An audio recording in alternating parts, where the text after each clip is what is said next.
go again on here. I cannot here.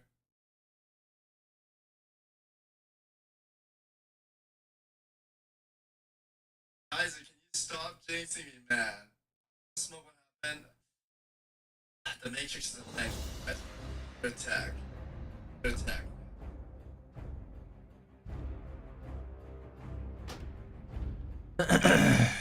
Hey, chat, do I go again on here? Because I'm gonna spend the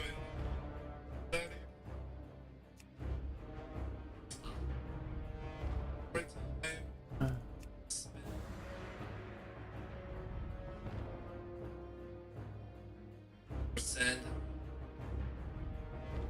Oh. Oh, man.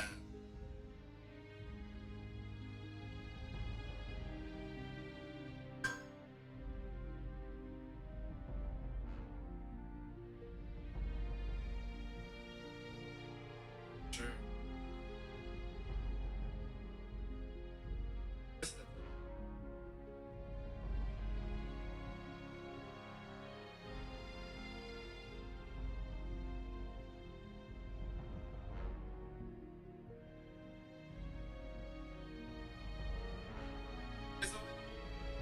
Spin the wheel?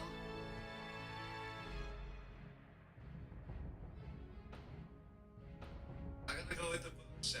At the end of the day, good content.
I believe that we should do everything we can to help you.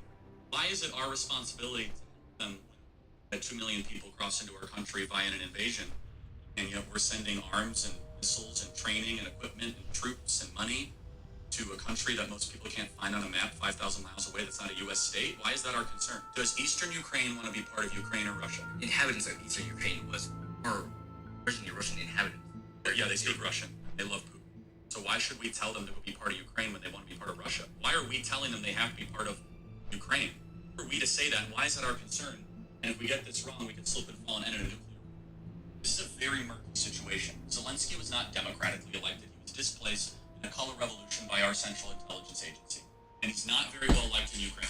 And so, look, is Putin a thug? Of course he is. He shouldn't have invaded Ukraine. Is that our concern? I believe that we should do everything.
Speak.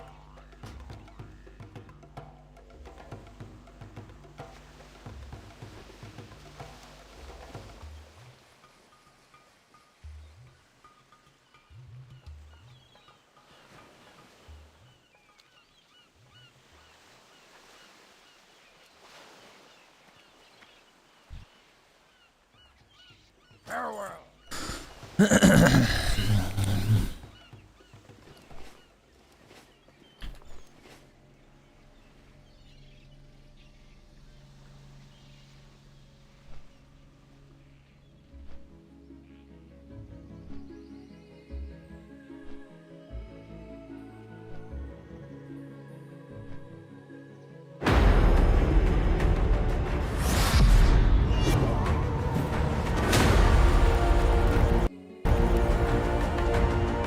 Sanctuary is the world in which the story of Diablo takes place, and it's the battleground for the souls of humanity and the fight between angels and demons. Sanctuary is a vast world, and there'll always be something new in every area, like hordes of enemies, safe haven towns, resources to gather, events, quests, and more. We wanted to bring Diablo 4 artistically more back towards like Diablo 2, the much darker style. It's very macabre.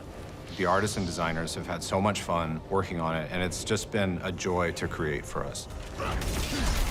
How would the people of Sanctuary show their world? What kinds of art would they use to describe the world? One of the things we really wanted to do was make the game feel like a painting. Everything was built by a wonderful group of people who love Diablo as much as you do. We have 5 unique zones. Each of the regions has its own kind of flavor and ambient life. We take a lot of influence from what our concept artists give us, and I know they take a lot of influence from real life. There's Kyrgyzstan, which is the sort of desert. It's amazing with its sweeping sand dunes. Skazglen, which is inspired by Scotland. Fractured Peaks is inspired by the Carpathian Mountains. The Dry Steppes is sort of our mountainous desert region, and Hawazar is the swampy region of the south. Whether you're on a mount or on foot, it's a joy to go from one region to the next. Also, the region transitions are really beautiful and stunning to see. Making sure that it felt sort of geologically true was really important. If you walk from Fractured Peaks into Hawazar, you'll cross all of these waterfalls caused by snowmelt. So you can actually see the snow melting in Fractured Peaks through waterfalls, entering into Hawazar and entering the large basin that fills Hawazar with all of the swamp water. We have all the different environments in the overworld, and we tried to make sure there was some parity with those in the dungeons. We have dungeons that are flooded, and there's like moss everywhere. It very much fits in with that Skazglen environment. Kyrgyzstan is all desert, so we have dungeons filled with sand. All the dungeons are particularly placed to make sure that they feel like this is a thing that could be in this part of the world. It fits here, it belongs here. We definitely redesigned some of the monsters. For example, the Fallen family has gone through a major redesign to make them feel more grim, a little scarier, a little darker, to match the tone of Diablo 4. Monster families are a way to describe the group of monsters that create a combat experience. So a lot of times there'll be brutes and swarmers, melee or casters, and that's the term that we use to sum up the vampires or the drowned or the undead. And all of them have unique abilities, but they all synchronize together. They bolster each other and improve how they work on the battlefield so that every time you fight a pack of, let's say, goatmen, it's always different. We wanted to make sure that the monster families all felt like they fit in their environments, and so our creature team did a really good job of making these different versions of them that have adapted to their environment. There's snowy goatmen and Fractured Peaks and some of the colder areas versus lightning goatmen around Dry Steppes and kind of the more arid areas. Hawazar has a lot of poison spiders. Each of the regions has its own kind of flavor, and it's pretty exciting to discover. We have some really cool new snake men, the Nangari. We've seen snake men in Diablo before, but these guys are just really twisted amalgamations of multiple snake heads, even human body parts. We have skeletons, we have undead, we have ghosts. All the things that you would expect to find from a Diablo game. Spiders have been around in Diablo forever, but the spider host was a cool new twist. It's a giant spider that attaches to a corpse and then puppets it at you, and when you kill it, it explodes with tons of baby spiders, and then those little spiders come after you, and I feel slightly guilty about traumatizing a lot of people with it. We also have wildlife, deer, snakes, bugs, dogs. You can pet the dogs, by the way. So many people ask to pet the dog. It was actually a lot of hard work to figure out how to pet that dang dog. You have so many activities that you might run into. It could be a stronghold, it could be side quests. You might have key dungeons to do. There could be bounties to pick up. You might encounter a world boss. You might encounter an invasion event of some kind. We have much longer, sort of narrative-heavy side quests, and we have some shorter side quests, so you never feel like you're always doing the same thing. The pacing is always a little bit different. One of the things that I really loved about our announcement was the By 3 They Come cinematic. I was able to build a quest where you actually get to go to those places. You get to go to the town. You get to go inside the chapel. And I work with some incredible dungeon designers to build the dungeon from the cinematic. You're gonna get to go across the bridge that you saw to the actual room where Lilith was summoned. I don't want to spoil too much, but I'm super excited to have players see it. Sometimes it's kind of nice to just walk places, because that's a lot of the times when you see these little events. You might find a demonic altar that you need to feed your blood to summon demons to then defeat for all of their loot. You might find a ghost child who's trying to find the remains of their parents, and you have to protect them.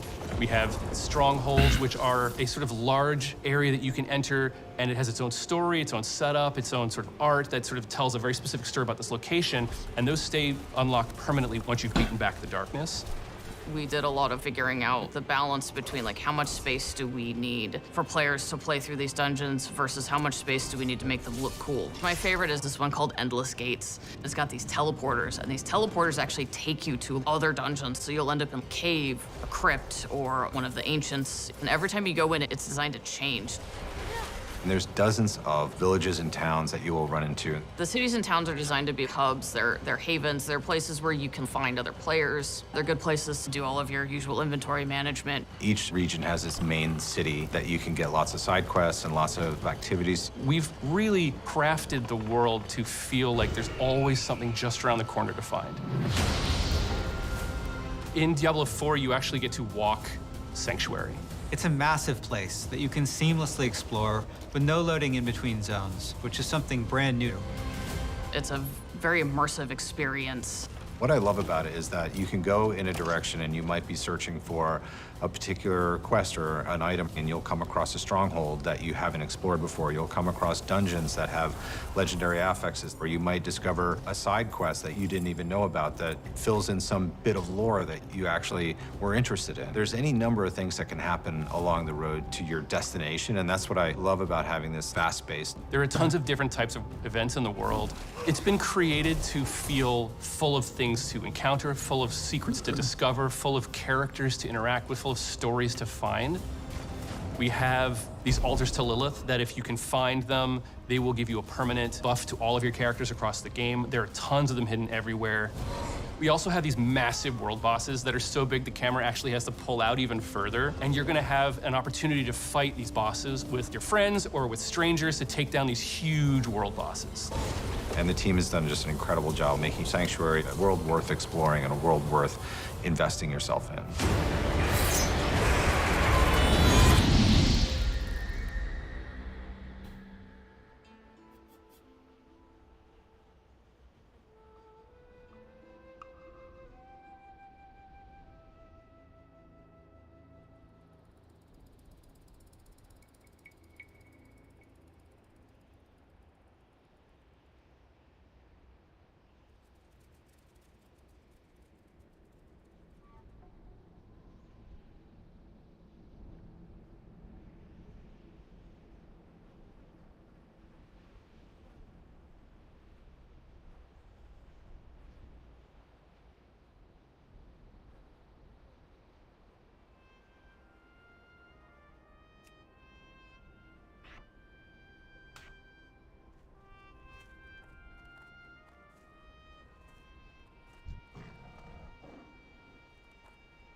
Welcome, friend.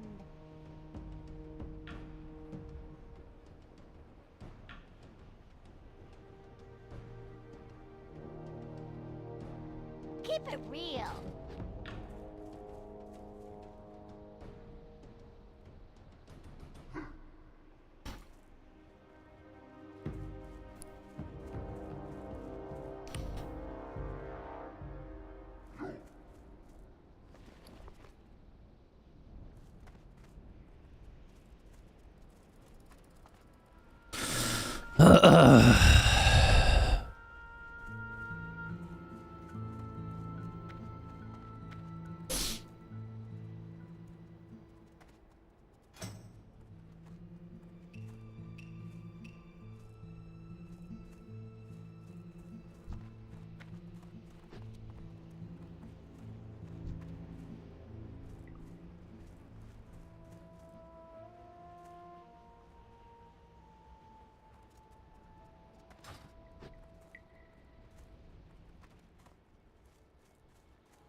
All right, I need to do a few things. I need to go to the bank. Strength and honor. I need to go to Ogremore.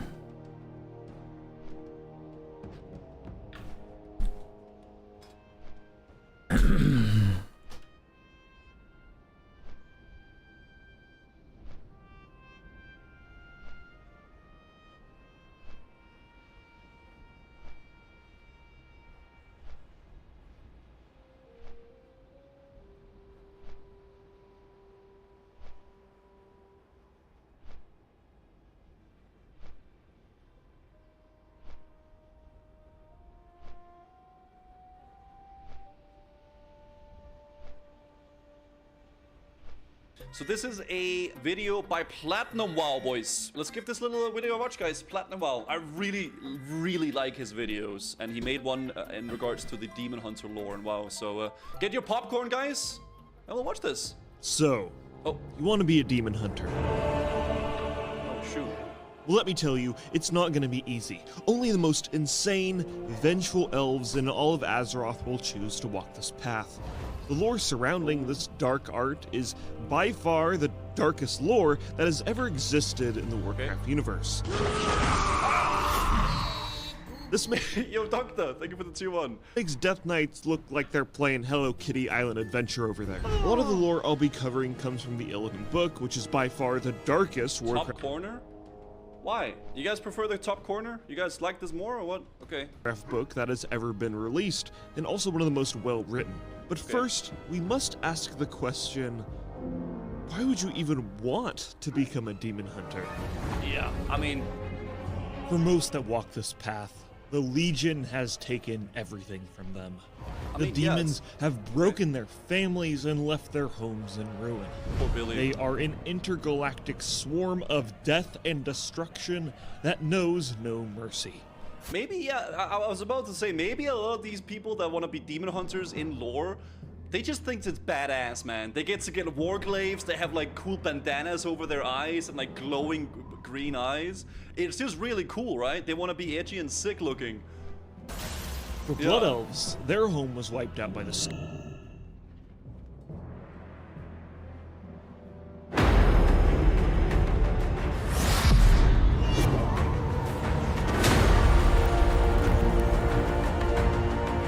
Sanctuary is the world in which the story of Diablo takes place, and it's the battleground for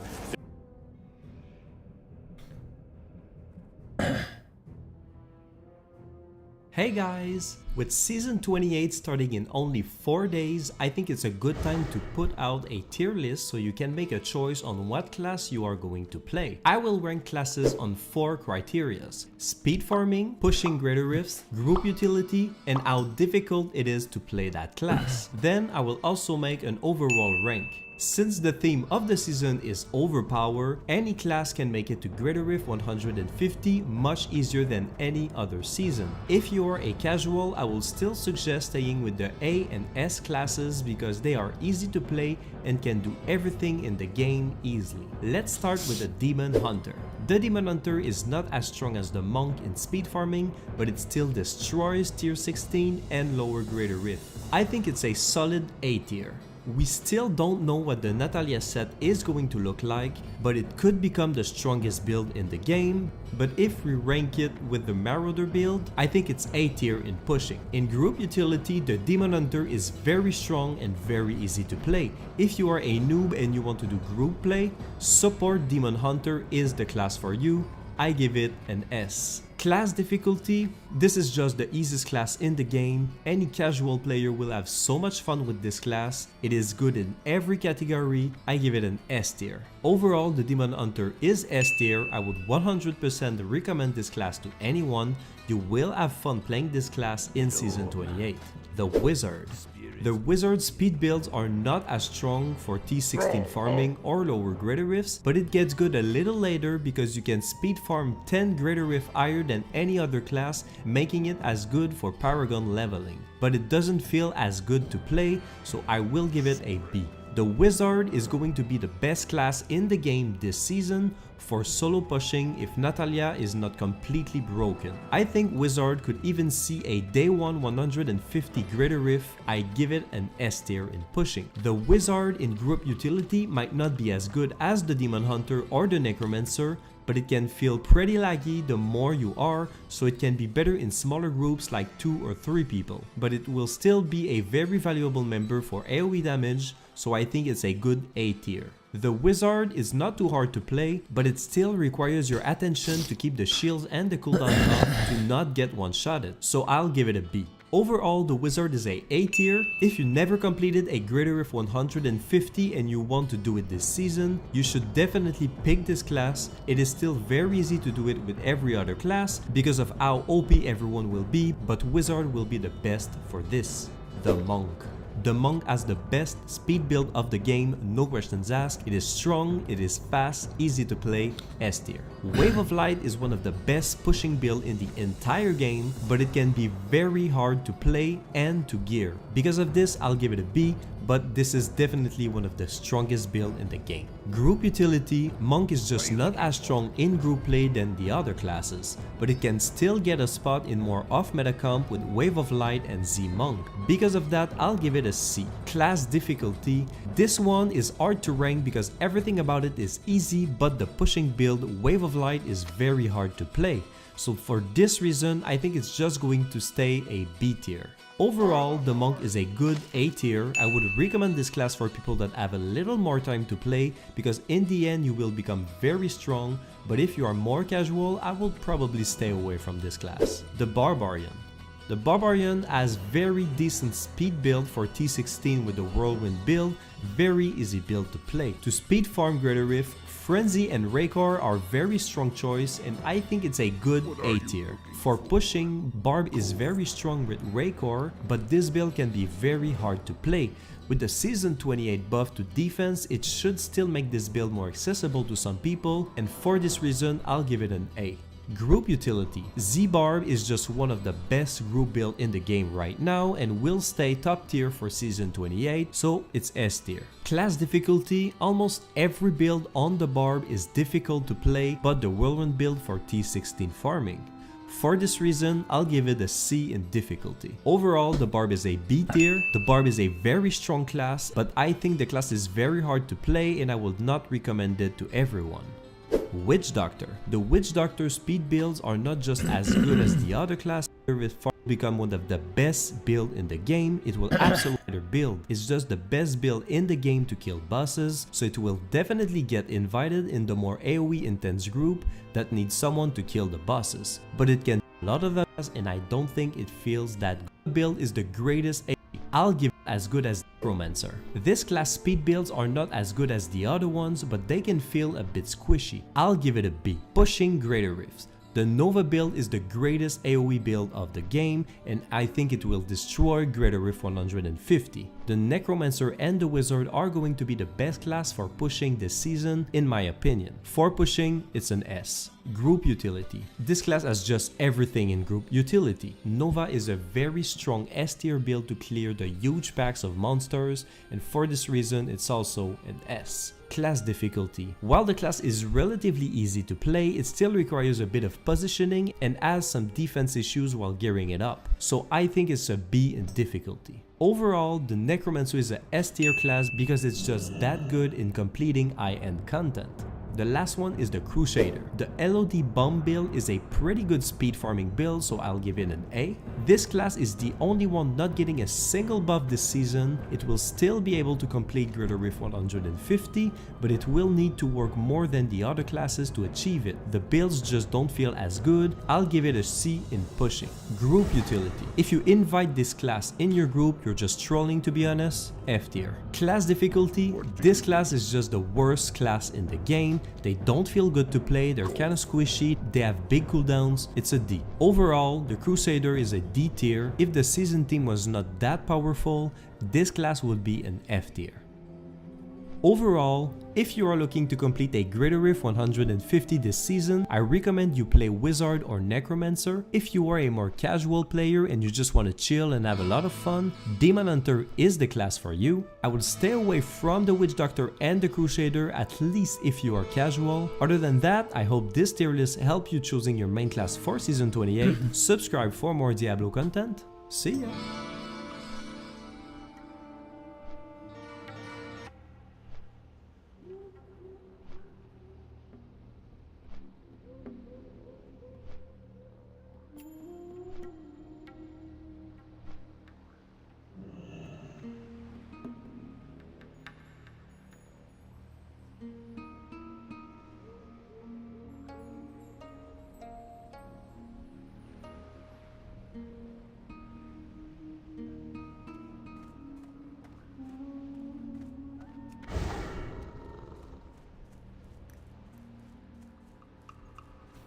Where do I turn in this fucking quest, man?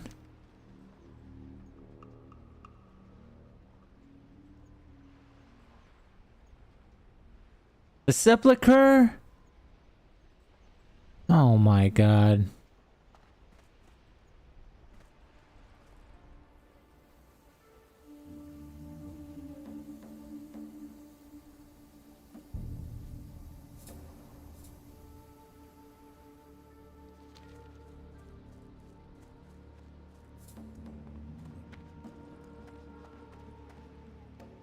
What's up? Hurry back! What does one say to an ancient Nephilim ghost? I suppose you start... What does one say to an ancient Nephilim ghost? I suppose you start with... You one ugly motherfucker. Hello, my friend. Stay a while and listen. What's going on YouTube? It's Filthy and we're back with another video. Today we're looking at some more Diablo 3 Season 28 build-up material. This is going to be the Demon Hunter Starter Guide. Season 28 is the Rites of Sanctuary. We've got a whole new mechanic, Altar of Rites, which is going to give us an awful lot of GR tier and power. We get to unlock it as we go. It's going to be a pretty fun season all in all, I think. So let's get going. So what we're going to do today, we're going to take you from level 1, brand new character on a season, to end game, full altar unlocked, or if you prefer, from 0 to hero, beta soy boy to alpha giga chad. Probably a little bit of a dry video. I'll try and put some clips or memes or jokes or whatever. Depends how many things I shove my own foot into my mouth and mess up. But we'll try and make it as interesting as we can. Whoa, whoa, whoa. As always, timestamps will be in the description if you want to hop about the video. I will link this document for you so you can flick through it at your leisure. and I will put some video links and detailed plans in the description to help you out. And as always, likes brighten my day. Thumbs up always greatly appreciated, particularly on these longer videos that do take a bit more time to make. Right, so the first thing for Season 28 Demon Hunter is we're going to get the Gears of Dreadlands, which is the spin to win Demon Hunter build. Now, I called this as the fastest start before it was buffed. I think it's a really strong set. It's now been buffed, it's even stronger still. I think it's a really strong start because it's so easy to set up. You need very few pieces to get almost quote-unquote an end game Gears of Dreadlands Demon Hunter going. It will completely smash T16 and wipe the floor with it. And I think ultimately it will be a very good speed build around the kind of 100 to 110 range. It'll just depend on how much juice you give your character, gems, augments, and that kind of thing. Full altar unlock with this is going to be super easy. Barely an inconvenience. And it's going to give you really fast progression because you've got a lot of move speed with the Gears of Dreadlands Demon Hunter, and that makes unlocking the altar very doable and fast. Right, what's new for Season 28? Well, for leveling, an absolute crap ton. I've never seen there be so much, not controversy, but discussion, theory crafting around leveling. And basically it all boils down to the Altar of Rights, which is, of course, the season theme.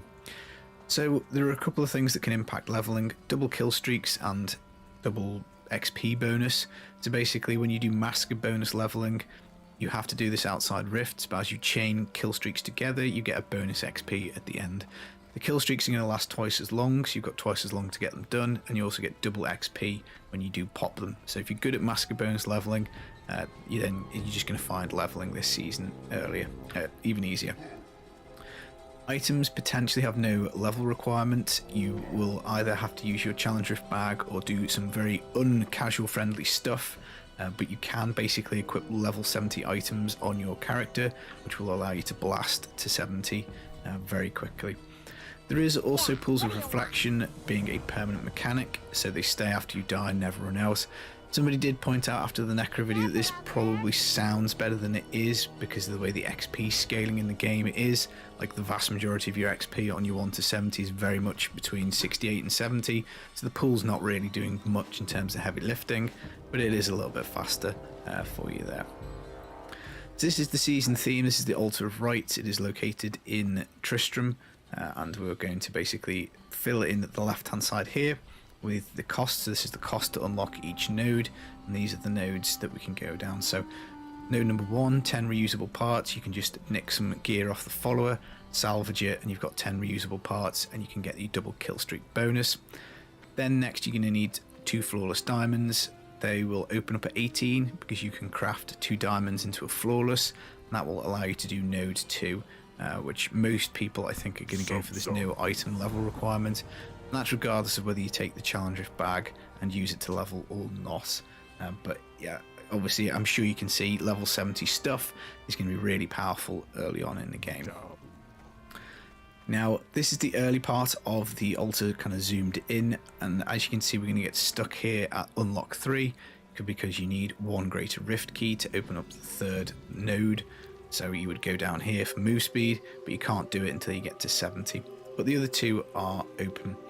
Now if you do use your challenge rift cash to make this whole process much easier and faster, you'll get stalled out on the altar at level 15 and you won't be able to unlock any further nodes until the challenge rift resets. So this is the big question really. Should you use your challenge rift bag for leveling, or should you save it and use it for the altar later? Now again, this is developed over time. Initially, Rax sort of said he thinks 99% of the player base should just use your challenge with cash for leveling. You'll blast your way to 70 super fast, and it just is the best choice to do. He obviously won't do that because he's an end game blaster. He'll be saving his either way. But his advice, I think, to the community was you should probably just use it.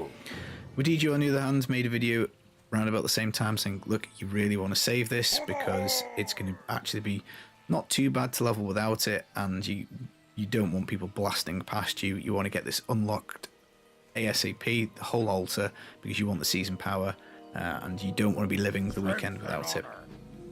Personally, I'm going to save mine, but that might not be the right thing for you. I'm going to go through a little bit of it.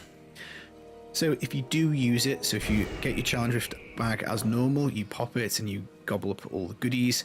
Well, from level 18, once you've got that diamond, the flawless diamond to unlock, you can basically craft level 70 items, and that will blast you to 70 in about 30 minutes. Now, what a lot of people are suggesting doing is basically making a necromancer and run the necromancer up to level 18, because necro's got some really OP skills early on, like corpse explosion and death nova.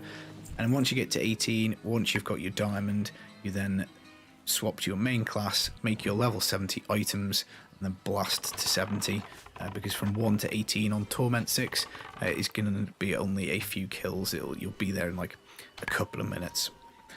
If you do use your challenge rift bag to help you level, you'll get your multipliers as normal. You can upgrade legendaries as normal, but you will get stuck at tier 15 on the altar until the challenge rift resets. You do need to bear in mind sometimes these challenge rifts can be toxic, particularly for an EU player. Sometimes they are quite hard to do. So again, maybe have a little think. It is a little bit of a risk, I think, using it. But if, let's say, you do decide that you're going to pop the challenge rift bag, this is where you're going to stall out. So you're going to need all these things here on the left in green to unlock all of these nodes. Now, this is definitely not the only way to unlock this altar, but I think the preferred path that I want to take would be down here. So double kill streaks, no item level requirement, move speed, health shield, elite damage, double bounties. Going to pick that up early because bounty mats do form part of the rest of the altar unlocks, and bounties is really handy to get. We're going to be farming potentially some bounties whilst doing staff of herding farming. We also need to get all 3 nodes here unlocked, so CC immunity, passability and damage. That's so that we can unlock one of these nodes on this row, because we want all 3 potion powers ASAP. The potion's very powerful for next season. Power pylons, 25% damage reduction and triune circles. But my main goal is really early on to get here, double legendaries from Kadala, because I want to set up multiple classes, multiple builds, and getting twice as many legendary items is going to be pretty handy for us. Now, you can obviously fiddle about with this, it's linked in the description. You might want to take a slightly different path, to each their own is what I say. If you do save it, so if you don't use it to level, you can still unlock the node with the level 18 diamond trick. Again, you might want to start necro to get to this point and then swap. Extra kill streak bonuses will help you for leveling. Just beware on console, these don't work the same. So on console, you don't get the same number of XP. I think it's limited to normal XP only, so just bear that in mind. You could grab the pool of reflection node, but as I say earlier comments, maybe that's not as good as it sounds. You can be pretty RNG with your drops.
Loktar.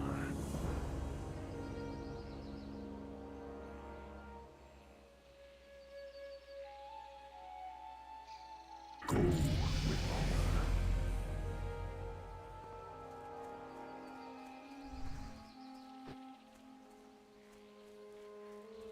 Well met. Farewell.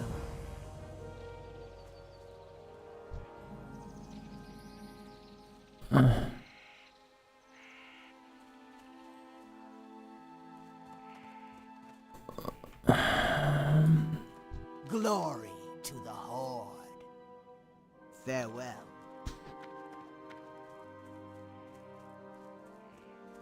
Looking for something special?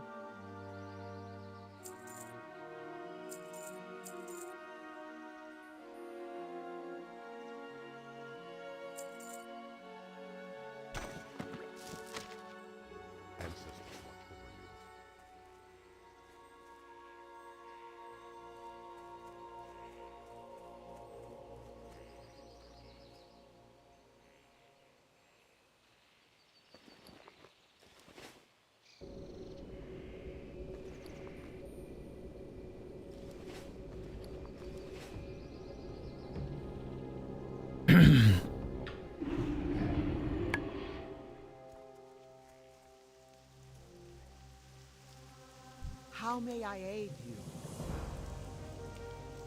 Winds be at your back.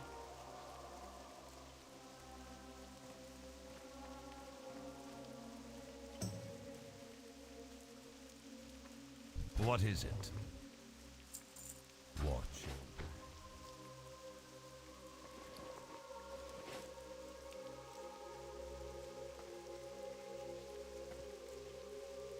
Speak quickly.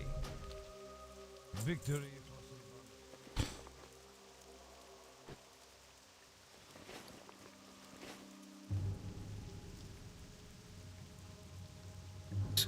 But importantly, if you do save it, you can still get access to the level 70 items. Obviously, you can unlock nodes too, but your issue is going to be how do you craft them, and that's where a little bit of jiggery pokery is going to come in that we will talk about later. So you know, you can do pools of reflection, but I think actually on my own pool of reflection, I think unlocking level 70 items is probably going to be the way to go. I mean, if you're going to save the challenge rift and you're going to go for it, there are some issues I think potentially with it, but it still probably makes sense. Now this was my other suggestion for not using the challenge rift bag, maybe grabbing the XP pools and 200 damage, and then once you get to 70, then the XP pool is giving you 25% XP, so you'll get more Paragon points faster at 70. 200 damage at 70 is pretty nice to have, but again, I think ultimately, if you're going to save the challenge rift bag, you're probably the kind of person who wants to get all of this unlocked. So you probably want to go for the try hard strategy of getting no level reduction, or no level requirement rather, and blasting all the way up to 70 ASAP. So again, we'll talk a little bit about that later. How long will it take you to max out the altar? I've kind of estimated about 24 hours game time. I've seen other people suggest 20. It will be dependent on RNG. Staff of Herding in particular is going to be a bottleneck. It takes a while to farm up the materials for that. We are also reliant on some ancient drops, so ancient hellfire, ancient puzzle ring. But one of the new things this season is we can craft our own primals.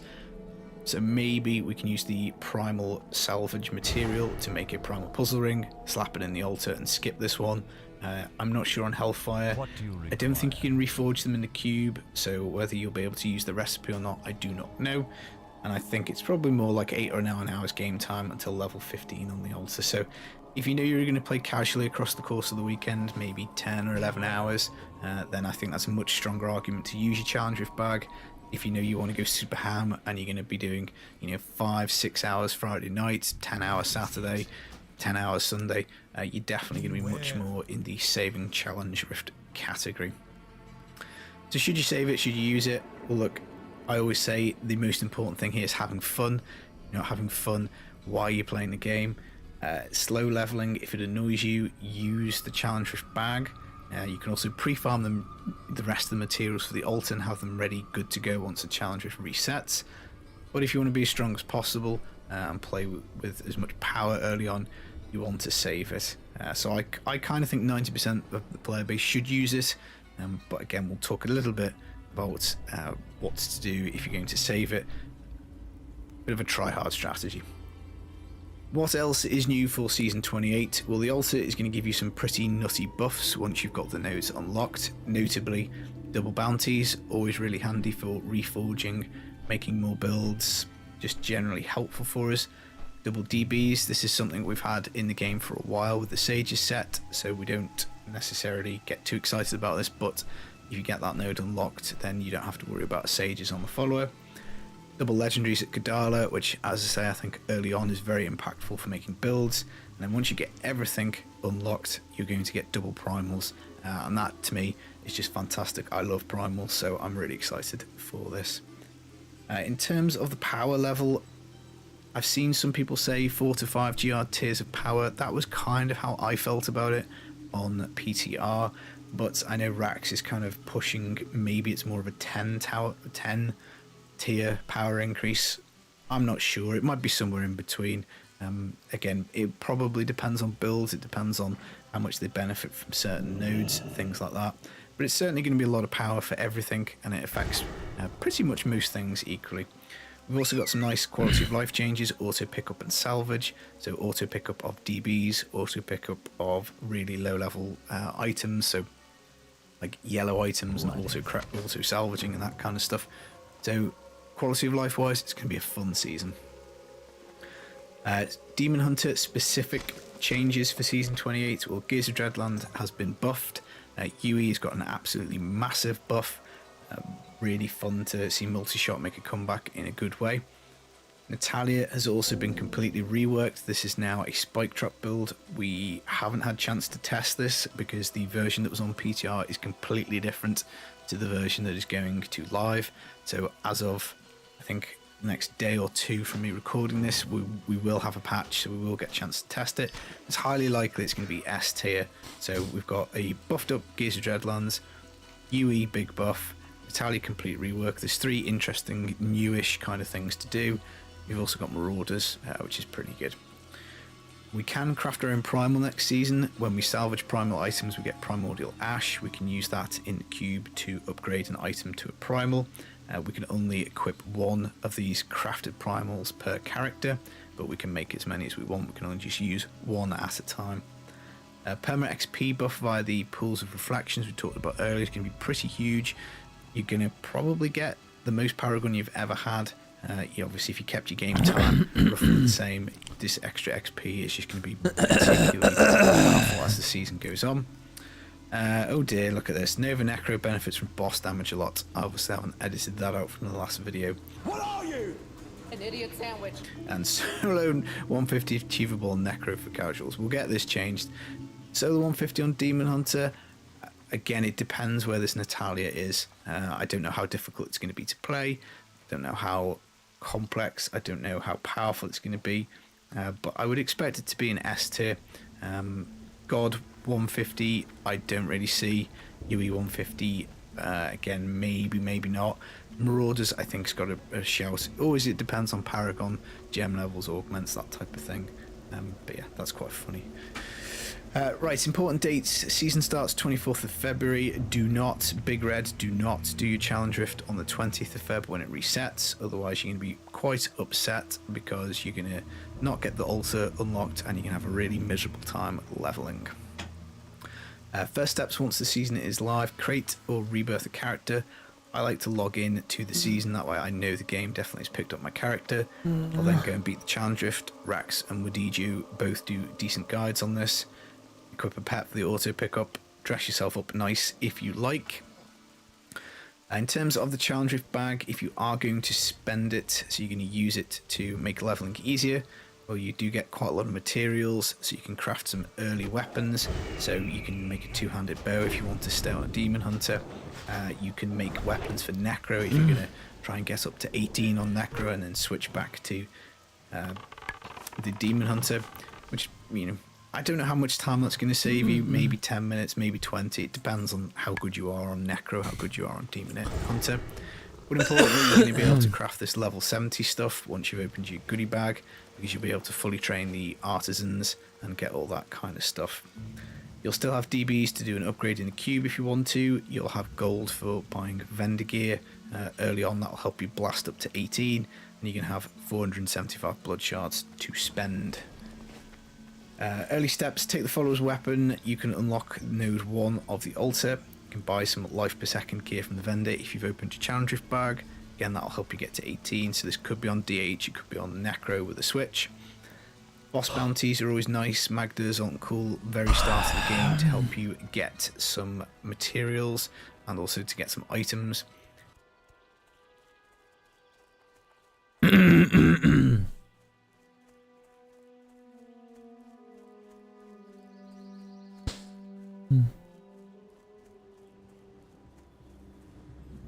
What now?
You need to get the cube reasonably early, so Act 3, Runes of Sescheron.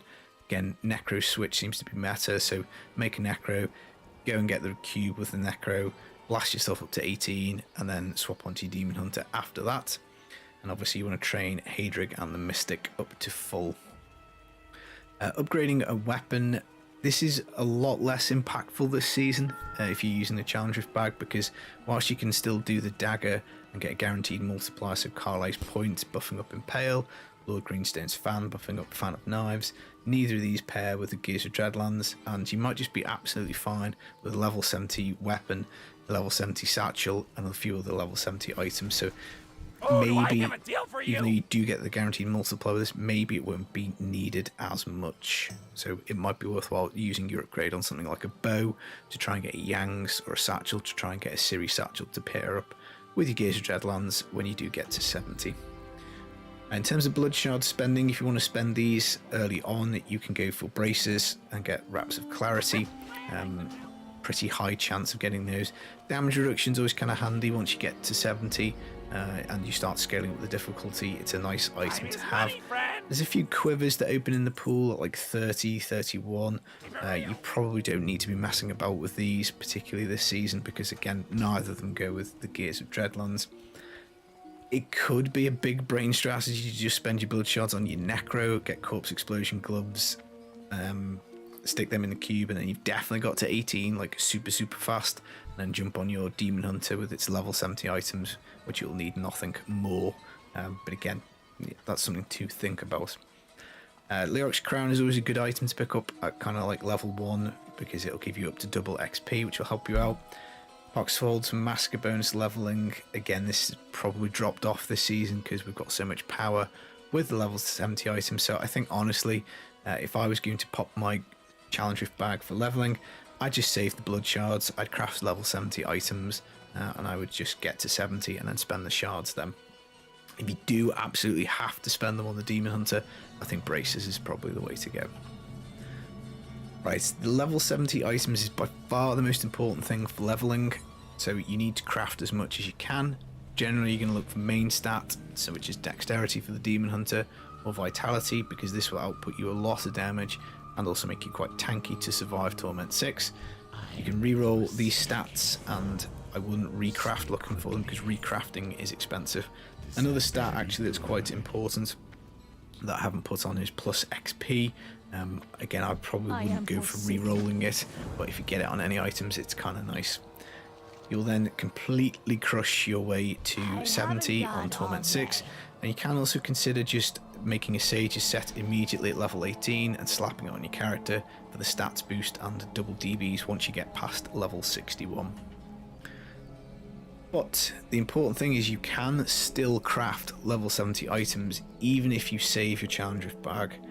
Now, when I made the Necro video, I wasn't entirely sure how this worked, but I've done a little bit of digging over the last couple of days. And basically we will need a DB from a Torment 1 bounty, maybe Act 2, maybe any of the acts is fine, but definitely Torment 1. And what that will allow us to do is to train up Hadrig so that we can get a level 60 weapon and then a level 70 weapon after that. Now, doing a Torment 1 bounty is going to be almost impossible without a Challenge Rift cache unless you do some jiggery pokey. What the hell did you just say? Jiggery pokey with snapshotting waypoints. So the theory is that you load up the game on Torment 1 as a level 1 character. When you get in, you are then going to basically teleport to all the waypoints for the bounties. That will then get the game to code the monsters at Torment 1 level 1. Then you're going to try and level yourself up to like level 11 or something like that. You will be powerful. The monsters will still be level 1, so you should be able to get the T1 bounty done. That'll give you a cache, and inside it will be a solitary Death's Breath, which will allow you to train up the blacksmith and therefore craft higher level items. It's not overly casual, and the reason I say this is because you have to get the snapshotting right, and if you mess up and miss one out, you're going to be in problems. If the game disconnects you at any point during this time, you're going to end up in problems because you might have got like half of the bounties done and then you get kicked out. But Wadiju's done a bunch of examples for runs with not using the Challenge of Cash and still getting to 70 in like an hour, 90 minutes. So again, as I say, as a casual player and casual recommendation,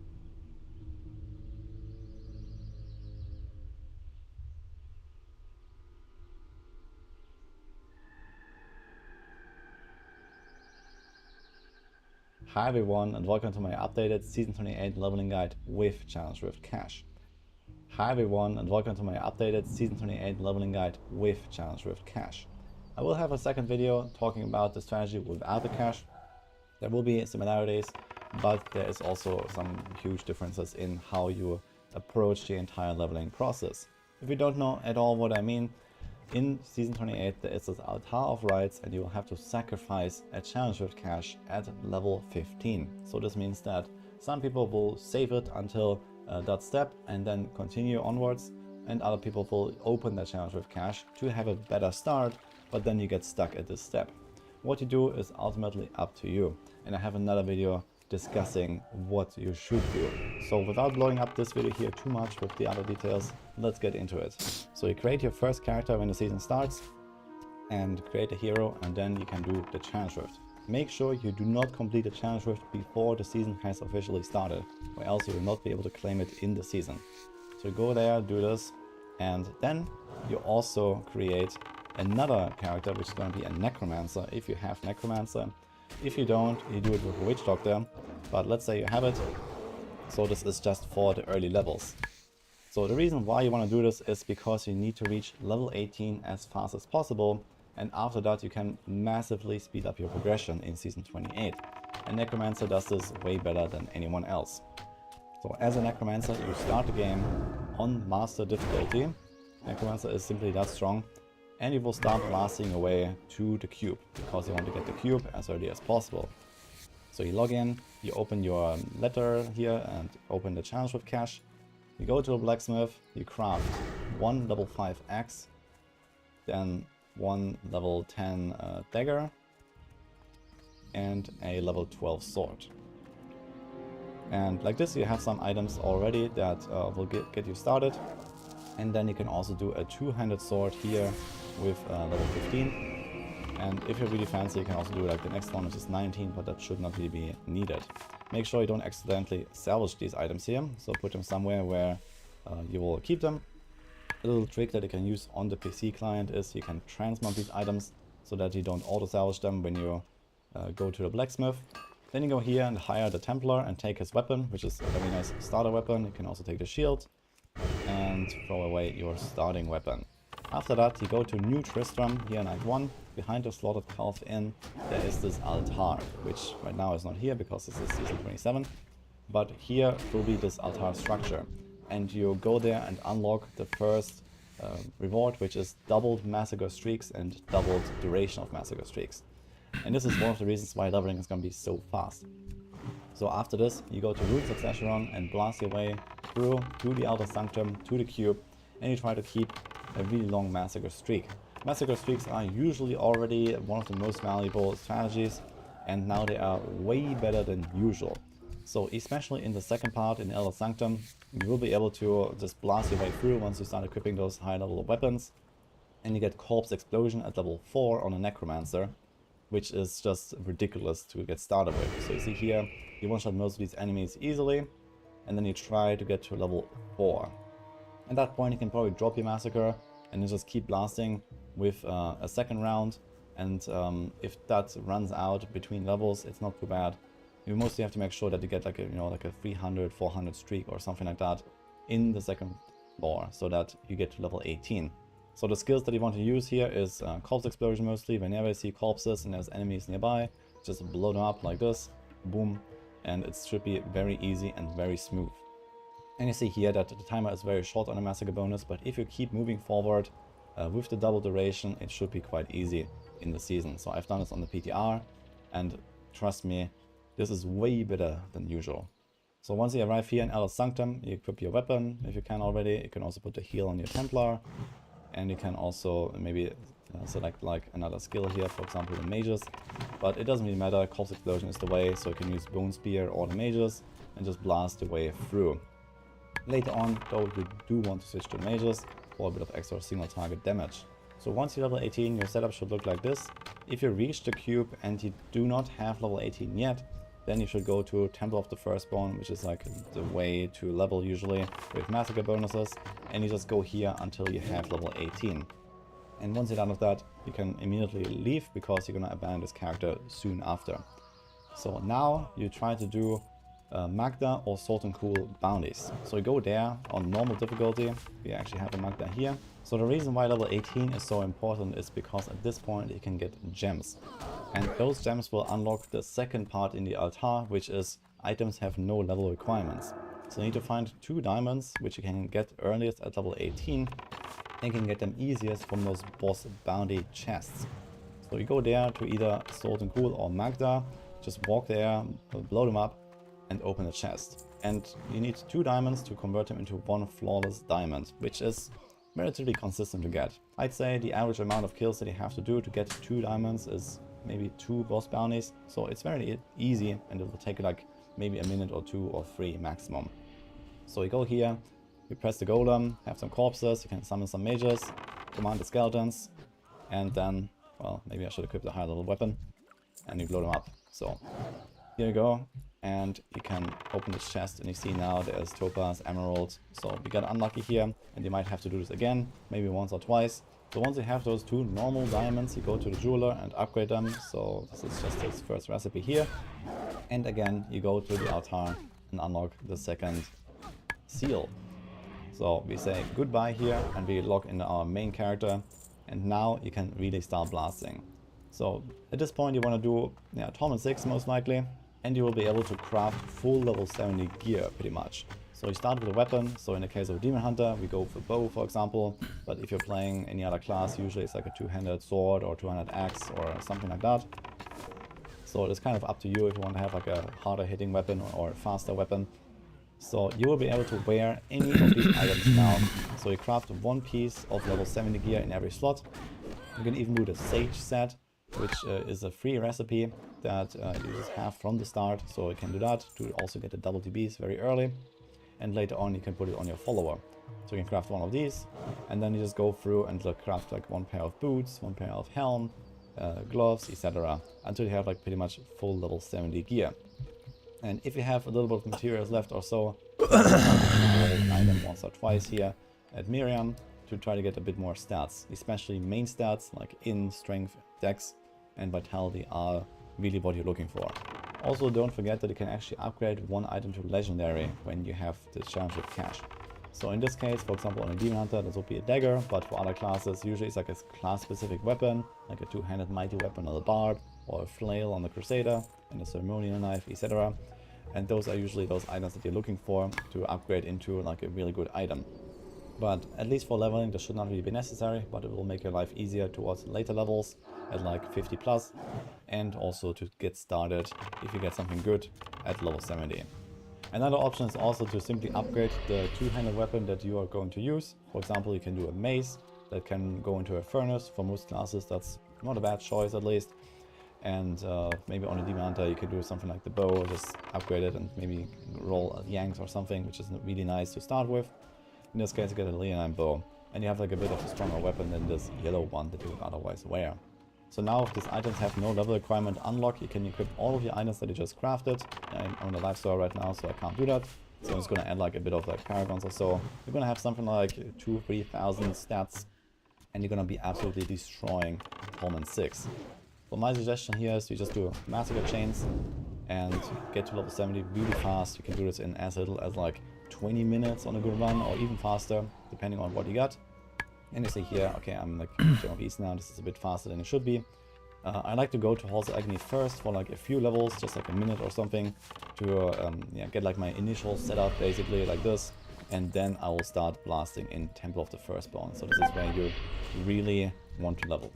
At this point, you just want to walk through this zone here and essentially just one or two shot like pretty much everything. You see this is like very easy. With this weapon, I don't have anything in the cube.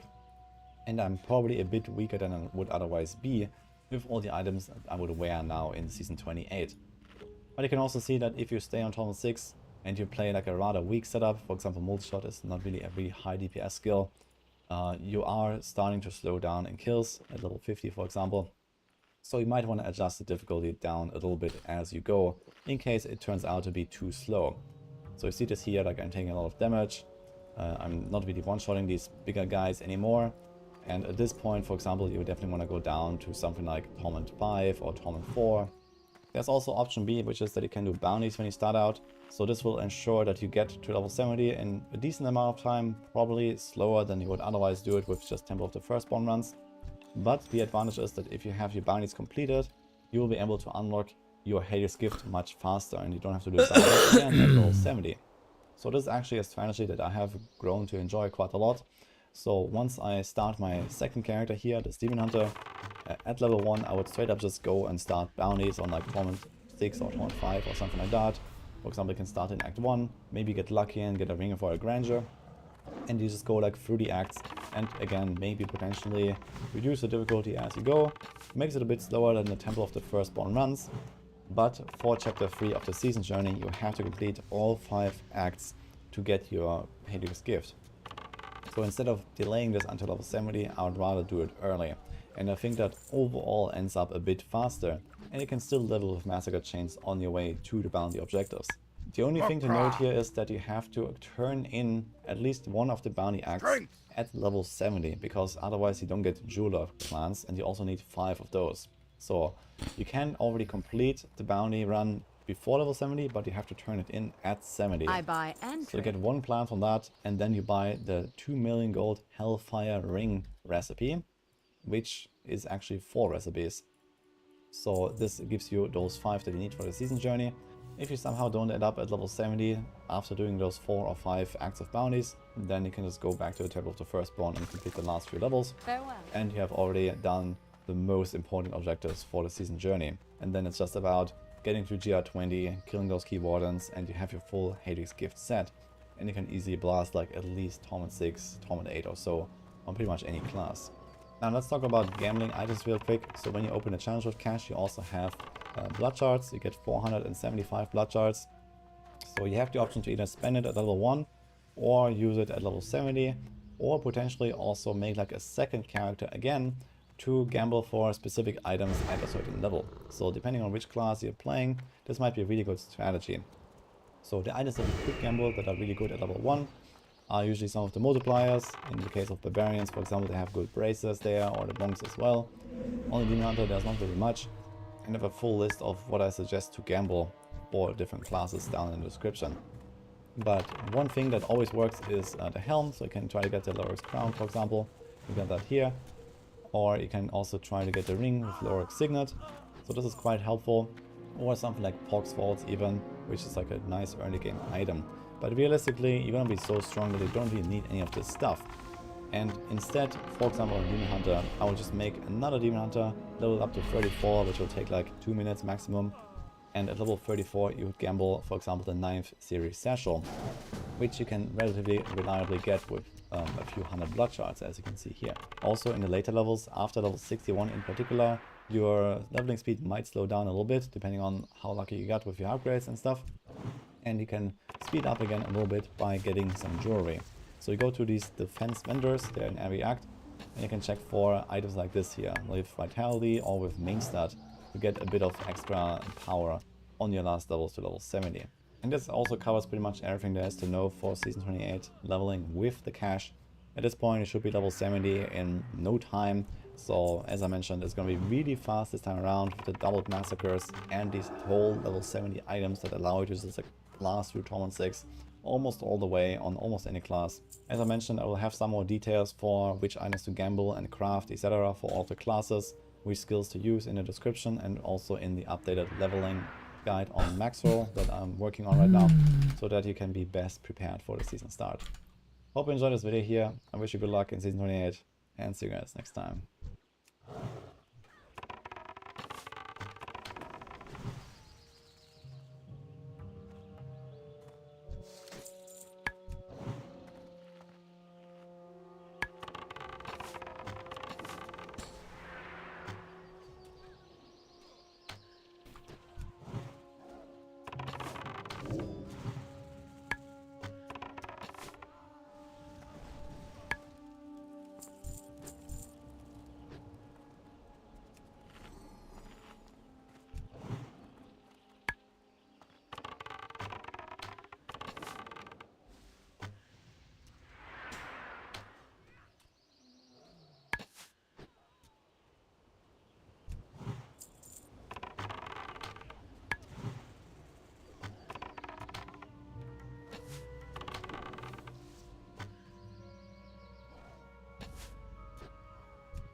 Hi everyone and welcome to my updated guide for the God Demon Hunter in Season 28.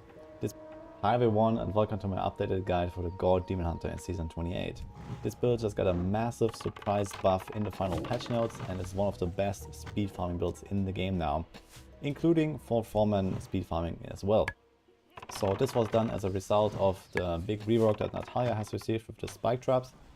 And on the PTR we had this spin to win spike trap playstyle that was beloved by some people and hated by others. So they decided to give God a bit of a bump. And this was also a suggestion that I made, even though I felt God was already in a good spot. But now it's +4 GR tiers pretty much exactly, and really like on the level of some of the other top builds, so that's really great. If you have played the build before, then there is not really all that much different, but I have the updated D3 planners here, including with the Season 28 theme, and some stuff to talk about there, so stay tuned for those. The principle of this build is very simple. You spin and you win, and that's it. So you have a very high mobility because the set gives you plus 160% movement speed on its own, and it fires out your hanging arrows automatically when you hit enemies with strafe. So you strafe around super fast and you shoot these arrows all the time. The only thing you have to do is you have to press your hanging arrow around every 4 seconds once to get this momentum buff that gives you extra damage and the speed. And this allows you to just zoom through those rifts.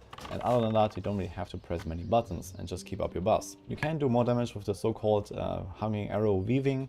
So in between the strafe ticks, you press hanging arrow more frequently than once every 4 seconds. For example, as you can see right now on the boss, this is something I do on the high HP targets to get a few more arrows out. So you press it like once every second or so. This is not really a requirement, it's only for the tryhards, so if you want to speed up the runs ever so slightly. But for example, when you try to push for this build, you definitely have to press the button as much as possible in the right rhythm, so that you get as many hanging arrows out as possible, in addition to the automatic ones. While this is one of the best farming builds in the game, it's not really great for pushing. You have very low AoE damage because of the limited amount of pierces that is on a quiver. And this makes it so that you kind of just eventually hit a brick wall in pushing, and when you go like beyond 135, 140 or something like that on the higher end, it's gonna start getting real tough. So this is a very strong build, especially T16, especially speed farming and stuff like that. Potentially foreman meta, but you won't go very high with this. You simply don't have the AoE. So for this you have to play Marauder or the new Natalia as a Demon Hunter. Now let's jump into the setups here. There is a lot of different variations, but they're all fairly similar. So what you need to know is we have the God set. I already explained a few of the mechanics. We have the momentum and the extra speed from the 2 and the 4-piece bonus. So every around 4 seconds you need to shoot one hanging arrow manually to keep up this momentum buff. There is a bug that sometimes you don't get this buff, so you might have to do it slightly more often than that. And usually at the start of the run, so when you enter the rift for the first time, you also want to shoot like 5 times in a row before actually starting to go anywhere, so that you get this momentum buff stacked, and then you just like start spinning and you fly through the rift.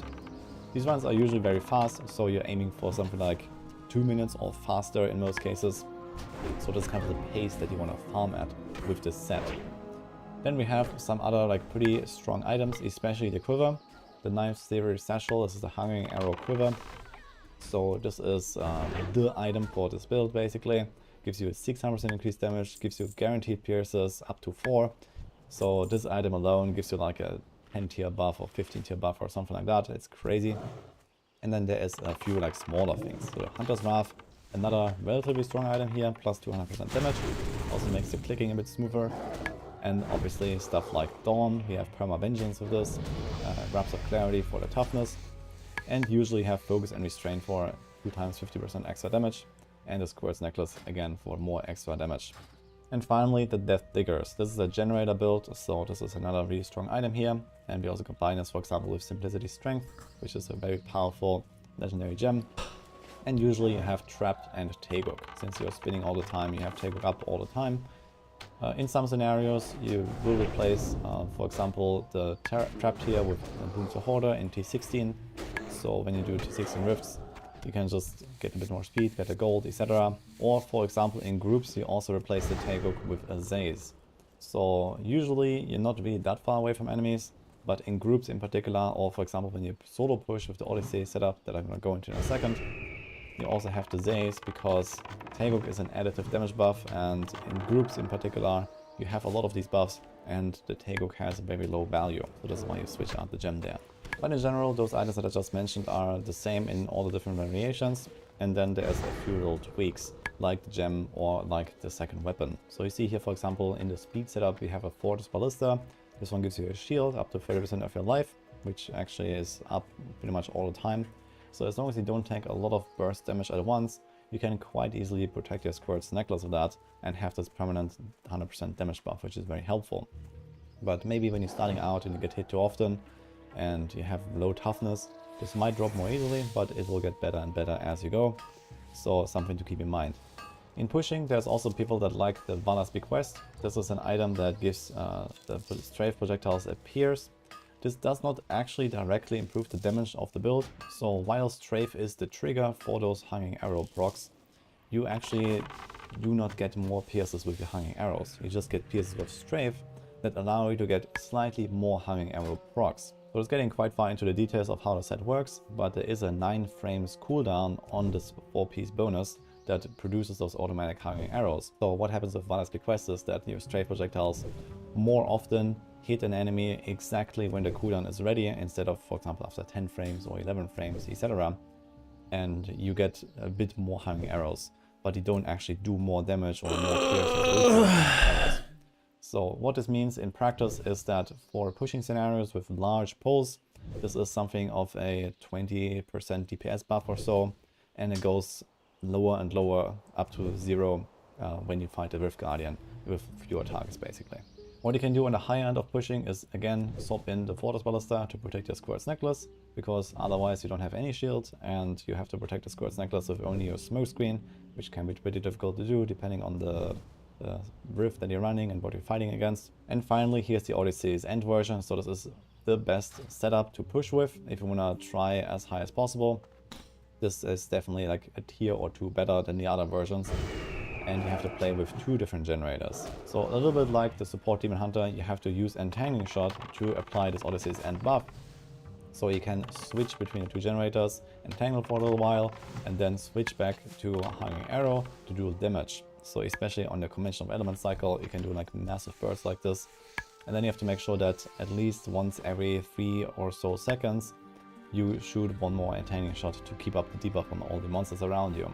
This is pretty tough to do, so I do not recommend that if you're like starting out with this build and you're not really comfortable. But I do have a bunch of pushes done with this setup here on my channel, so you can go check them out. If you just search for Gold Demon Hunter and my name, you will find those. So this is what you usually have to do at the higher end.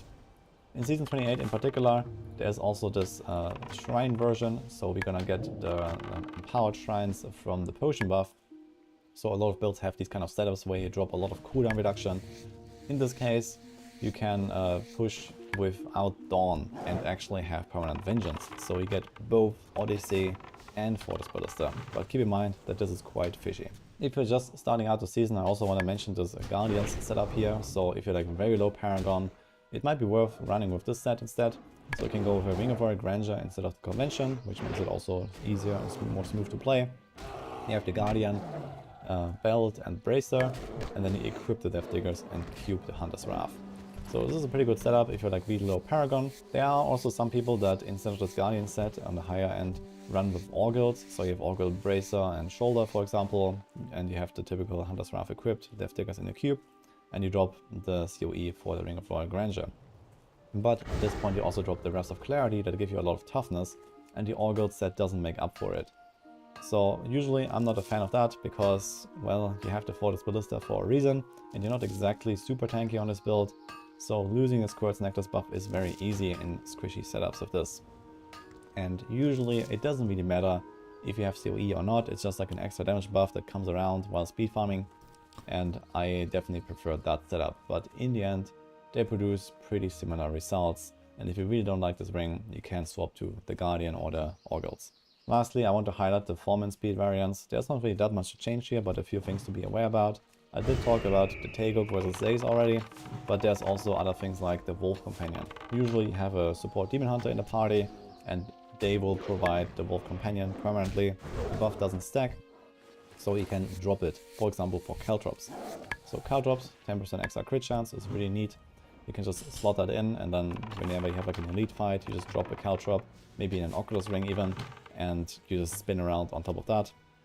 And then you have a bit of extra DPS. And then depending on how fast you go with your group, you can also swap out some of the passives. So usually you just have like a lot of damage passives. Ambush is very, very good. We have Call the Weak, also with Trapped. So usually this is how you block it, but in groups you have the supports also slowing enemies. You have Steady Aim, very strong offensive choice as well. Archery, that helps a bit with the resources and extra crit. So there is stuff like that. But for example, if you go really fast with especially support Necros, a bit similar to Red Runs, you can also do Blood Vengeance and Tactical Advantage and even Smoke Screen Displacement. Usually you should go Special Recipe here, which reduces the cost, but with this combo and Infinite Globes spawned by the Z Necro, you will have no trouble just spamming Smoke Screen even if it costs more, and you can go real fast for those like 60 to 90 second runs. Lastly, when it comes to gearing, some things to know is that it usually does matter all that much if you are using the 9 Series Satchel or cubing it, as long as you have all the items here, so you can just wear the quiver, that's fine. It's usually slightly better, especially in parties, to dual wield, because you have more crit chance in parties from the party buffs, and for example the caltrops, so you get a bit more value from dual wielding with the extra crit damage here. But it depends on which items exactly you have and which items are good that you own. Other than that, there's not really that crazy stuff you need to roll. You just need to make sure that you have a bit of cooldown, so usually the diamond, the shoulder, maybe one or two other items. Especially the weapons is good on dual wielding setups. And this ensures that you have permanent vengeance, so make sure you reach 37% with a dawn, at least with a perfect dawn. If your dawn is much lower than 65, you might need more. And this is basically it when it comes to gearing. The rest is just like the typical crit, cold damage, damage wherever you can slot it in, or even the average damage range on the rings is also pretty nice. Now I don't have any footage of Tauren 16 runs and bounty runs here right now, but the build works pretty much exactly the same. You're just like super OP, everything should die one shot. In fact, you are so strong that you can even change the rune. You can even go with the lightning rune on Hungry Arrow, which produces more pierces and has a bit better coverage. So if your damage feels very good in T16, you can swap to that, or you can even go with Bolas. So there is the Bolas Quiver, the MMI's Duffel. You can go with that instead of the Hungry Arrow Quiver, and then also switch the skill. And like this, you can just like speed around and everything dies instantly with a bigger explosion. So at least later on, this will be a very strong setup, and it's slightly faster than Tauren 16 with Hungry Arrow, because you just have these AoE explosions instead of hitting every single enemy one by one. And that also concludes the guide. I already mentioned most of the gameplay details. There's some more mechanical details of the set that I left out now for the purpose of this video, so I can recommend you, if you want to learn more, either come and ask me or check out the written guide. I have the updated Go Demon Hunter guide from Maxwell, also linked in the description, along with the D3 planner if you want to check that out. Other than that, I think Demon Hunter is going to be amazing in Season 28, so I'm really looking forward to playing the class again, and let's see how it will go. Hope you enjoyed this video here, and see you guys next time.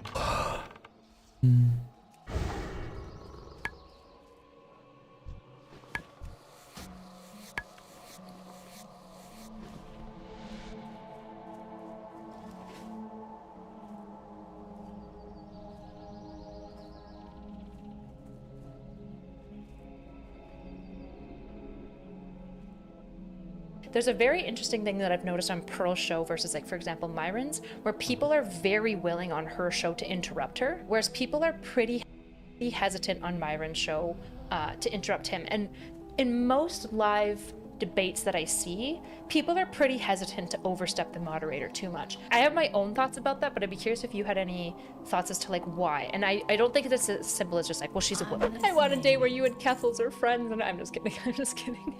Well, I thought about it because now she's trying to like bridge build with me. I really don't know how I feel about everything. I feel like in a post-Max Lav world. Don't say that. Don't, please publicly don't even say that. How much does Mac's situation map onto, like, for example, what happened between you and Hassan or you and Ian? I had like a 4-hour chat with him like 2 nights ago. And I was like, this is so stupid. Like, I don't know why I didn't figure this out on my own. So interpersonally, I have problems. The thing with Max that I should have leaned on really hard was the... Sweet how do you feel about the statement, like... Oof.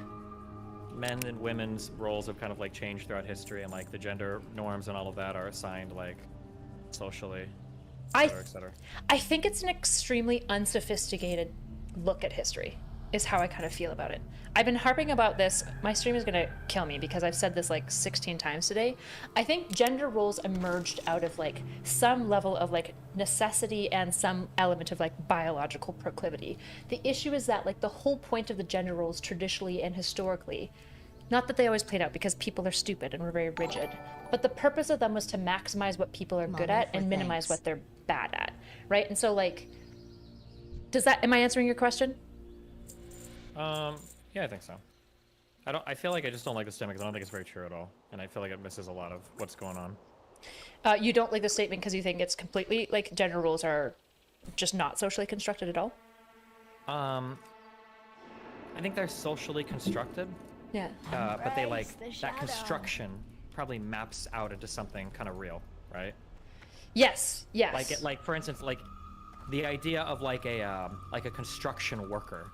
That's probably not like a category that's found in the universe. That's a socially constructed thing.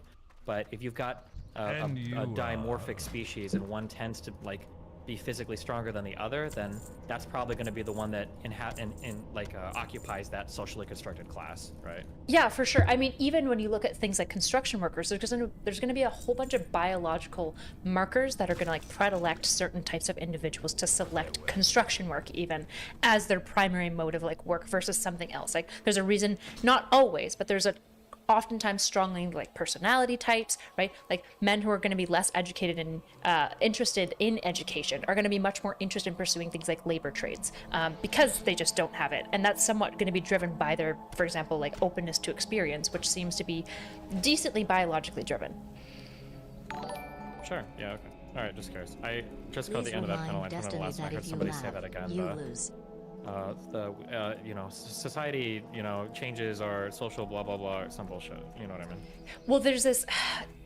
It's something that we have to contend with, which is that the same. I don't know how we say they're wholly socially constructed when universally, most cultures have emerged with very similar gender constructions. There's some differences, right? Like skirts and clothes and unimportant stuff, but things like child rearing versus labor, hunting, and like tribal warfare have always been clearly gendered and separated in almost all cultures. Yeah, I think the key word that a lot of people miss is, or the key concept philosophically is that just because something is socially constructed, Vosh this up all the time. Just because something is socially constructed doesn't mean it's arbitrary. And a lot of people mix those two things up. Yes. Yeah, like the fact that this is something that's actually more interesting work from like evolutionary anthropology or evopsych, which is looking at, like this is evopsych at its best, which is looking at universally emergent social constructions and asking ourselves why almost every single successful culture arose to these things, right? This is a really interesting conversation in evopsych with patriarchy, right? It's not self-evident why specifically patriarchies emerged almost universally in almost all successful cultures. Like why were patriarchies selected for it and matriarchies were not? Because there was unquestionably cultures that had matriarchies, but most of them got dominated probably by patriarchal societies. Like, why is this the case? Which is a really interesting question. Mm-hmm. Yeah, okay.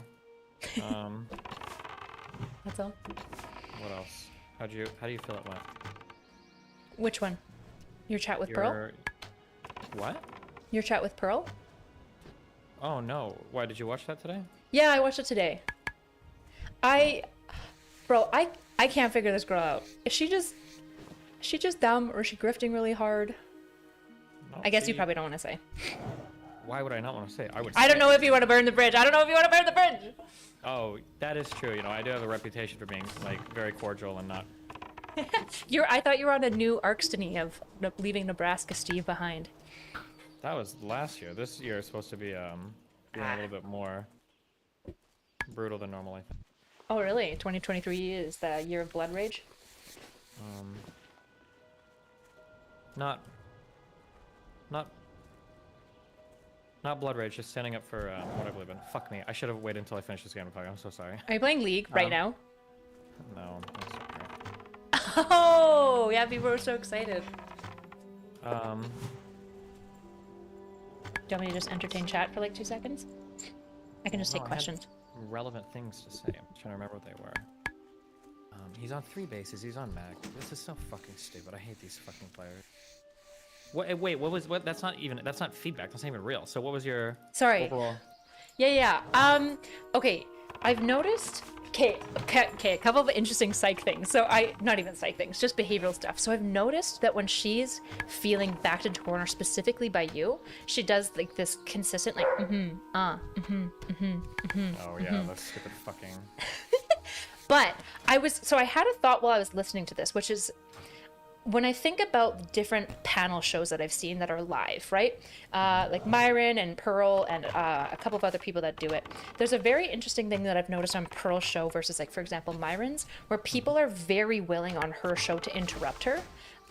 Whereas people are pretty hesitant on Myron's show to interrupt him. And in most live debates that I see, people are pretty hesitant to overstep the moderator too much. I'm curious, like I have my own thoughts about that, but I'd be curious if you had any thoughts as to like why. And I don't think it's as simple as just like, well, she's a woman. I don't really I think it's that's tempting to do the woman thing, but I think it probably has more to do with the fact that she's relatively passive. And I think from what she said to me, she said that was the first show where they've ever kicked anybody off before, ever. Oh my god. Oh my god. Okay, hold on. Can I just, for my own safety, who are we allowed to call bro here and who are we not allowed to call bro? I just want to know. Get the fuck out. Lock the door. Blessing, go lock the other side too. Blessing, lock the fuck. Yo, the only reason was because she kept interrupting me. Jesus Christ. Look, I don't. Oh my god. What? Can you go check? Just go double check. Go. No, but okay, that's fair enough. But listen, look at the difference. That has never I've never had anyone lock off or kicked out. I think best is we move on quick. But think about it. What did I actually say that was disrespectful to her? Okay. Yeah. But she's saying I was disrespectful to her. How? So I wonder if she's gotten interrupted a lot in the past and she just doesn't do anything about it. Because if she doesn't do anything about it, then you would expect to see that type of behavior flourish, right? Yeah. One thing I've been thinking about, so you know people who like when you're in a group setting, they get interrupted all the time, like probably more than on average. But those people that get interrupted when they're talking to you about it, it's like this awkward thing where like, I agree that you get interrupted more, but sometimes it's because like you ain't saying anything anyone wants to listen to. Have you ever like noticed that? That can happen. I don't know how to talk about people with that. Oh. Well, I think a lot of times with Pearl, it's very interesting. What I noticed with Pearl specifically with her panelists is when she was debating you and like talking back, like giving her own opinions, people were very quick to interrupt her. But the moment she said, "So I have a question," almost everyone quieted right away. So it like showed me that the group is hearing her the whole time. They were just deciding when they cared or didn't care to like hear what she had to say. And I'm not just trying to pick on Pearl. It's like something I've been thinking about for a little while, like even in my own Discord community of like, what do I do about people that always get talked over, but part of why they're getting talked over is because like nobody wants to listen to them. I don't know how to communicate that to somebody because it's very harsh and not the best news to get, obviously. Other than that, yeah, I mean, I think you did really well. It was very funny seeing you be in between the fighting. You don't know who you're talking to. Be careful. I like the riz that you're attempting with the outfit change. It's interesting to see. Did you decide aesthetic matters? You've convinced yourself, or was it? A little bit, just because I have to fight so hard against the blue hair, so now I have to like compensate in another area. So I'll probably, for at least as long as I have this, I'll probably have a wardrobe and shit. Really, just until you get rid of the blue hair? I guess it depends. I mean, if I already have the clothes, I'll probably hold on to them a little bit. Yeah, maybe, yeah. Okay. Why, is that a problem? Oh. Well, I just think it's like one area that I've always been kind of confused about your platform, because I think you would agree that the aesthetic you communicate to people really matters, right?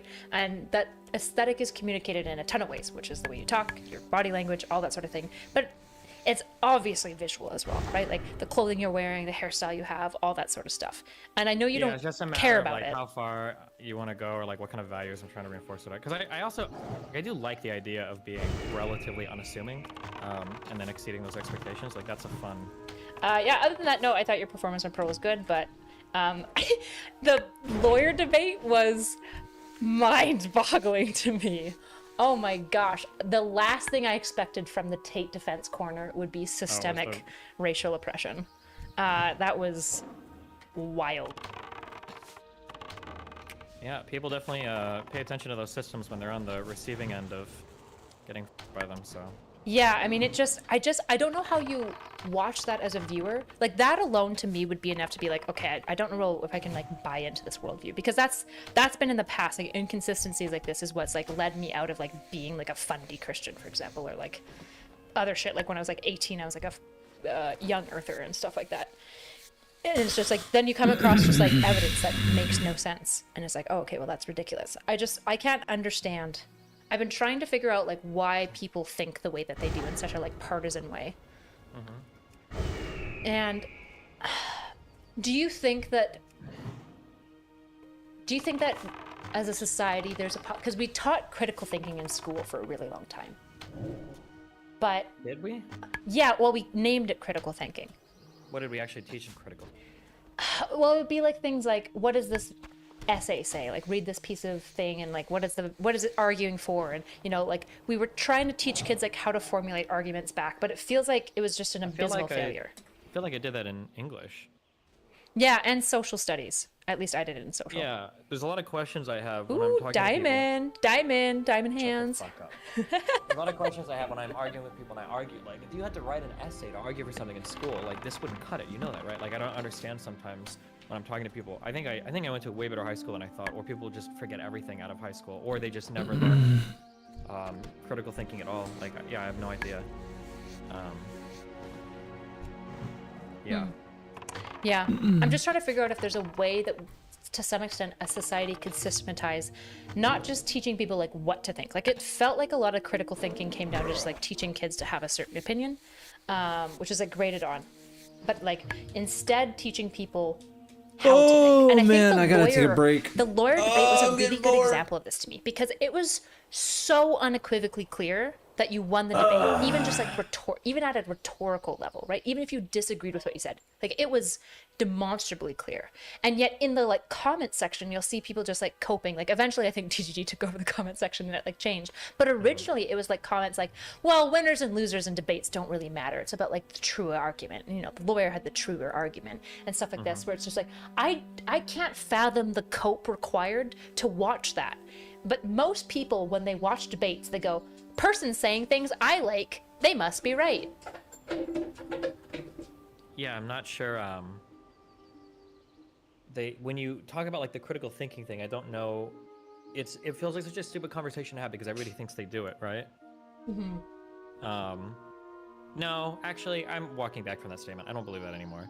I used to say everybody thinks they're right, but I something that I lean more heavily into is usually I'll have a conversation with someone. I'll ask them like, what do you do to make sure you're not like stuck like in a stupid thought loop or whatever? And I find that a lot of people don't have answers to that. And I hope that when I ask them that question, it gives them pause a little bit, where like, well, if you don't have a way to validate your thoughts, or if you don't have a way to figure out if you're kind of getting lost in some bullshit, maybe you need to take a step back and you might want to stop talking or you might want to stop streaming on Twitch if you're talking to Destiny.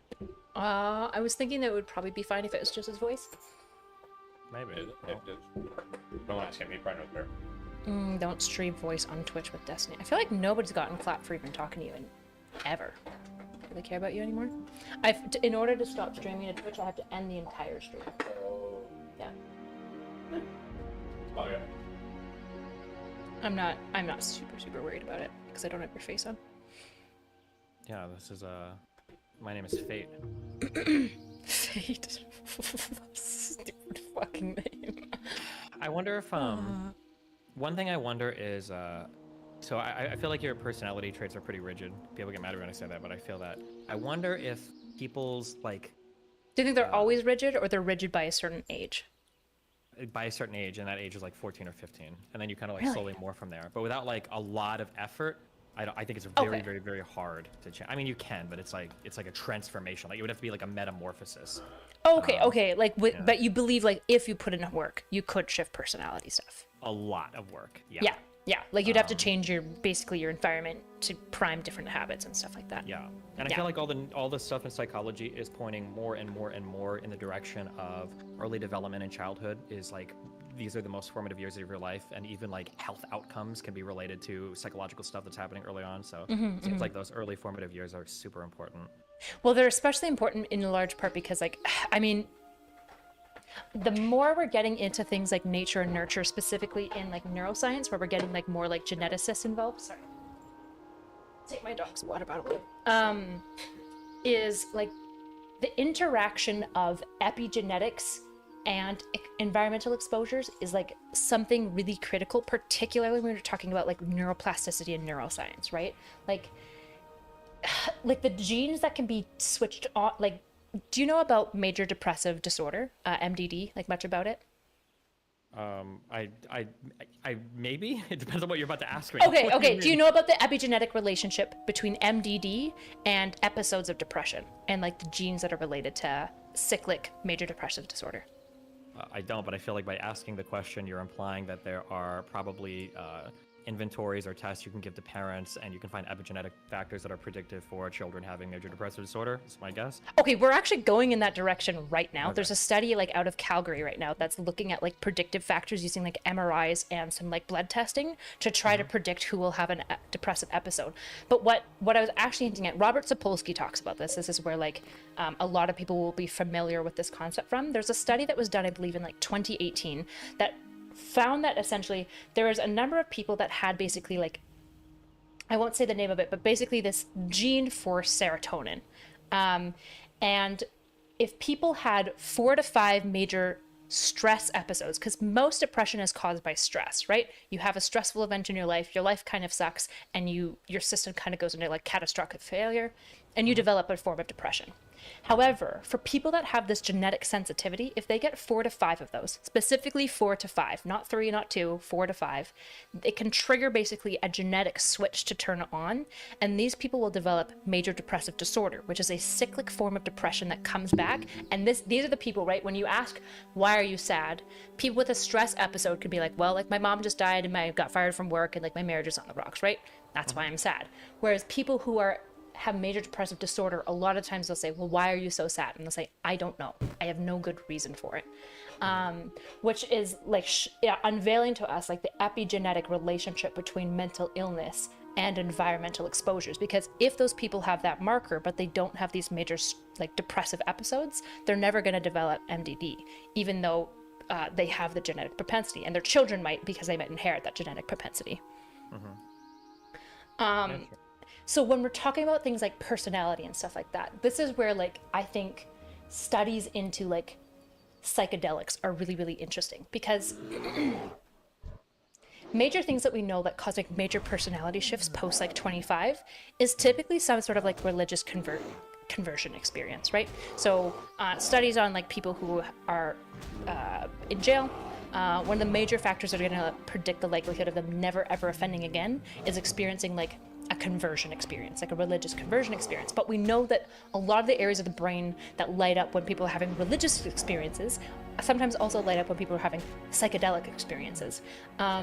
So like the possibility of like, man, the research on like trauma and depression specifically, of people taking like psychedelics with a therapist specifically, because psychedelics, the more we're understanding about them, seem to be really reliant. I'm sure you might actually have more to speak on this.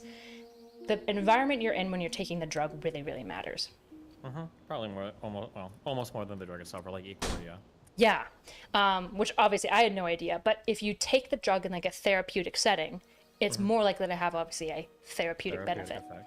Yeah, for sure. So you're seeing people that have been like basically like besotted with like chronic depression and anxiety from like a trauma experience early on, do this treatment 1 to 2 times, and then immediately just be like freed from it, which is weird because it's very similar when they describe their experiences of like quote unquote freedom. It's very, have you ever heard of like freedom series from like the Christian circles? Nope. Okay, don't worry about it. Okay. But they basically are kind of doing like, they do they do basically intense prayer sessions that will be like 8 hours long sometimes. It's really weird. And they'll be like praying over this person to like break trauma, I don't know, spiritual woo-woo about trauma.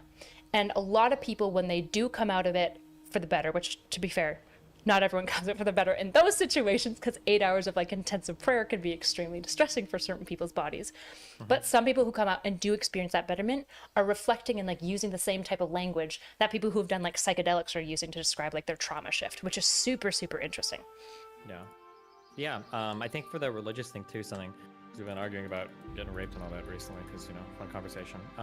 Wait, what? Okay. Having like a strong religious background can actually increase your tenacity when it comes to dealing with traumatic events. Like people that have higher levels of religiosity can have lower levels of trauma response, I guess, because it helps them cope with or adapt to whatever the situation is too. So Yeah, particularly if their religiousness has like a slightly liberal bent to it. So fundamentalists tend to do much worse overall in like mental health factors. But people who have a religion, but it's not like a super rigid dogmatic form, mostly fare better on almost all mental health scales. And yeah, they seem to pose a lot more like greater resilience to distressing events. Yeah. But you could argue that could be from community. Like it's hard to distill what specifically is going on. Have you ever had, when you've done psychedelics, have you ever had a religious experiment or like religious-y feeling-y kind of experience? I've never done psychedelics, is why I'm asking. Sure. I mean, like it can feel spiritual, but like I'm so fundamentally atheist, and I understand pretty well that I'm like an atheist. So I don't think I would ever have a religious experience on psychedelics. But like you definitely have experiences where I could understand why people would think they're religious for sure. But at least for me, I never have. I've done 2 really, really big trips on mushrooms and not even remotely like religious or maybe spiritual, you could say, but right. But I imagine that like there's stuff in your head that's going to be coming out based on what you already think, and certain drugs will probably enhance those pre-existing thoughts, I would imagine. Like if you're religious and you do like a big psychedelic trip, you're probably gonna like talk to God, I would imagine. Yeah. What are the like religious akin, like what are those types of experiences? Are you asking for you personally? Yeah, I'm just curious. When you do really, really, really high levels of psychedelics, there's a concept called ego death. Which I think is like basically what happens, I think this is my understanding of it, is there's a lot of stuff running under the hood to give you a full-on like, this is a human and I have a human experience. There's a lot of stuff happening, and when you kind of break your mind a little bit by taking a lot of crazy drugs, you kind of like disconnect a lot of stuff, and you have like a perspective that's left that is like fundamentally different or altered than your normal perspective. And so you're kind of like sitting here like looking at something that doesn't feel like a human or doesn't feel like you or doesn't have like a past. And then I think this is probably where like the feelings of like being connected to the universe and all that shit come in from.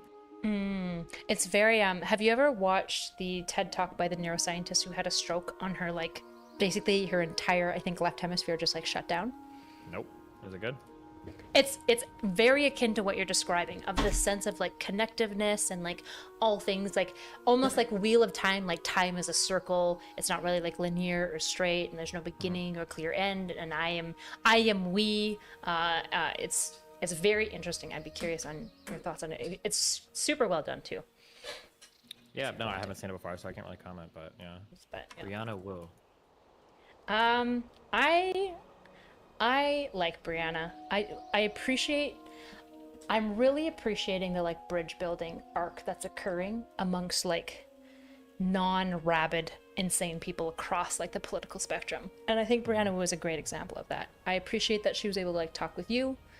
I think she's got Did she talk with me yet? Have we done that yet? Well, on a panel. You guys had a panel on Wick's panel where you guys talked back and forth at least a little bit. Oh yeah, true.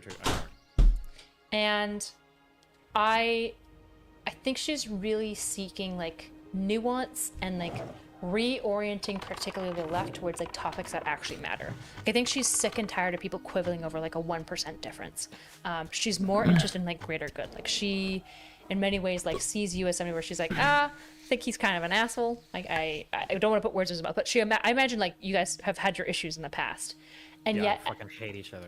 Yeah, but fundamentally I think she like I don't want to put words in her mouth, but like I can at least respect somebody who is trying to bridge build for like a greater like purpose, which is like, let's maybe stop quibbling about like fucking xenogenders or like these like small little unimportant things, and let's talk about like more important things, like trying to get like representatives, trying to get people turning out to vote, right? Trying to get people participating in politics.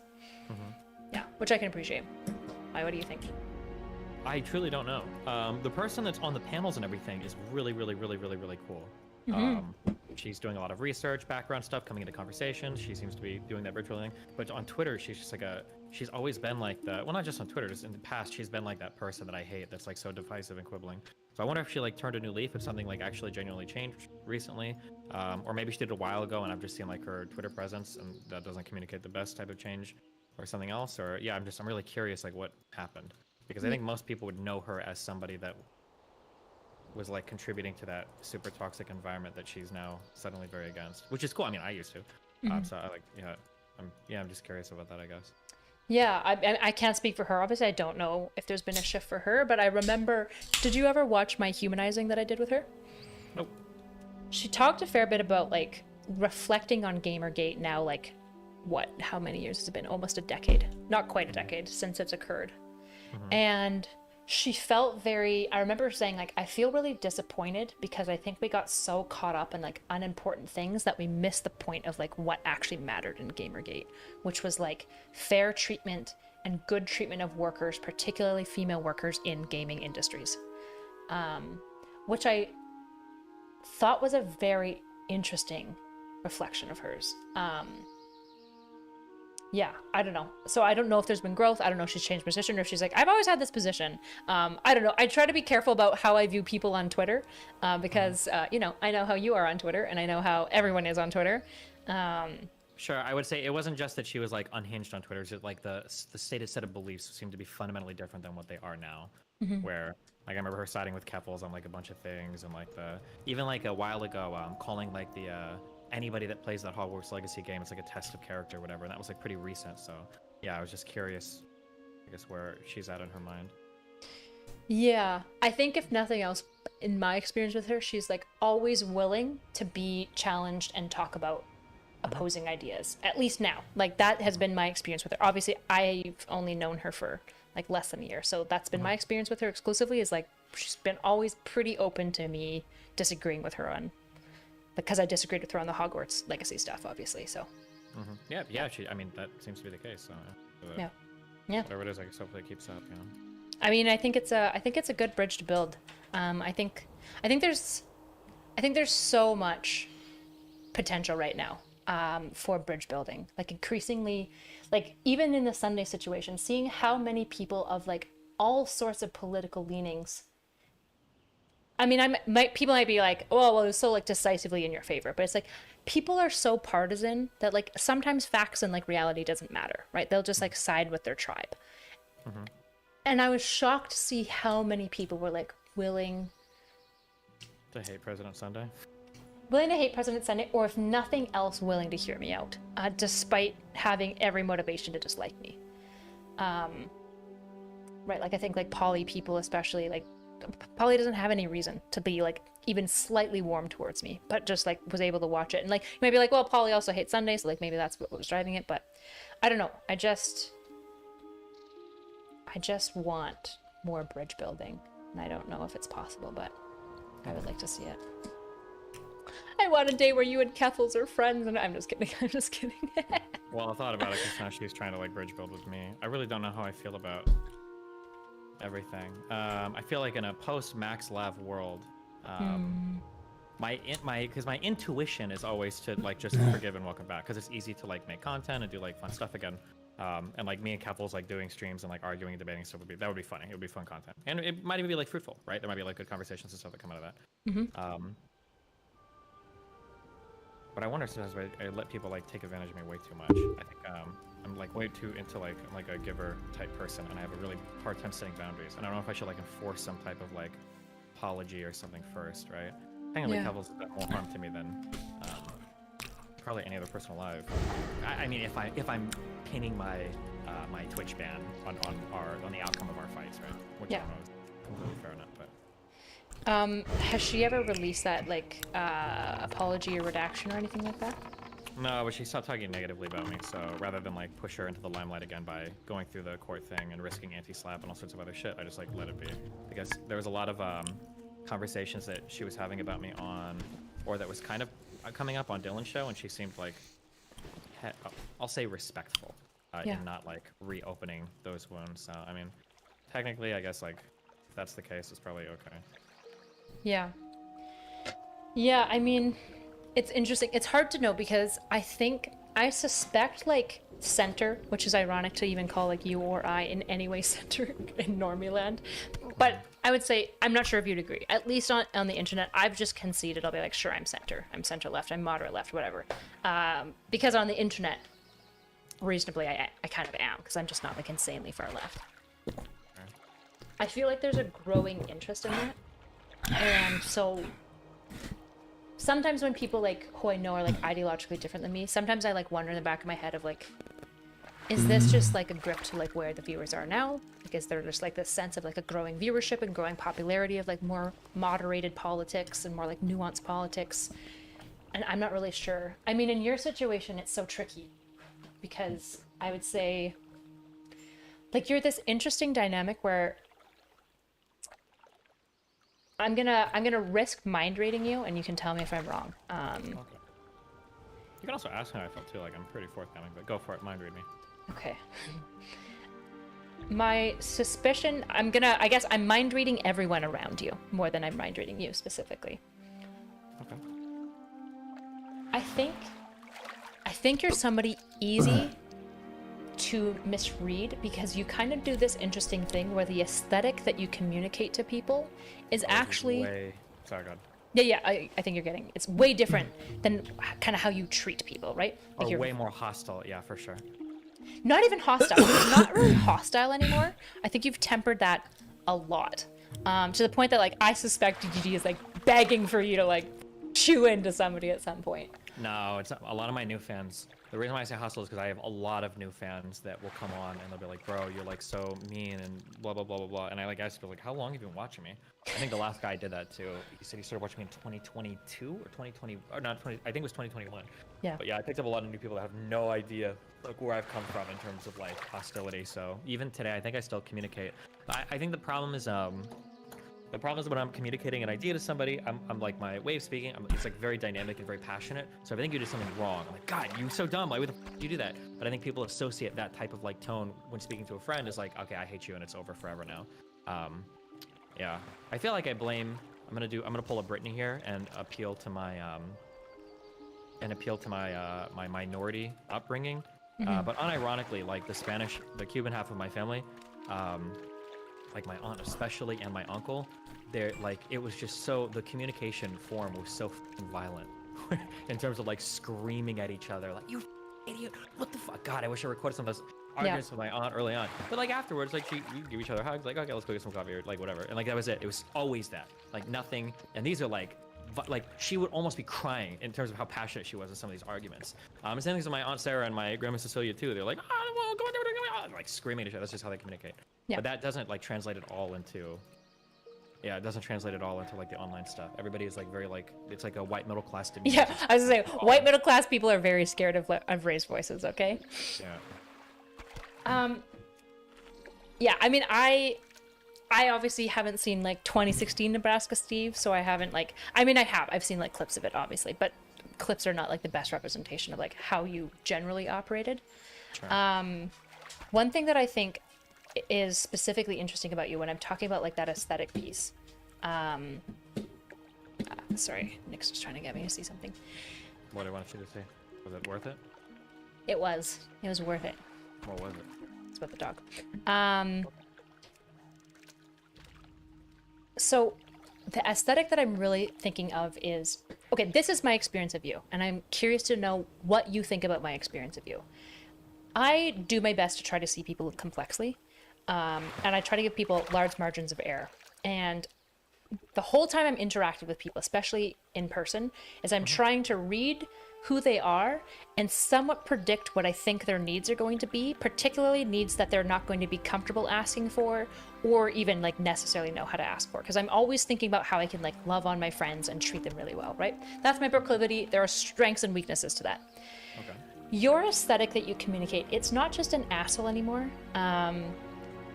There's that cold piece, but specifically, I think now especially, there's like, it sometimes feels like a disinterest. And I think people read that personally. I don't, honestly, because I try to just measure you on like the actions that you present. Right, I know you to be very generous.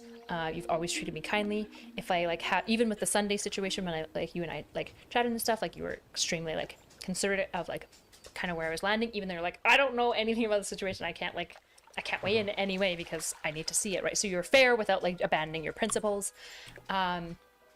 I suspect. Oh yeah, because initially when that President Sunday stuff broke, Erudite was like, Steven, I need you to go DEFCON 7 on guys in vests with obnoxious accents. Don't say that. Don't, please publicly don't even say that. You're joking. You're joking. It's a joke. That didn't happen. Holy fuck. That did not happen.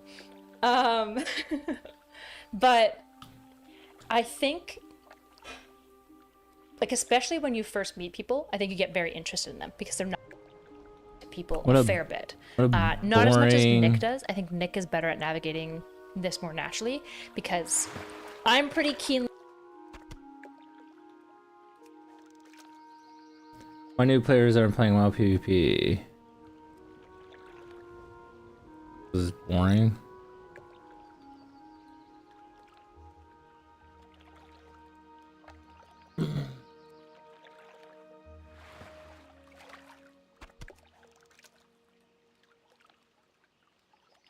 Somebody linked me this thread this morning. It said, CD said 2400 and Shuffle is an entry-level rank in PvP.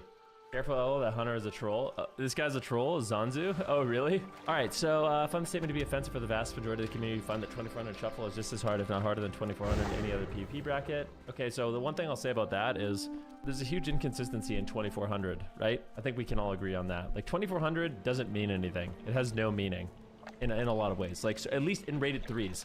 In rated 3s, 2400 doesn't mean anything. It's like, if you go to the season 1 of Shadowlands, 2400, there's 8,000 people above 2400. Now 2400 is like, bro, you're competing against like the best players in the game, you know, like 24. If you're playing above 2400 right now, you're really solid, you know. So in 3s at least, but it all depends on the season and how many people are playing, right?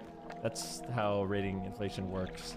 I would say 95% of the people who participate in PvP do not have friends lists who people who can queue 2s and 3s with moment's notice. Most of us do not like LFG, as evidenced by the death of the old brackets, and for a majority of us, Shuffle is the only viable game mode currently in PvP. A ton of people are happy to even get 1800, and why shouldn't they be? People can finally play the game and improve and not rely on LFG, and the primary people for the same reason that hate this are elitist 3s, players who are salty that no one cares about their bracket anymore. We should celebrate 1800, 2100, 2400 Shuffle the same way we celebrate it in 2s and 3s. They're out of touch. Most esports games has like 4 or 6 abilities. One of the hardest MOBA games, Dota, has only 4 or 6 abilities. The games have different skill sets, right? Like, I don't like really making those comparisons because you could be like, oh yeah, Counter-Strike only has 2 buttons, like reload and shoot. Like, okay. You know, but it's like you have a different skill set, you know? In games like Dota. Do we consider games where people die with defensives available? Don't stop Siege to Change. Actual PvP? Are there any highly upvoted comments? We should celebrate 1800, 2100, 2400 and Shuffle. I don't know what garbage MMR you play at. You're a 2100 peak player, hard stuck in Shuffle.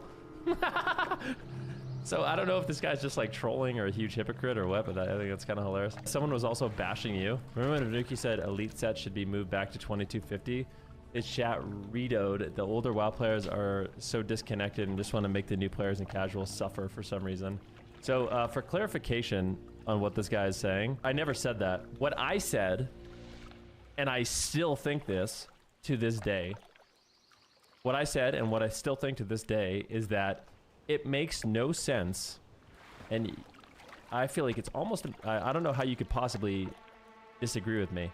So what I said is it makes no sense to go through the brackets and fully unlock the elite Mog without unlocking the Gladiator Mog.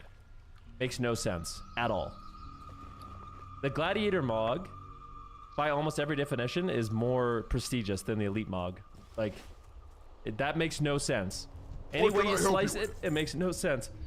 How the first season, like the first day of the season, I can go and earn the Elite Mog before I have a single piece of the Gladiator set. Makes no sense. Don't care what you say.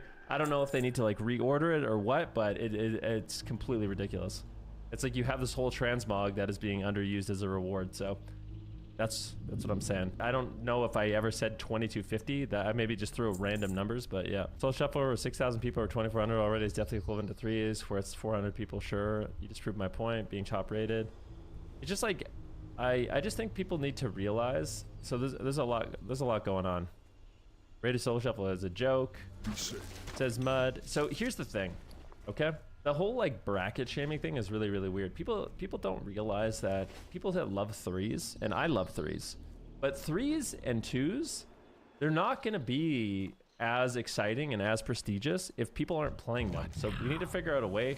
People want to play the game. People love World of Warcraft. They love PvP. The reason why they're playing Soul Shuffle is because it allows them to actually play the game. I think that's what people don't realize. It is very difficult to play the game. Like incredibly difficult. If I go player versus player right now, and can I find a group? Arenas, find a group. 1,500. All right, let's see here. 1,400, 600 rated, 1,000 rated, 1,200 rated, 1,000 rated. So if like you're someone that's like a 2K player in 3s and you want to find games, like it is not easy, right? You're just gonna be scrolling through, trying to find someone of your skill level. LFG, it's a nightmare. LFG is a ghost town because of Soul Shuffle. Well, I'm gonna be honest, man. LFG sucks. It needs an overhaul. Okay, it's awful. You can't even make a listing. Like while you're sitting in these 30-minute Soul Shuffle queues, you should be able to make a listing to try to find people to play 3s with, but you can't. Not to mention rampant gatekeeping when it comes to PvP and LFG. Well, it's just like I don't know how to explain it. Like. The systems that are in World of Warcraft only work when a lot of people are playing, you know? Like getting Gladiator, for example, right now. Getting Gladiator right now, in opposition to getting Gladiator Season 1 of Shadowlands, like it's not even in the same universe of difficulty. Like it's completely different. Like getting Gladiator right now, extremely hard. Like you're only gonna get Glad if you're playing a tier 1 composition. You're queuing in the evening, like, you know what I mean? Like, you have to play the best comps with the best people at the best times, or Gladiator's gonna be extreme. You can't do it. In Shadowlands, easy. Sure, the entire game is spamming Mythic Plus and solo queue, but like, dude, I can't find a game at 1,200 and 2s and 3s and LFG looking for. Yeah, I know you're trolling, but I also think it's really one thing that I think is important to remember, especially, I mean, there's a lot of like diehard WoW fans, you know, like myself, like Sea-Doo, like, you know, people that have been playing the game for a long time, they've been streaming the game for a long time, they've been a PvP advocate for a long time, you know, make our living streaming the game and making YouTube videos on the game and competing in the game. And the most important thing is that like the casual player actually enjoys playing. I think that's something that people forget. If nobody can play the game, then nobody cares and the game's gonna die. So I think we should be like advocating to make it, you know, I don't know, figure out a way to get it so people can actually queue. Because it's pretty brutal. Patch Shuffle was actually nice, reading was all F and inflated, but it felt motivating and queues were short. Yeah. The truth is, there's a really weird thing right now with Soul Shuffle in particular where they haven't tried to incentivize healers still very much. Like, I'm gonna keep it real. Nobody cares about Conquest and Honor. Like, Conquest and Honor is not enough of a carrot to get people to care about queuing their healer, you know? Abster says game is the best it's been in a long time, but Soul Shuffle queue hype definitely highlighted the issues with the other brackets. Low MMR, inflation in 3s, low Conquest rewards in 2s and 3s, no rewards from 2s, outdated LFG. Yeah. The fact that 2s gives you nothing is crazy. No pets, no mount, no title. I agree. RBGs is the same thing.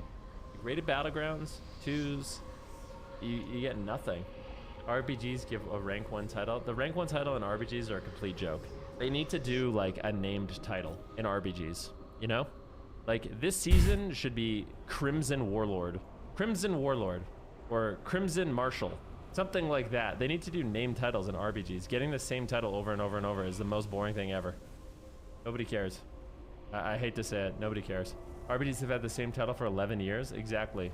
Let me ask you a question. Once you get the title, do you care about getting it the next season? How much do you think people would care about getting rank 1 in 3v3 if every single season was Elite Gladiator? The title was just Elite Gladiator Venfuki. Every single season, Elite Gladiator Venfuki, Elite Gladiator Venfuki. It never changed. How do you think people would actually care about getting it? No. I mean, maybe the first time you care, but after that, you don't care. More CD is wrong, though, from a healer point of view when it comes to the skill and soul shuffle at 2400. How many DPS will you need that LOS suppressed node defensive CDs are all? At least that's how I see it. Yeah, they could do, I feel like it would be really cool to, like, learn about classes.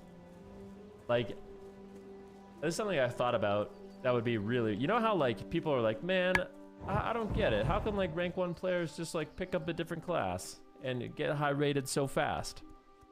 And it's mostly just game knowledge, right? Like, once you learn your rotation, you learn how to press your defensives, like, you already know positioning, blah, blah, blah, blah, blah.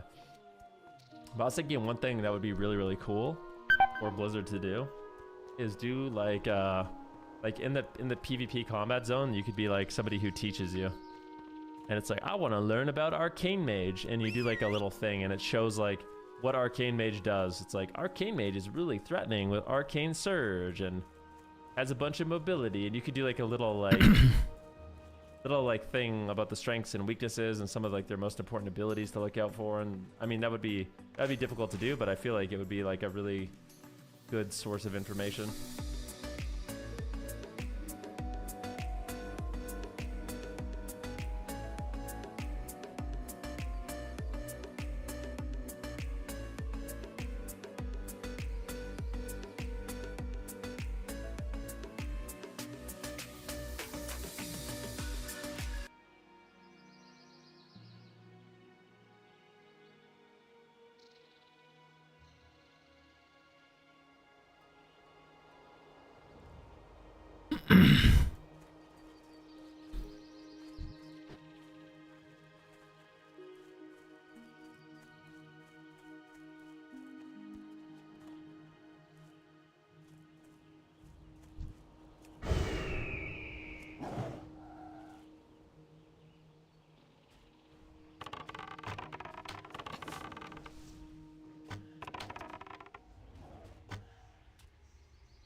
Let's jump into this first story. We got us from timcast.com, exclusive video. James O'Keefe tells Project Veritas staff, I've been removed from CEO and board.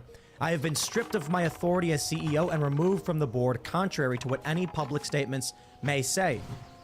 He gave, I think it's like a 45 or around 45-minute speech, and an anonymous source provided this video to us. We uploaded it on YouTube and published it.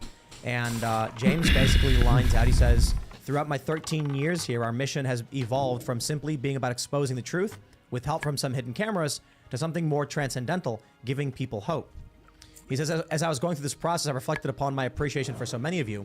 What makes us great is that we do this work because we believe we have a passion and a flair for storytelling. He gave a big speech. I recommend you guys listen to the full 45-minute speech. I can't break the whole thing down in only a few minutes, but there are some things I want to point out. The article says, Timcast News has also been provided with board minutes regarding O'Keefe, which included an indefinite suspension without compensation. And the funny thing is, maybe if we, I think it gets cut off right here. We go. This is an image that we received. Indefinite suspension of Mr. O'Keefe as CEO without compensation. Well, that's strange. Didn't they say before that it was paid time off? Now we can see here in this document, it's not paid time off. There's more. In this image, I think this is I believe it's something different. Let me pull this one up. Indefinite suspension of Mr. O'Keefe from the board, pending the results of the two-dimensional audit. So here's what we have. I mean, so I just want to show you. Here's the full video. You can find it at youtube.com/timcast. I don't know if it was uploaded anywhere else. I believe the video of James giving the speech was leaked to a bunch of different news outlets. And I will say this. People are not having it. Project Veritas on Twitter is currently down 133,349. Let's refresh and just see what happens if it's the same. Yeah, 133,585 followers have unfollowed them on Twitter. And we have this statement from Veritas. Take a look at this. This is where it gets, I get the most offended. Here are a few examples of what has been uncovered so far by PV leadership. Here's the first thing I'll say. James O'Keefe is Project Veritas. He started it. He's the one who paid the prices for it. And I assume most people are donating for him to do what he does because they believe in him. They say $14,000 on a charter flight to meet someone to fix his boat under the guise of meeting with a donor. Sorry, I just literally don't believe it. That just sounds like nonsense. And here's the other thing I'll tell you. If James didn't do the right thing, or he tried to by starting a nonprofit, if James just did a private corporation and said, donate money, it's not tax deductible and I can do whatever I want with it, nobody would bat an eye at James O'Keefe getting a private jet. Not that I believe that he would misuse funds this way. Here, look at this one. $60,000 in losses by putting together dance events such as Project Veritas Experience. That I disagree with. Those are not losses. Those are some of the most memorable Project Veritas experiences. Exactly. Well, also, doesn't Turning Point USA put on all kinds of dance events, stuff for students? Yep. Like, if nonprofits lost money on one thing but made it up in a different area, that's okay, right? They have to, not everything they're going to do is going to be financially successful, even if ultimately it works out to be in the green. Yeah, these show different dynamics of James and the crew, the people that he was working with, that it's not just some stodgy news organization. I think it enlivened a lot of young people to get involved because he's also an artist, like a dancer. So I think that was fantastic use of funds. The story I was just telling Ian, we did an event in New York with Mines, and James O'Keefe was there, and there's a side stage area. It's kind of like backstage. And there's a group of, there's a bunch of people getting ready to go on. And I see James and I'm like, James, do a moonwalk. And then the whole room breaks aside and everyone stands there as James O'Keefe moonwalks perfectly through the side stage. That kind of thing, in my opinion, I know maybe it's silly, but that is not a loss. When James was doing these videos, he was making a character of Veritas that was something more than just a hidden newsroom that sometimes posts viral clips. It was giving character and personality. This is ridiculous. I'm sorry, man. It sounds personal because if this was about money and he cost the company a couple $100,000, him leaving and all these people leaving, like these are the hardcore donors that are leaving. The last 130,000 people are the people that are going to throw $10 a month at Project Veritas. That's 1.3 million. The donors already filed that cease and desist letter, right? They said, we want our money back if you are getting rid of James. We gave because of him. And so therefore, if he's not there, then this is not the organization that we gave money to. Can they get their money back? Is that legal? I have heard some organizations do it, other times not. I'm not an expert on it.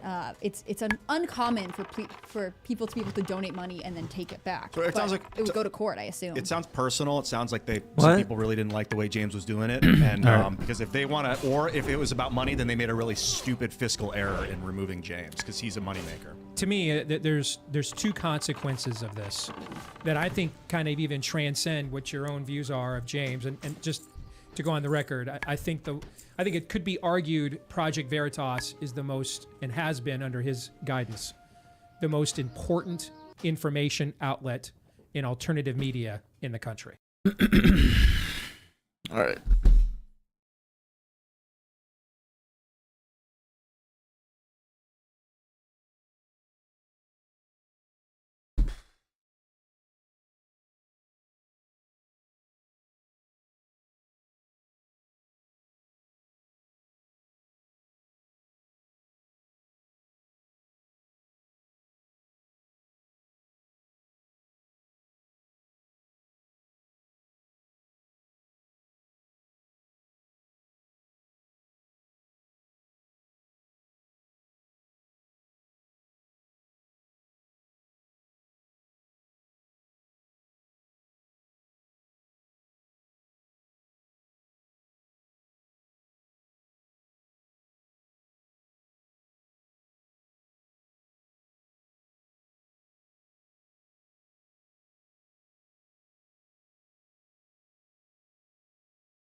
much in a weird position right now. Shit that people haven't done since the 70s. It doesn't look good, and I'm genuinely, for the first time, I'm like, if something, I wouldn't be surprised if something did pop off, or somebody's like, oh shit, somebody launched something that they weren't supposed to launch, and all hell breaks loose. No matter what you think, I know for a fact, working at a nuclear missile base, if one person launches one, it's over. Because oh shit, can you imagine that? Somebody launched a nuke, it's over. It's over. And I feel like we're getting close to that point because those people with power, it feels like he's getting surrounded. That's not good. It's not a good time.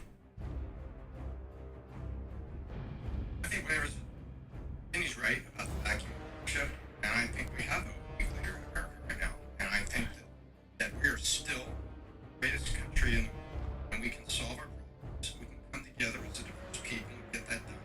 But it needs strong leadership, and that leadership, it's not just the leadership is calls on all of us to step up, starting with our schools. I feel incredibly strong about education and incredibly strong about providing safe, balanced education, and weak leadership at the top, weak leadership in the home, weak leadership at your school. You make a great point, and it's there's a vacuum out here that's just screaming. Let me ask a question. Question we started off. Show. Biden and not going to Palestine. Concerns of Russia, putting their weapons on the ships. See the fact that China is uniting, saying, hey, sell you lethal weapons. First time, not like regular weapons, lethal weapons. These things, question of, could this lead to an there and not there again? Sorry about that. I was reacting that you were asking me. I know this. To the original question, going back here, I think what is happening right now is the West and the East are fighting a proxy war in Ukraine. And you have to remember, let's take a look at that. Notice, we will never give them tanks. We'll give them some desert, give them money for small arms, money for grenade launch, give money for, we won't give stingers. Okay. Oh my. If you notice that the level of weapons, and they keep making a point of it in each one of the articles, is they're giving them lethal now, but we're not going to give them these, but we're giving those. I can't believe I just lived that. Like it's a proxy being fought in Ukraine as both sides are fighting and to a certain degree testing weapon systems that they're giving to Ukraine and giving to Russia. China's giving stuff to Russia, and the West is giving stuff to Ukraine. Remember, give them any planes at all, and then they said, give us your NATO planes, please, give us the better planes so we can have them. He said, oh, maybe I will, maybe I won't. I think fighting a proxy war, and it's going one step at a time on the advanced war. And that we're outraged. The President of the United States, on President's Day, flew to Ukraine, gave them another $500 billion. I don't think people just go $500 billion. Okay, for East Palestine, there's a freaking fish are dying, dogs are dying, people can't drink the water. You know what America is right now? Imagine having your dad's sick at the house, and he's God forbid dying of cancer. You have the means to help him, but you know what? I'm gonna donate to a charity. Where's the outrage? Fuck is, I'm sorry for my language. What is going on? I don't get it. I don't understand. How much money have we given? $100 billion. What? That doesn't make. Remember we had that talk Adam when her name was here. It's not gonna be a trillion. I think she was thinking. Yeah. Oh, yo, think about this. $100 billion. And I don't give a damn. I feel bad for what's over there. I don't care about Ukraine. I care about us. Why is putting America first such a bad thing? Why can't we come first? In Palestine, I thought about this. I don't understand why it's being what is on those trains and who owns those trains that is able to drop the dime on media and our political leaders so that everybody ignores it. I'm actually confused. Not confused. I think somebody's dropped the dime and is suppressing the story. But how effectively did they do it? If it wasn't for America would know. And Pat, we talked about documentary last year, December, White Noise, that the movie is set in 1984. The exact betrayal.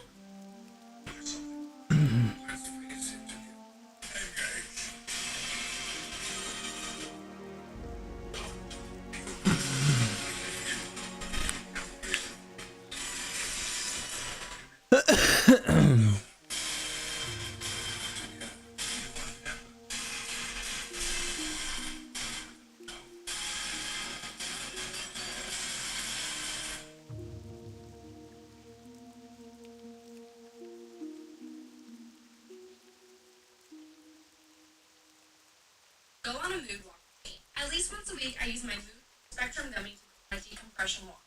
My goal in 2023 has been to find time to release stress every week, and my mood walk has been key. The combination of walking to release endorphins and the gummy relieving stress is absolute action. These treats are federally legal in all 50 states and lab tested for the highest. Best part of my mood walk is the effects only last 2 to 3 hours, and I'm fully back to normal. Better mindset after my walk. Focus on yourself.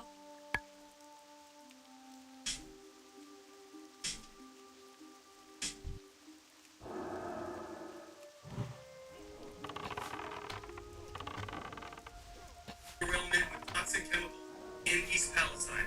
If we're not living in the Matrix, that's a fact that happened in the movie last year in the city. This is what you were talking about. A little bit so we can see the story. This was in 1984 set, and then in the movie there's a train derailment in East Palestine and a dump chemical. If that is not insane, like I don't know what is. An airborne toxic event. Sorry, is that weird? What are the odds? Is that crazy? So go back to this. So are we out of so doesn't want NATO to be strong? NATO acting like Ukraine is part of NATO.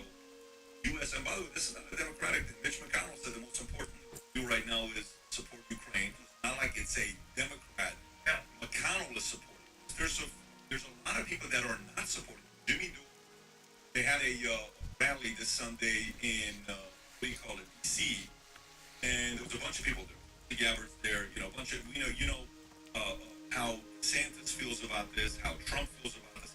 A lot of people against constantly sending resources to these guys. But are we at the tipping point where all of a sudden, boom? Because the way this is going to go is the moment the first person goes, like you said earlier, it's go time. There's no looking back and taking your time with it. What do you think? Yeah, I think that's why it's so scary. I think it's a word some it's the memory for Americans currently, so they don't really understand how serious they are right now. There's an actual possibility of World War III, the new World War III. There's somehow it's not possible. And so and also it's like our country's a mess. It's not really everything. It's a complete mess. China is, their ambition is destroying America. North Korea is only destroying America. I don't know. Is it? That's the problem. It's just, we're on the same literal. That's what they say. Math about death. Yeah. Their only purpose in their life is destroying America. And they are supporting bullshit right now. So, I think that's so, and I'm raising a child, so I don't know what kind of future that he's gonna have. I think this is where people, they never experienced anything in life. They cannot fathom how easy peace can be. And it's not even democratically, it's a choice. Besides every, who decides that? It's like democracy, I don't know. It's like, I thought this was democracy. Who chose that it was okay with that?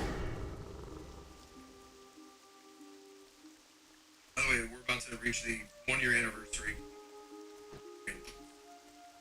I think the reason that he went over there President's Day or President's Day weekend. The big guy went over. I think regarding the amount of money that's being spent, that's an entirely okay conversation to have. Congress has approved this budget. is foreign affairs, sort of the entire budget. You know, as you know, Tom, the majority of our GDP of our budget goes to Social Security, Medicare, Medicaid. That's where the vast majority goes. And then beyond that, it goes to our defense. And then beyond that, what Pat touched on the other day was the freaking interest we have to pay on the amount of debt that we have. So I think it is incumbent on cities, first and foremost, Chicago, LA, New York, to clean up their own mess. Okay, it's not the federal government's job to clean up homelessness.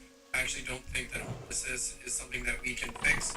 I think there's always going to be people fucked up, and there's always going to be homelessness in every country, regardless. But back to Ukraine, I think two things can be true at once. I think, and I stand steadfast with this, Charlie Kirk said it the other day, it is just entirely immoral and not the right thing to do for a country to invade a sovereign country and invade their sovereignty. You just can't do that. That's just not anything that we stand for in America. We believe in democracy, we believe in borders. We don't play that game. And that's part of the reason that we're backing Ukraine. At the same time, we can question, dude, freaking money we spending here. How much longer are we going to do this? If we learned anything in Afghanistan, it's like, we don't want to be in fucking wars that just never end.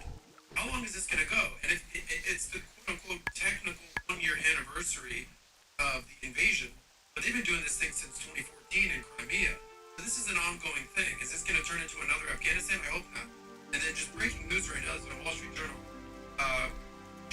Chairman Xi of China is planning to visit Moscow today, or this week, and this is right after has now officially suspended the nuclear arms treaty with the United States. So these are real life things. Tom touched on this proxy war. This is escalating to a point where we in America, for the first few months, Ukraine, support Ukraine. Anymore, like just live your life. And at this point, the war is escalating, and people are dying. And a couple 100,000 people have died. There's something called diplomacy. We need to figure out who in America is going to be the diplomat to basically provide diplomacy so we can end this freaking war. Nobody wants this. It's not great points. I don't think it's going to end anytime soon. She's going to go visit Russia. It's probably going to bring spy balloon info and tell them all the shit that I'm being serious. Show them everything. And then Adam, Pat, you know the START treaty that he's saying he's not going to do? I think it's 1,550 between us and Russia we can have, or it might be individual ICBMs that have the entry system. I mean, that could actually come in and land and hit where they want. He's backing out of that. So basically that's Russia saying we could put these systems on whatever the hell we want because Russia is I think we're one and Russia's number two right now for nuclear arsenal.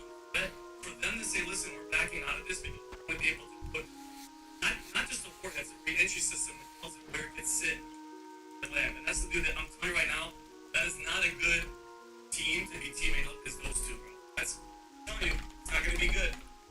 Well, one final point. We have the luxury in America to sit here on the other side of the world and genuinely rest easy at night. If you're in Europe, because one thing I'll continue to remind you is the entire EU supports this war. The entire EU. So if you're Germany, if you're Poland, if you're on that NATO border, you're the ones who literally would be facing nuclear 100% death. Okay? So if they're still behind it, as America, are we taking their cues from them, or are they taking our cues from us? Is it a symbiotic relationship? I don't know. But if they're resting easy at night, I think we can too. What do we want out of this war? Like, what do we want Putin to die? Like, we want to destroy Russia? Like, is our... I think you nailed it on the head. What is the goal? We've set the precedent. Hey, we don't stand for this. We've entered this war. I think you're absolutely... Yeah, what's the point now? Yeah. And I think we need to read into basically what Biden has said in our relationship with Ukraine, and we're not stopping. And I would like to know what the ideal outcome is for doing all this. No food. Maybe, Pat, they have a shitload of dirt on his ass because we already know. I'm just saying, hold on, I'm just waiting. I'm giving you a bunch of options. And you know what Zelensky's saying? Hey, bro, we got all that shit on the laptop. We got all. Just keep giving us. I'm just saying, could that be a little bit of a... Again, that's not Biden's war. Congress has approved it. Yeah, but Biden basically gave Russia remember what he said? You guys can do a little minor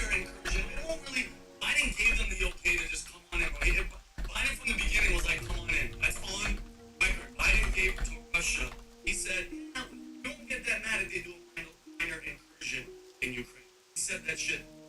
I think he gave them the green light to come here. My point is, Biden is compromised. So somebody be giving a country that much freaking money, just open wallet all the time they go to visit and kiss this guy's ass. There has to be other elements.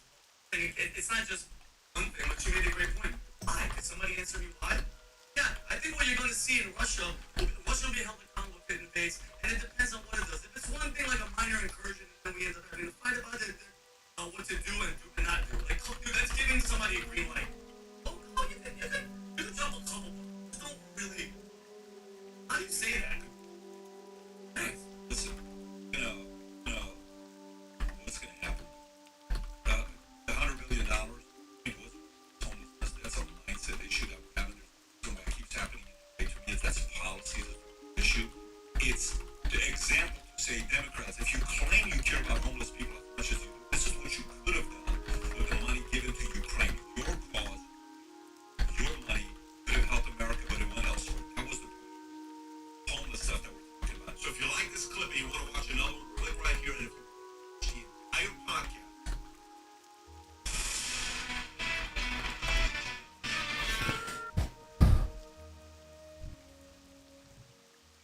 so, one of the things Andrew made was for a couple months. And one of the things somebody else was trying to Tom Lemon's been working very hard to you to know Andrew Great intro right there. And it's important to see this, watch this clip of what he said the other day. By the way, when he said this, I retweeted this yesterday and I said, it's obvious. I'm telling you right now, I'm convinced Don Lemon is obsessed and in love with Andrew Tate and watches non-stop videos and clips. The only reason you say something like this is because you watch certain clips of. Go ahead and play this clip. See what he said. He got in trouble. Don't talk about it. I think it's the wrong road to go down. Let's just people, politicians or something, not enough. I think Haley is. Sorry. Hey, girl. Maybe 40. What are you talking about? That's not great to me. Crying for what? It depends. Just like crime, if you Google, just depends on mine. 20s. I don't necessarily. Oh my God, I agree with that. So I think she has to be careful about saying that, politicians are under What do you do? Are you talking about crime for like child murdering, or are you talking about crime for being president? Everybody else. Google it. There we go. I'm just saying Nikki Haley should be saying that politicians are not crime. They need to be in their private surplus. Is that, by the way, if that was Whoopi Goldberg on his left, and this 5 seconds ago in this clip, he would have been shot. But did you notice something? First, two things. First, he goes, I don't want to go down that road. You know what he did? He went down that road. Nothing to see here. Nothing to see here, folks. Nothing on the stairs. You see, like, this is his sassiness. He's like, now it's him. That's how he actually feels. At the same token, he's a hardcore leftist. That's the one that jabbed him. But isn't he right? Here's a question. Yeah. Is he truly a hardcore leftist? Or has he been spending too much time with leftist? Words have power. And has power. Tom shared a clip the other day with me. I want to show you guys here in a second. What is your reaction, Yoni? Here he says what he says, that Nikki Haley is past her prime. While Hillary Clinton's in her 70s thinking about running, while Kamala Harris is older than Nikki Haley. What do you think about when you hear that comment?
What now?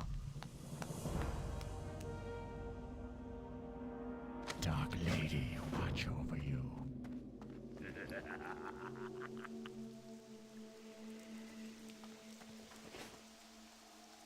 Speak quickly.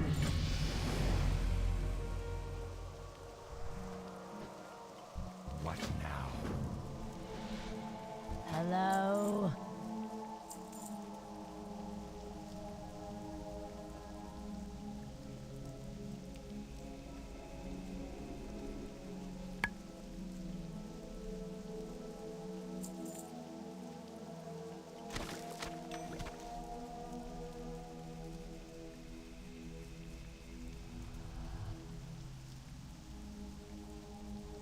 Goodbye.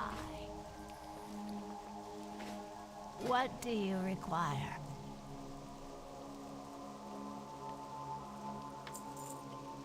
Dark Lady, watch over you. Am I high enough to be doing this, man? I mean, I am 26 now, but fuck, man, still.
Bro, you gotta be fucking kidding me right now with this fucking horse shit, man.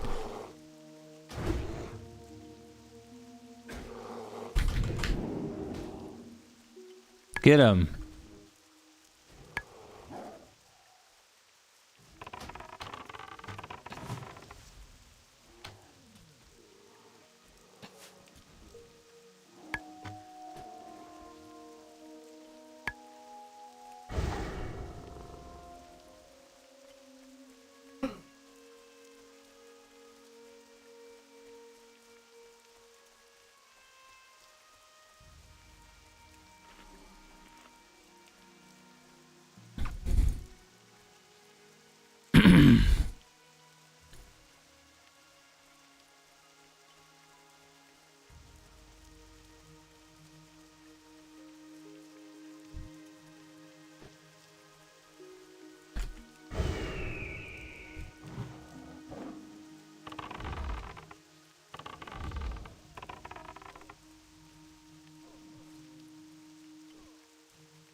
This is why Tauren right here is OP.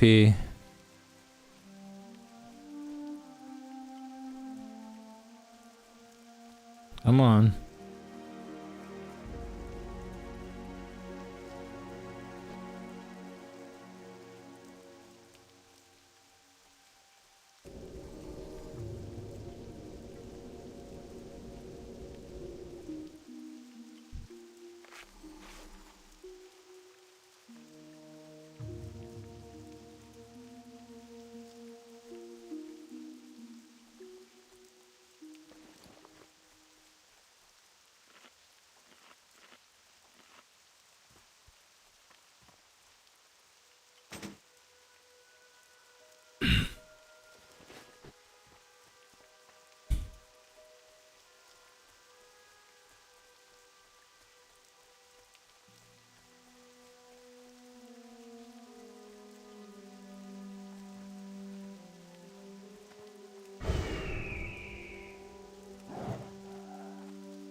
I am forsaken. And you are.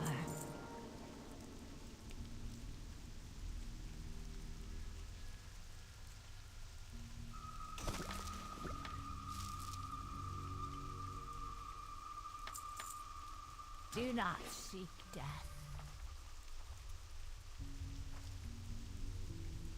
What do you require? About to tame a temporary pet so you can learn Bite 4.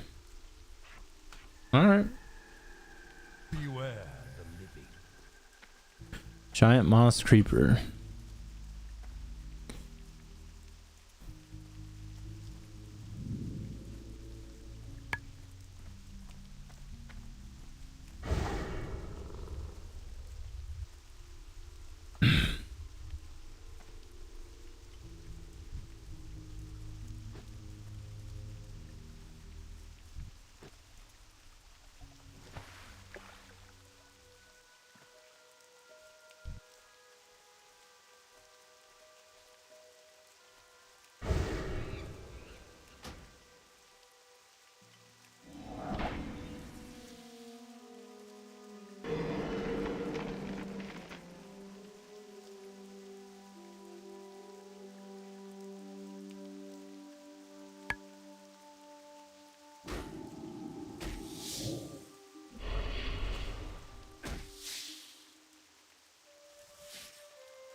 Learn Bite 4.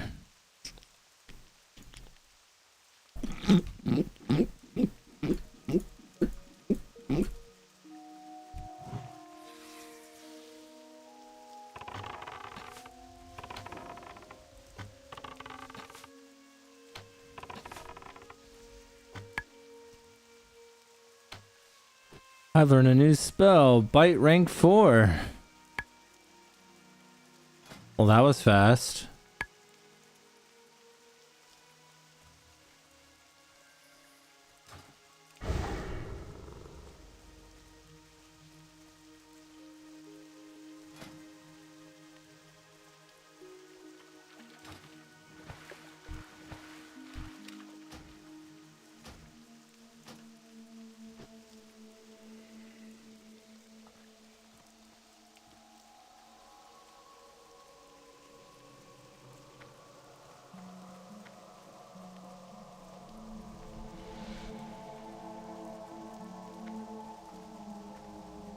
I'm listening. Watch your back.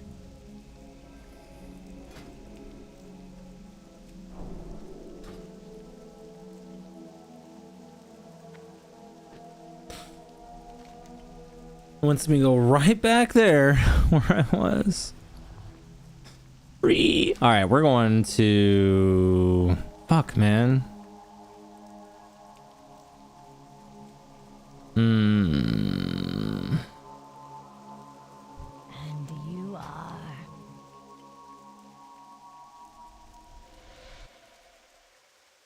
Embrace the shadow.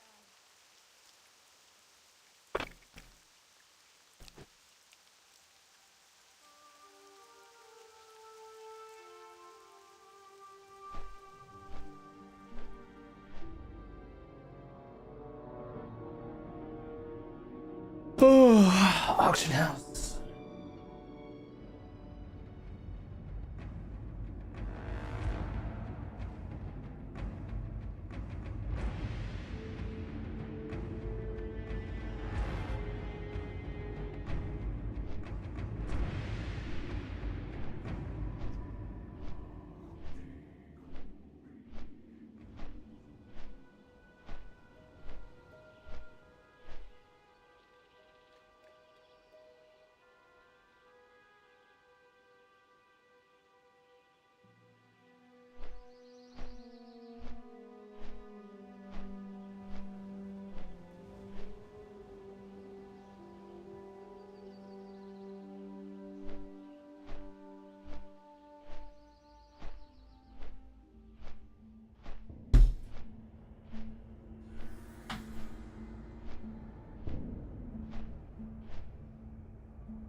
Farewell.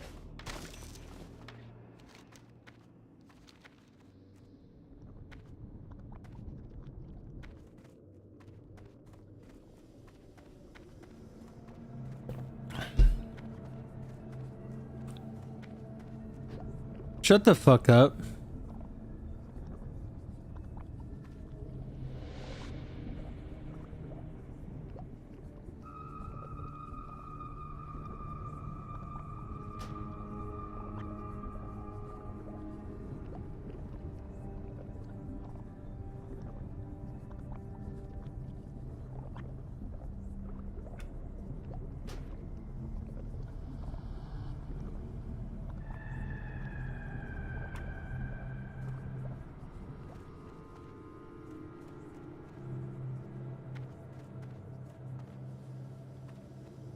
Speak quickly.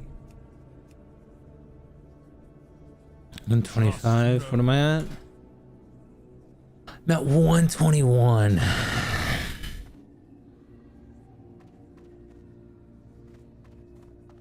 What now?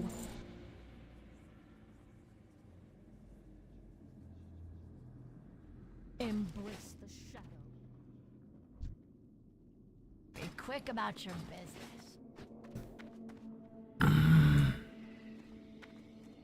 This had better be good.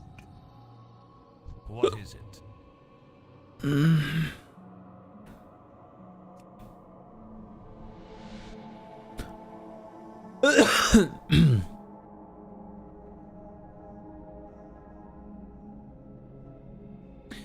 Level 30 heavy quiver. I wonder if I should go ahead and just buy that now.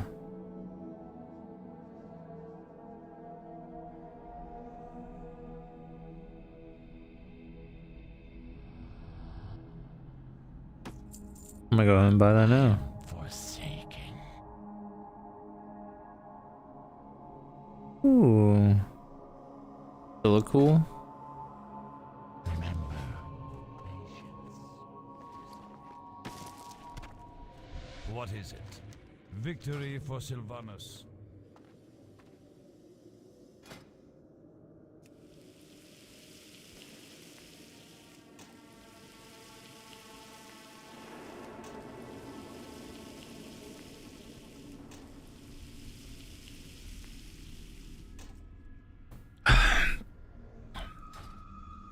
Damn, 2 away. Be quick about your business. Watch your back. Watch your back. Watch back. Watch back.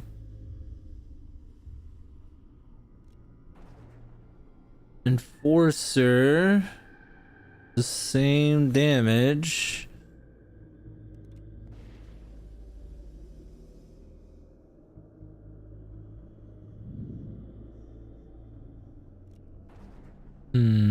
Watch your back.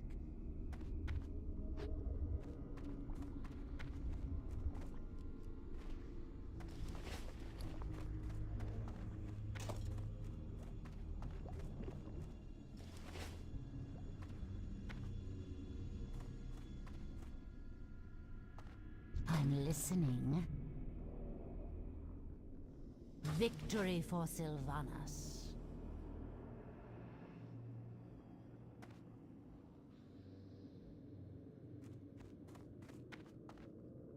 I am forsaken. Remember.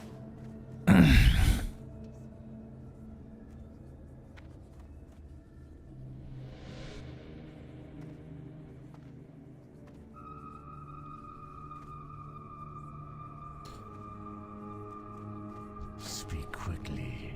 Oh shit. Spirit, intellect, stam, agility.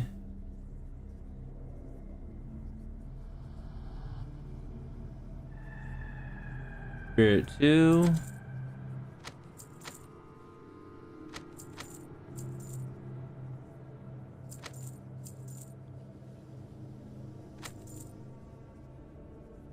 Okay.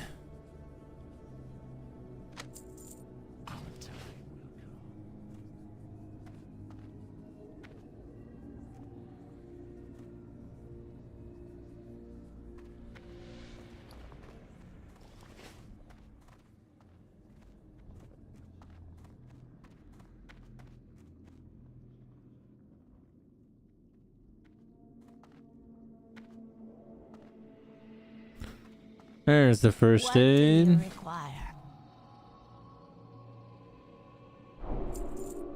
Trust no one.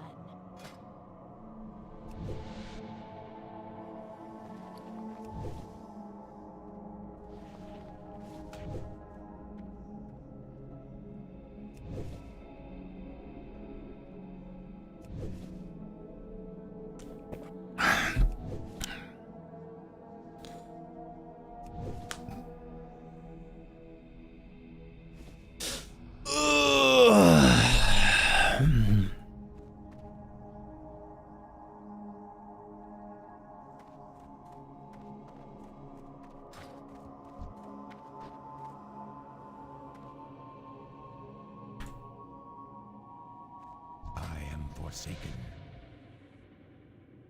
Beware the living. What is it?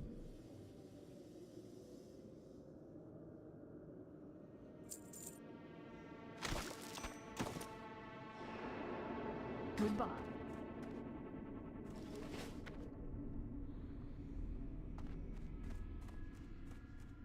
Be quick about your business.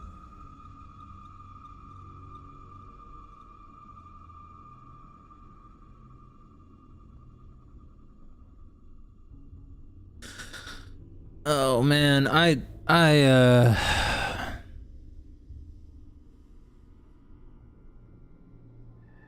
10 fucking gold. That's crazy.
What is it? Dark Lady, watch over you. What do you require?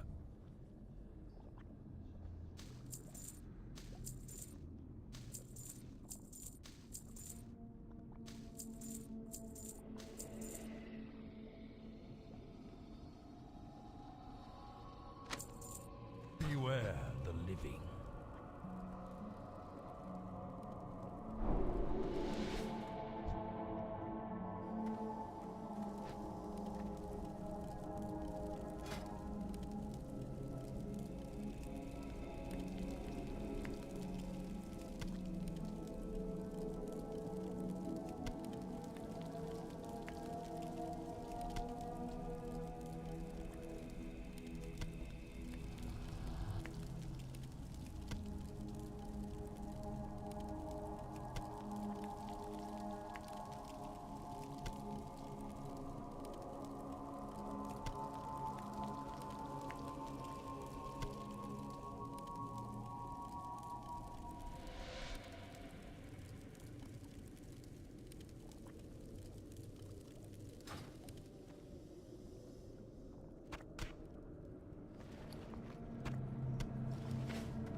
What would you ask of death?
What was that? Bruiseweed, probably? Yep.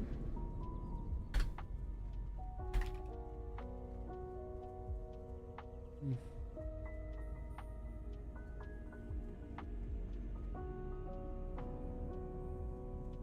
Could kill these guys and hope for a bronze tube as well. Firethorn. We'll fight for it.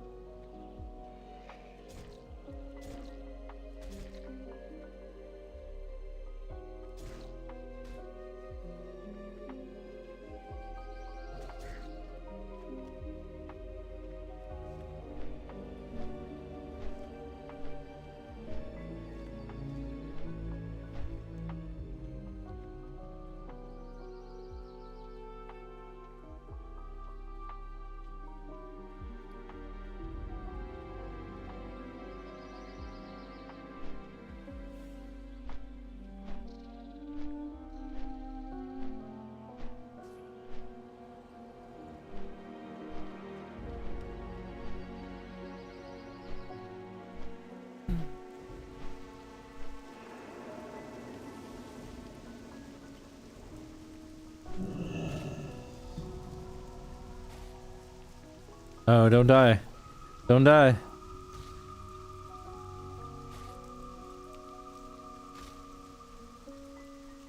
Leave me be. May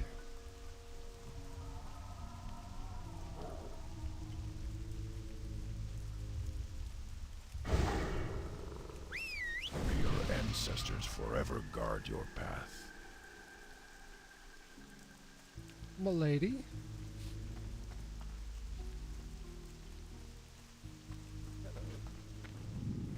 Speak quickly. Whoa, whoa, whoa.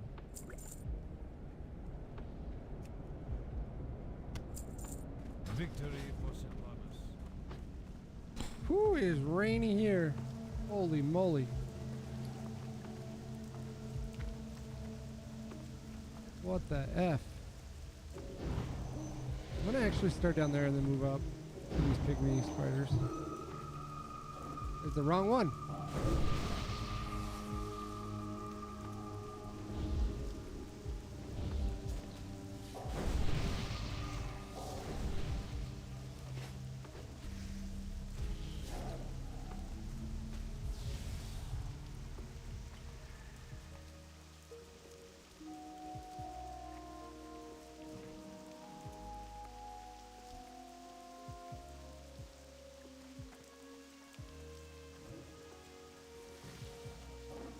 What's up? What's the best way to make gold in Era? Solo questing from 1 to 60? Everyone always says to go grind turtles, but I'm not the one to ask, probably. That's just what I see chat say, and my chat has said, and because they drop really nice grays, they stack in like stacks of 5, and they're easy to kill. So I think that the general consensus is that a good way to make it is to grind turtles at any level that you're at. But on my hunter, that died at 41 AFK, like I wasn't doing any of that shit. So I didn't grind. I was buying all my arrows. I was buying every bow that I could. When I saw a better bow, I always bought it. So I was 41 and I didn't have enough gold for my mount. I was at 70 gold. But yeah, so I think that if you're worried about grinding it, it's like the turtles in Shimmering Flats, the turtles in Arathi Highlands, or Hillsbrad. Those are good ways to do it, I think. Turtles. Correct. Yep. Turtles. Oh, level 56 mage. Ouch. That hurts. Yep. Because they, like I said, the grays have large stacks. That was level 56. They have large stacks and they're easy to kill. You can do it. I think you can grind them in Dust Wallow too, but level 30 is Shimmering Flats and Hillsbrad for sure. And then level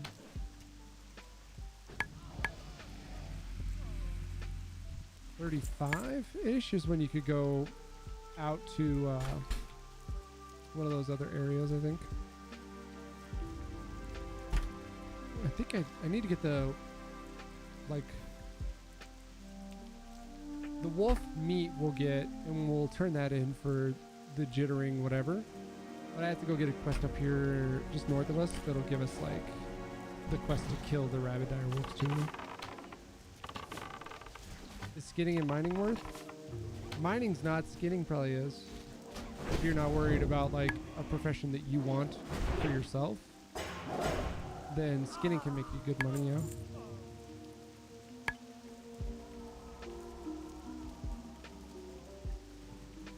But solo leveling, you just have to grind at times, I think. Sadly, for money.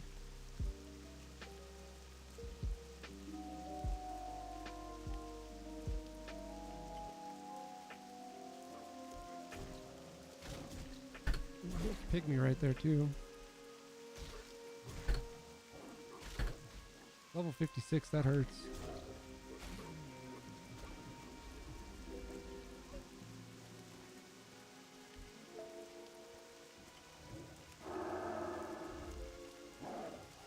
Try to min-max gold leveling my hunter solo via...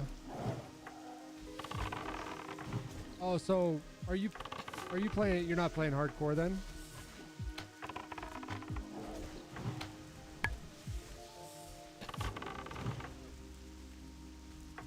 If you're on a populated server, then yeah, mining can make you good money too. Skinning mining can. Because you can sell both. I was thinking hardcore because I'm playing hardcore, sorry. And you can't use the auction house in hardcore, so like... It makes some of the stuff not as valuable. Like, I was thinking about vending stuff. Turtles would be really good to grind then if you're skinning them too.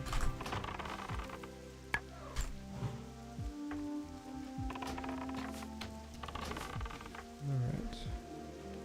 Dude, this rain is crazy. I hate driving in the rain at night. My vision is not what it used to be when I'm in that situation. Am I getting unlucky? What level's this guy? 26. I kind of got unlucky. This guy's out here doing what I want to do. C'est la vie. Hello, Pygmy Spada.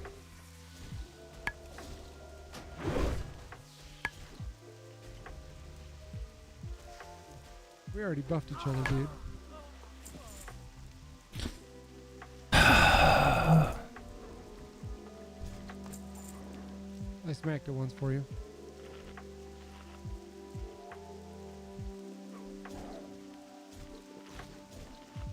Yeah, having the auction house makes it way different too, though. You just have to be on like a decently populated server then, because otherwise, where people are using the auction house, otherwise your shit won't sell, obviously. You're on Whitemane? Hey, I used to play on Whitemane way back when.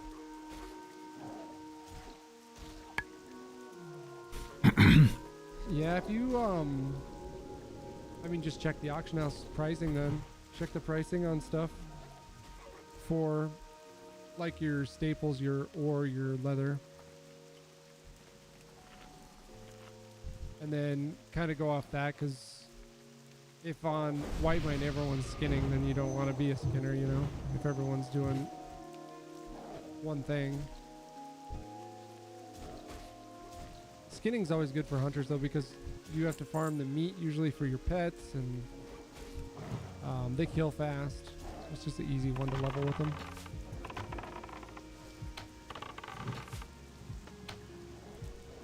Like, you won't be able to make any money off of any of the crafting professions until max level anyways.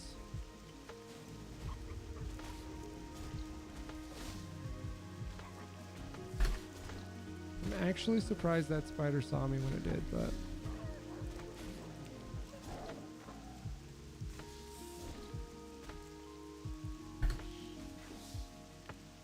okay. Yeah, I'm on Bloodcell Buccaneers since I'm doing the hardcore stuff.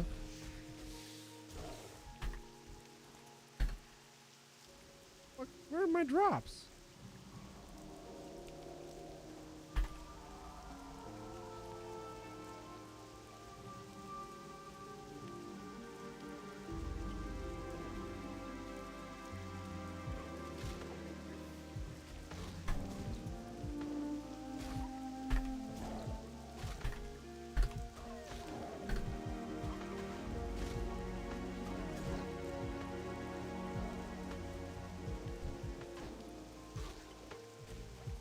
Mining or herbalism? Mining probably, because mining has more uses. You need it for blacksmithing, you need it for rods for enchanting, you need it for engineering, you need all the stone for both engineering and, you know, I think mining for sure.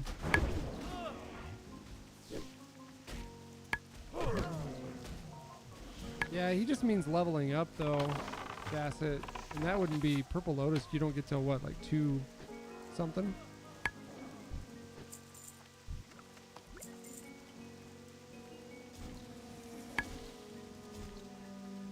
Also, welcome back, Bassett.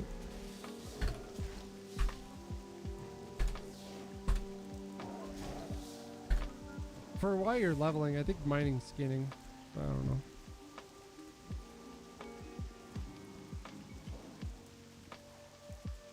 Classic era. Because you get like all the other things that you can get out of them too, right? So like you can get shadow gems and all that shit that people need to. Hey, look, a chest.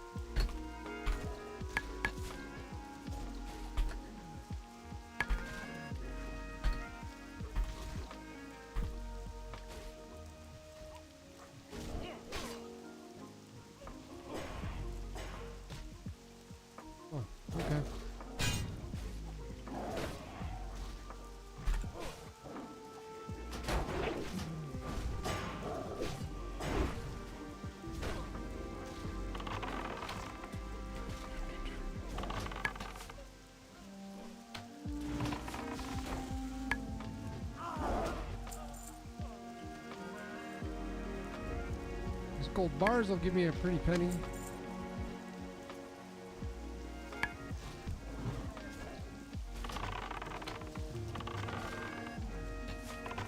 No one ever buys them. It's because everyone's leveling the same as you, probably. That's why skinning's nice, because you can at least just vendor it. And even mining, I think, is still nicer, because with all the other thing you could do is if you get lucky and get like a recipe for savory deviant delights, you can sell those. I don't know if you're Alliance or Horde. Then you have to just do some fishing. Cook those up, sell them. Swiftness potions might sell for a lot on your server, but then you have to do alchemy herbing. You vendor all the low level stuff. I mean, that's what I was saying. Like vendoring, you'll still make money vendoring on mining. This is interesting because you can't. because you can't use the auction house. So I just was thinking vendoring everything, you know, at first when we started talking about it.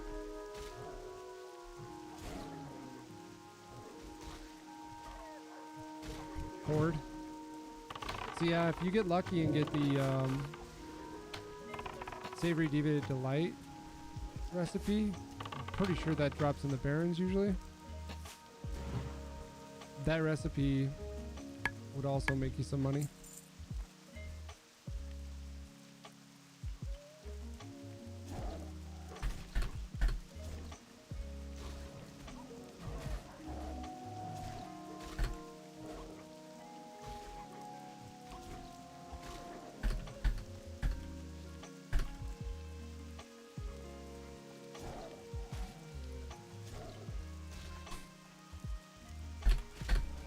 The raw stuff, yeah, people want the cooked stuff.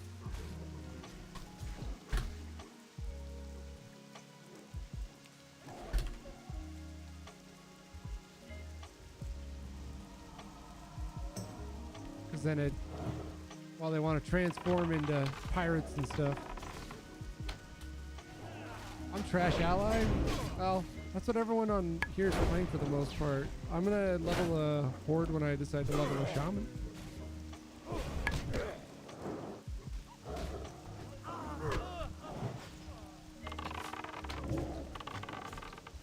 My main characters were always horde. Well, my very first character was Alliance. And I got to 60 and screwed around, whatever, back in the day, and then I switched over to horde. And then basically always played horde.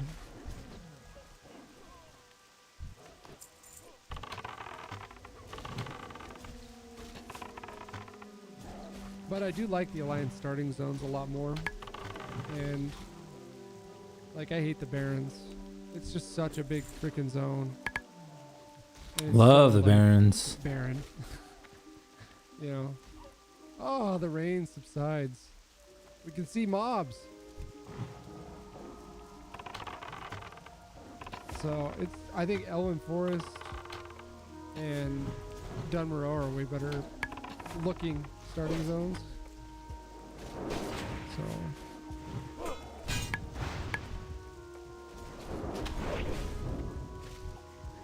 horde players more chill. Let's see that.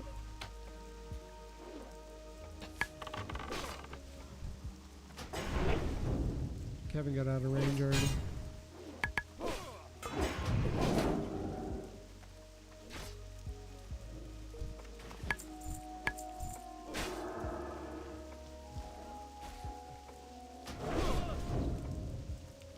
I also think the horde had,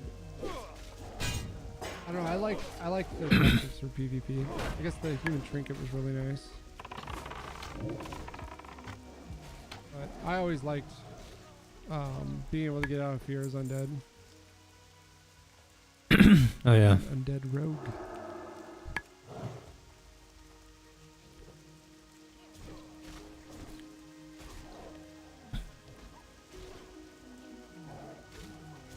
It's crazy how much better your killing power gets as soon as you get cat form. I'm killing stuff so much faster.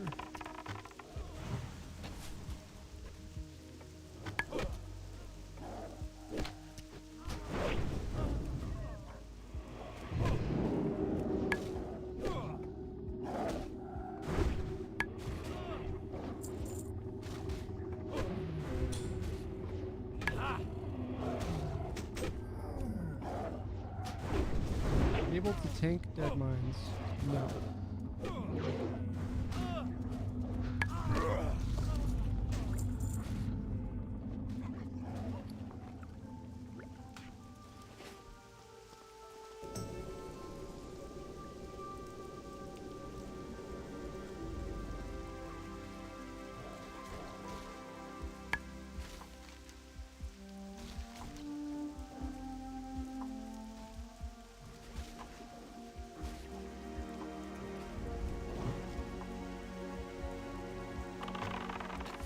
Where are the pygmy spiders?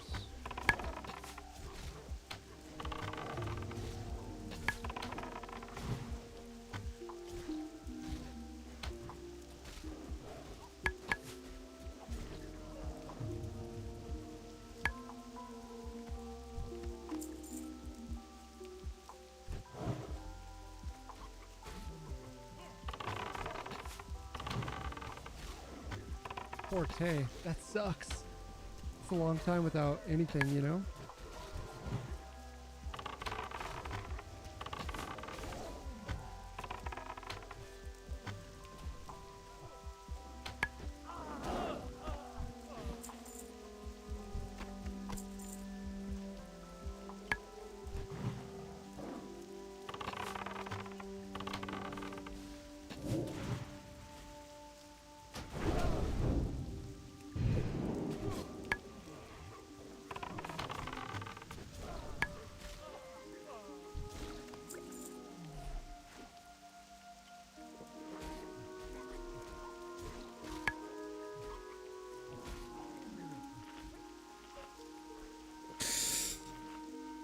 Oh.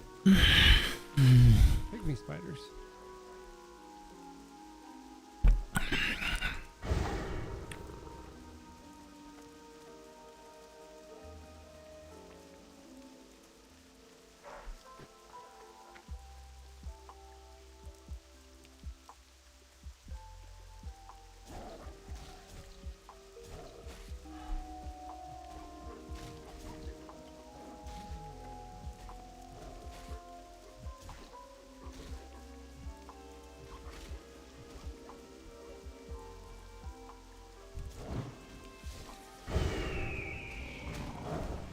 I guess I should heal up, huh?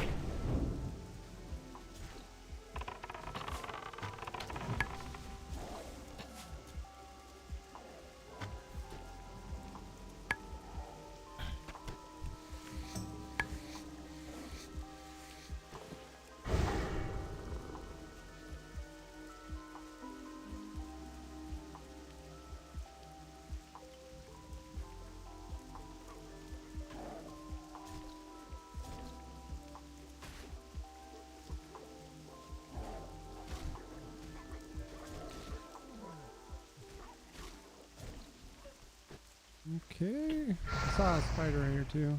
Come on, bro. It's supposed to 10. 10 spiders.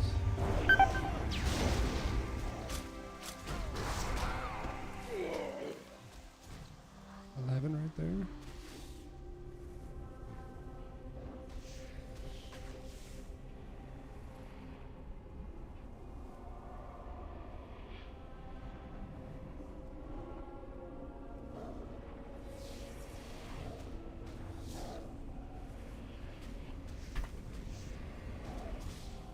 That is our first herb that I've seen going along this backwater stuff, though.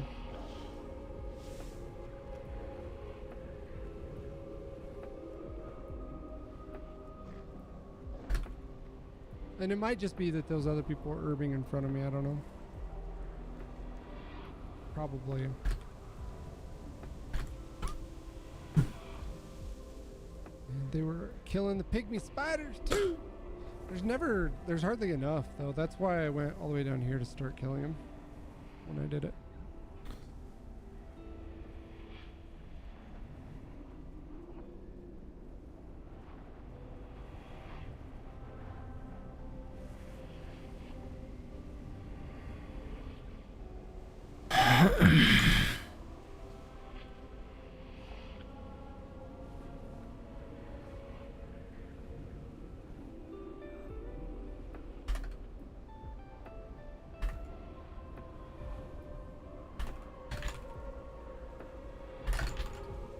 Where are the pygmy spiders?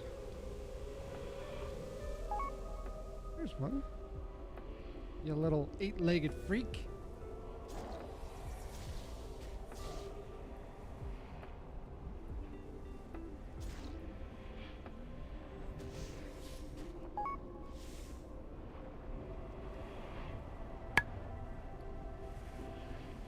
Mountain stem.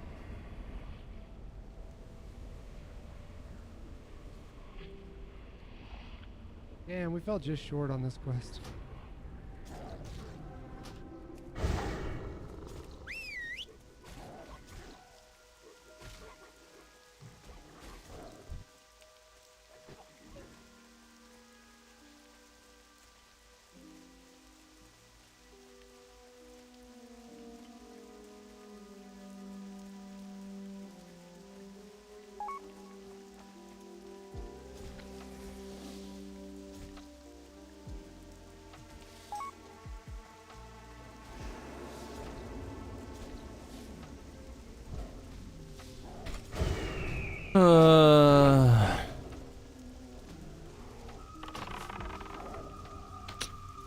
My God, man.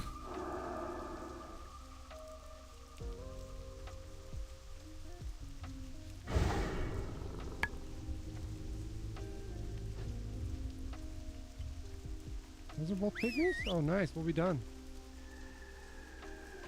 They don't show up on the questy over here.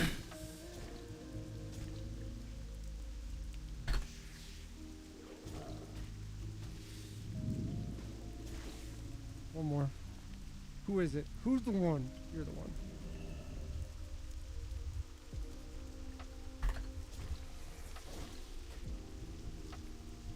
Let's see what Dad's doing.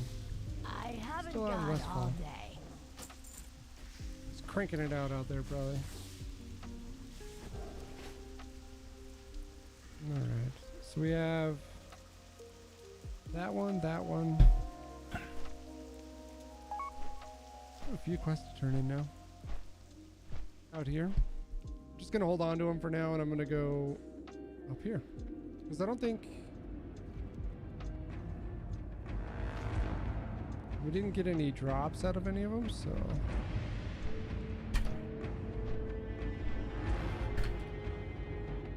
what I can do, I'll save the wolf meat for sure.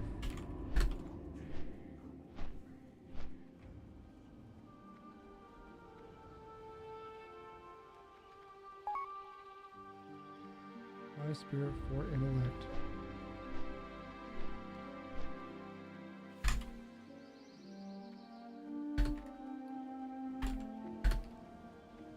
High spirit or 5 stand for spirit. These are better for healing, so I'll put those aside.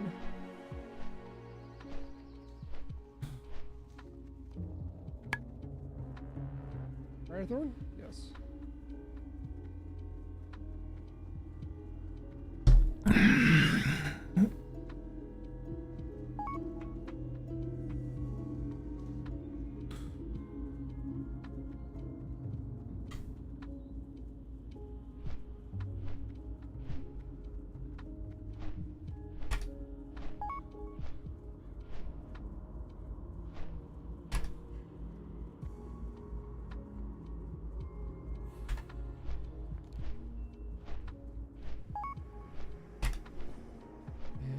Do I have bracers? I don't even have bracers.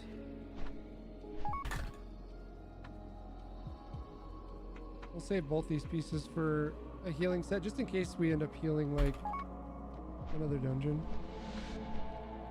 Crisp spider meat we could use if we decide to do the food quest out here. We just have to farm boars then.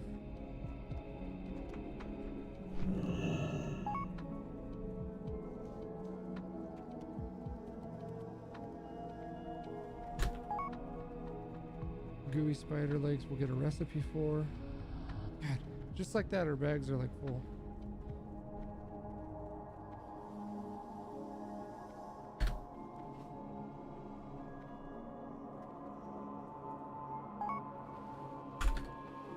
So this is 40 health. It's better than the elixir of minor fortitude, which is okay. Okay, I see what happened last time. King's blood, we'll save. We must have got that out of the chest.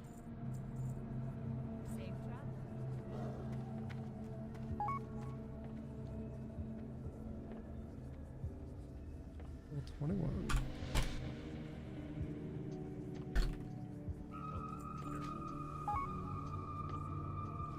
I don't really care about that quest, but whatever.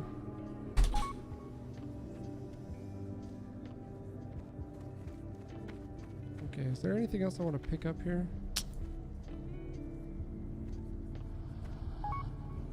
Goulash is 5 tough condor. I have 2. 5 great gore tusk snouts. And 5 crisp spider meat.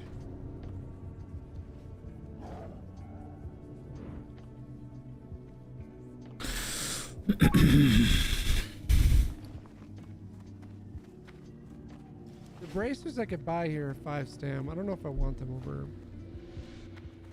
I don't think it's that much of an upgrade to gain 3 stam and give up 2 spirit. So I might not really care about that as much.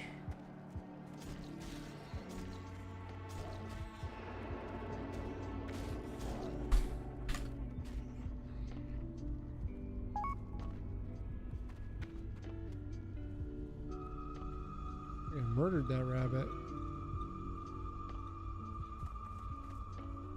Level 16 rogue running around right here is... That's ballsy with all the dragons.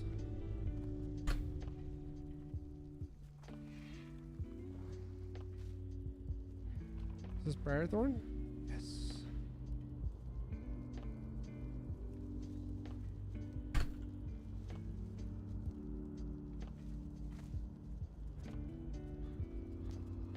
Why'd I go on this side? I don't know. I want to go kill the Murlocs, because that's going to free up 2 bag slots too, turning those 2 quests in. I have their fish and their scales on me, their fins. Ooh, level 45. AoE grind mage dead.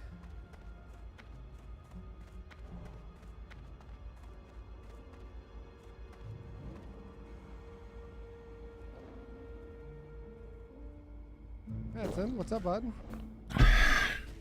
Oh, we did pull 2.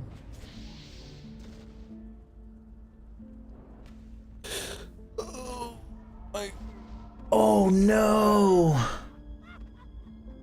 Oh my god!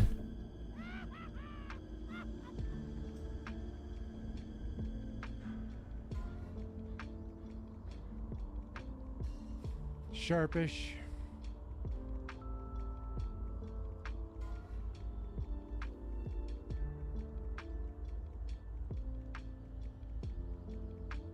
Oh, he died, bro.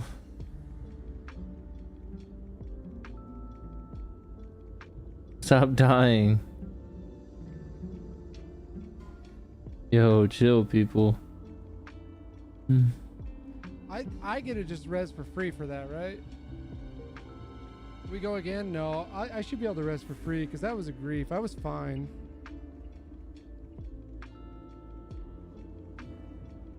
I'll post the screenshot though. I'm gonna res though. The Infernal killed me. He dropped a fucking... He's a fucking Alliance Warlock that literally... He's done it to me twice now. He's gotten me. He drops an Infernal on you. Yeah, you can.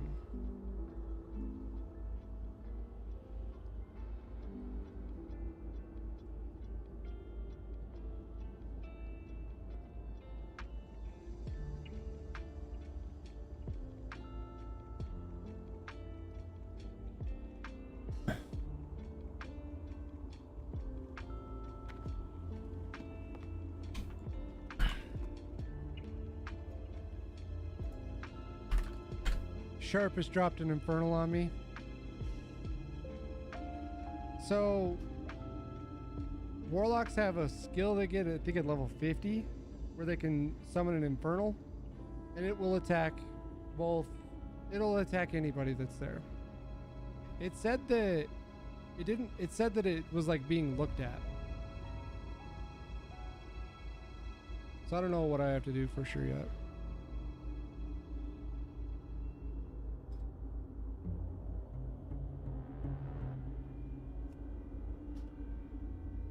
Malicious activity, so I'm good. I just lost all my buffs. Yeah, I don't get it. It's just a weird way to try to have fun. I don't know. Guy must be a pretty lonely human.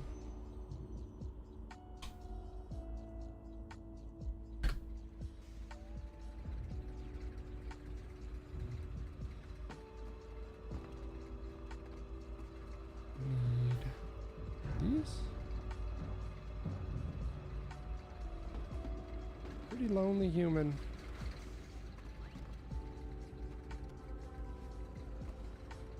You'll ban his ass, Bassett? Thank you.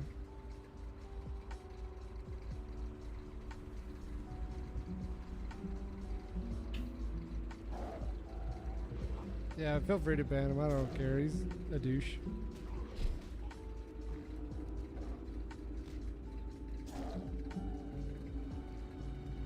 It's a weird way to have fun, man. It's weird.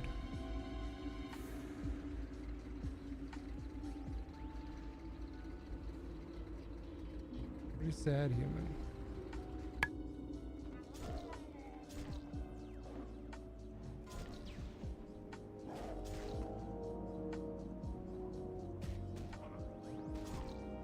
I don't like this spot, dude. These hyper spawns scare me. I'm gonna go a different spot for the Murlocs.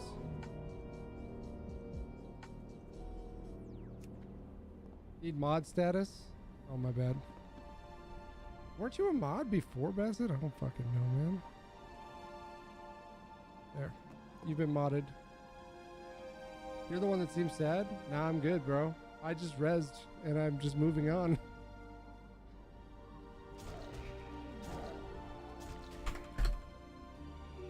It's a weird way to have fun though, my guy. Like, I'm glad you're finding a way to have fun, but it's just a weird way to have fun. Yeah. Yep, he is the warlock. He does it to literally, like, he just finds people that are streaming and just goes and tries to kill them. To grief them. He does it to Peo all the time. Who has like 3,000 viewers, you know? But it's just, I don't know. Maybe he's an Asmongold boy and Asmon's not playing this anymore, so now he's sad? I don't fucking know. Oh, he clips it? That's his content. That's his content. You trying to kill these? Yeah, I'll let you have it. Go for it.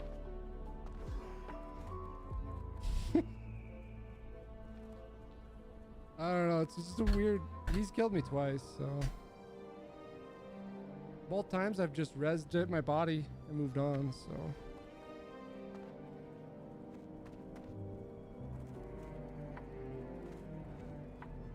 It's true. He does pretty much do just that. Hi, Dreamboat. I'm gonna check the vendor up here. I don't think it has anything I want, but I'm gonna check. I actually came up here one day and the freaking rare was walking up here and it tripped me out a little bit. I'd never seen it up here. It's like huge, like elemental giant that was up here.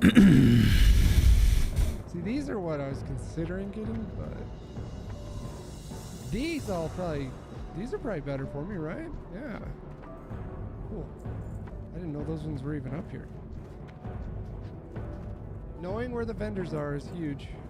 That have good shit, I think. Hail. Hey, thanks for the follow, dude. Clips it for who? Probably for himself. He probably freaking clips it, and he probably has a YouTube channel with, like, you know, 1 million subscribers because his content is so unique and good. And TikToks with millions of subscribers. He probably makes millions of dollars on this shit. On our sadness. No, millions of viewers. What are you doing? Oh, I said millions. These guys, I think, hit pretty hard.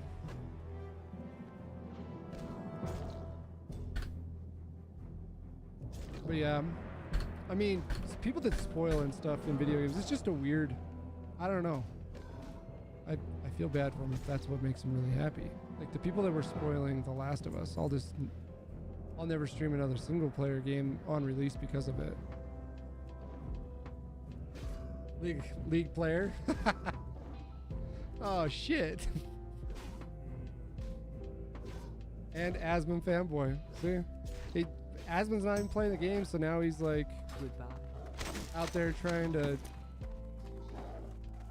just make up for the hole in his life that is Asmongold reacts, whatever it is.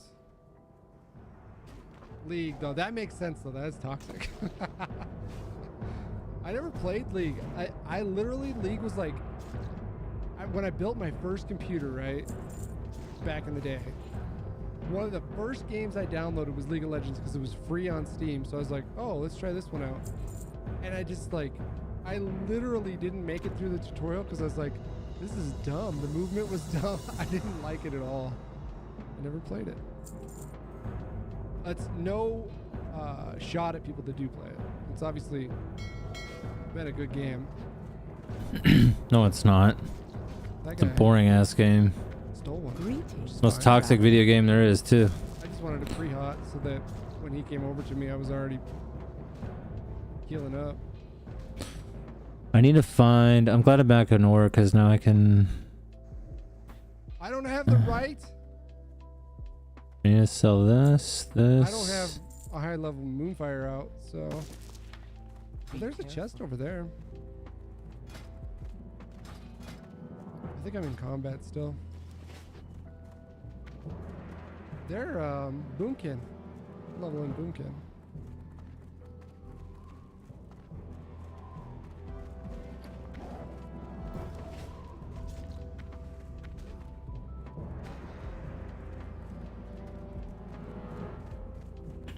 Boomkin.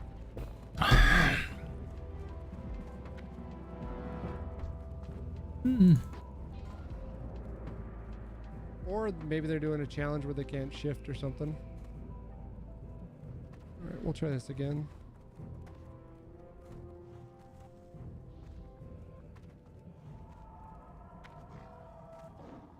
I'm gonna just kite him far. I'm low on mana still.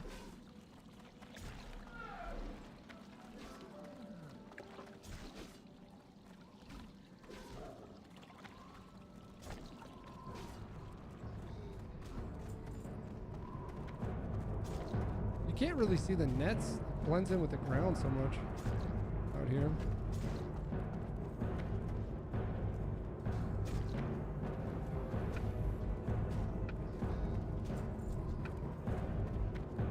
Hello, man.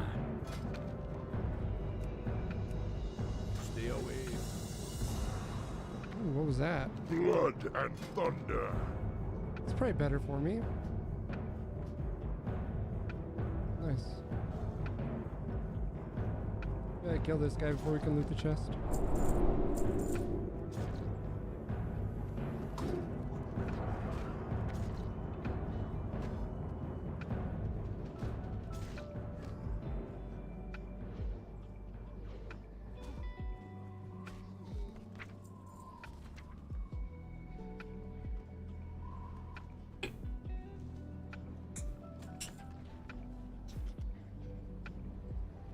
Nothing crazy in there. Some melon juice.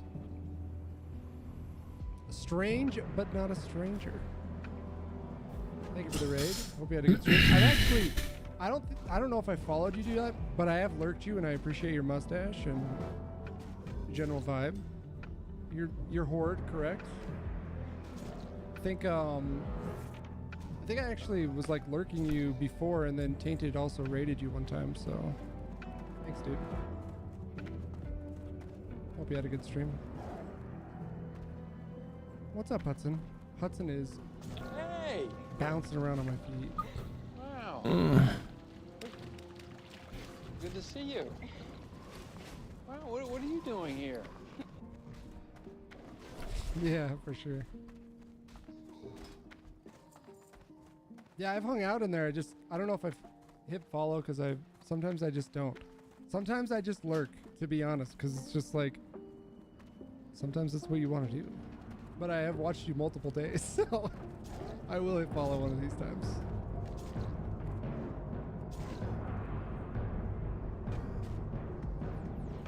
Hope you had a great stream, either way.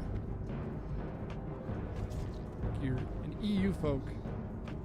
I couldn't tell where your accent was from, but you're another EU folk. I'm an NA pleb.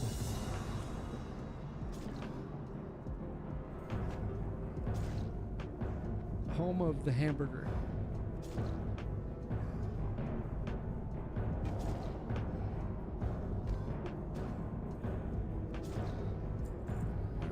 So we are... I think I'm just gonna stay over here and grind these guys till I get this quest done anyways. Might as well. It's actually European? Shut up, bitch. So is America. I mean, at this, you know, after it was colonized. Hi, Tong. Tang? Is it Tang? Tang, sorry. Oh, there we go. Yep. Welcome, Raiders. We're just questing. We did dead mines a minute ago. So we got some nice upgrades, and we finally got cap for them. I'm new to hardcore. I'm not one of these guys that's got multiple level 60s. In fact, I have none. And I've died to stupid shit like AFKing and going in caves that I probably shouldn't go in, stuff like that. And my highest character was 41 on a hunter that I just lost to an AFK death recently.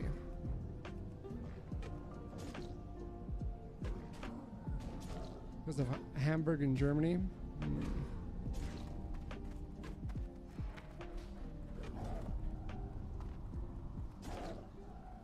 I don't like when my screen flashes red.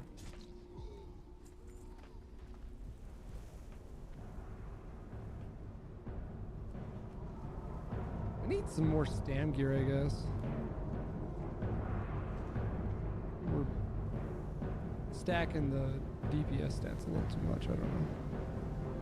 I wish you could just go down here and like fight these groups. You can't. You never see anybody fighting those. Maybe I could on a warlock or a hunter.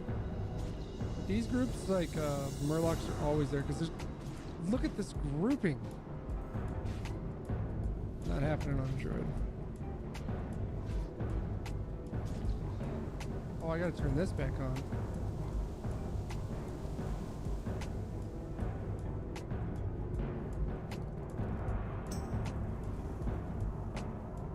Just a Canadian playing on EU. Oh, okay.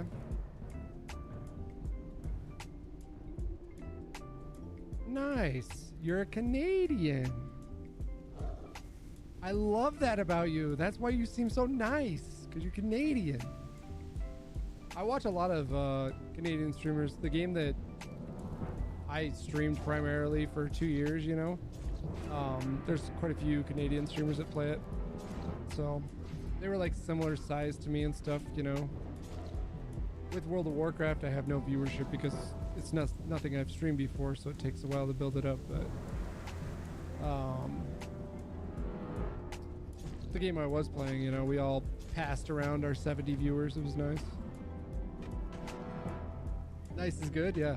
One of my viewers is Canadian. That was in here earlier, and he's from over in Nova Scotia, and he, you know, he's a hockey fan, but he's a huge Avs fan. I don't know. Hey, upgrades. We have shoulders. I need to put thorns on. I keep forgetting.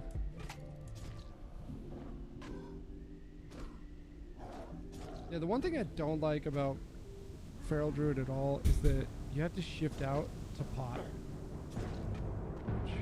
It's not as big of a deal once you have like Nature's Grasp. So you can at least like just get them rooted, and then when you get away from them, shift and heal, like with a pot if you need to. But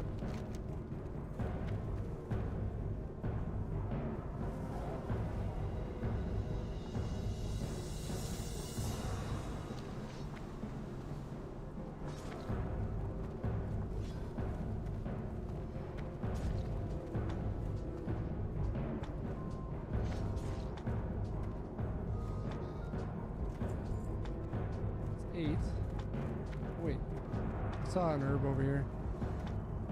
It might just be like earth root or something up top. Pretty sweet. I don't know what I need it for, but I probably need it. So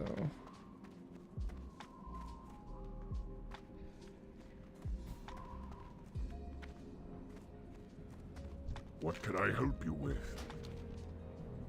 War Stomp is a cow. Yeah, that's so like back in the day.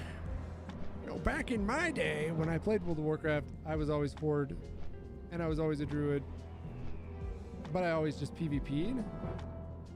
And yeah, War Stomp was great. Like, I think 100% cow Druids are way better than Alliance Druids when it comes to PvP, especially because you get like that one extra stun is so nice, because then you have your bash you have your War Stomp, and you have your Feral Charge. Also, it's just so much stun utility for PvP. It was really nice.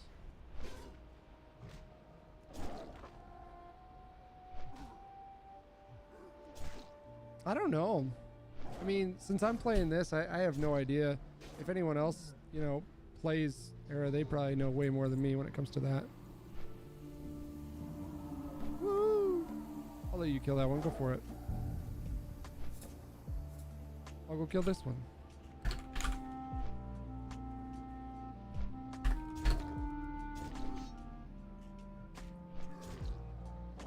It's part of weak auras.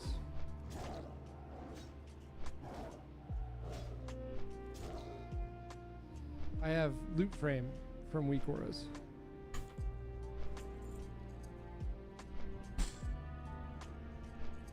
Yeah, I like it quite a bit. I saw it from that guy that has like 60 level 60 hardcore characters. Nom Nom. He had it. So I was looking at his add-ons, his add-on list when I found it last night. I was like, yeah, I want that one. Because then they also have like, they have the one where you can, it's just faster looting in Leatrix has it. So in here you can do this faster auto loot.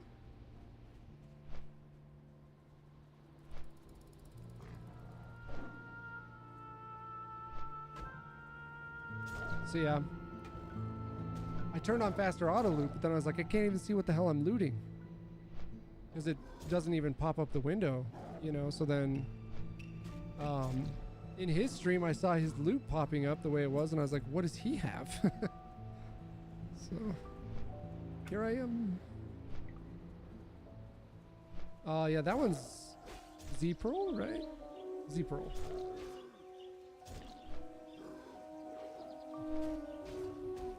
Yeah, it's nice. It's nice.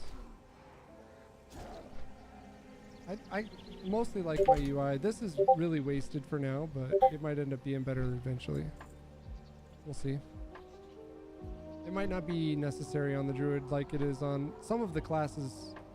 Like the Hunter, this is pretty nice. And I like the Manitic bar either way, so...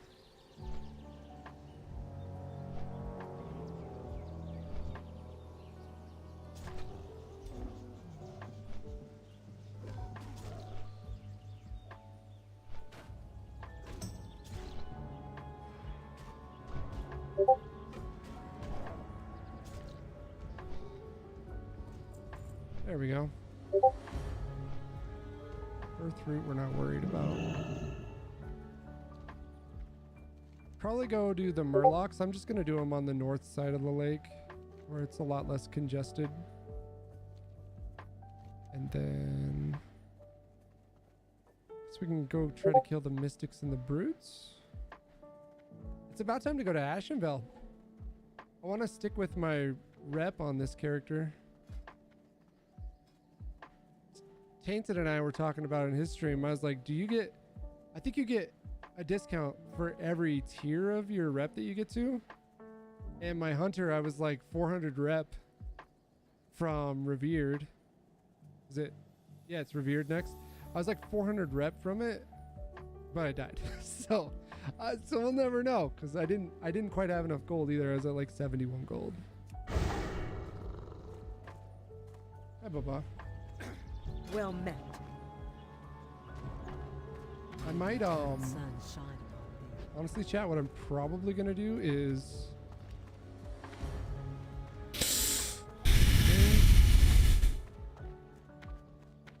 just gotta watch out for the Loch Ness monster out here. That's elite. I'm gonna swim over to town and then take my dog for a quick little like 10-minute walk. Get up, move around for a minute. He needs it. He's 11. And we lost his sister, his sibling, this winter. It's just been... I want him to be happy. So I'm gonna take him for a quick little 10-minute walk. He's 11, so he doesn't walk very far. Hudson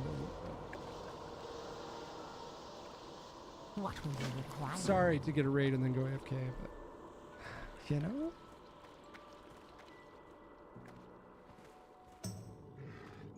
Yeah, he loves.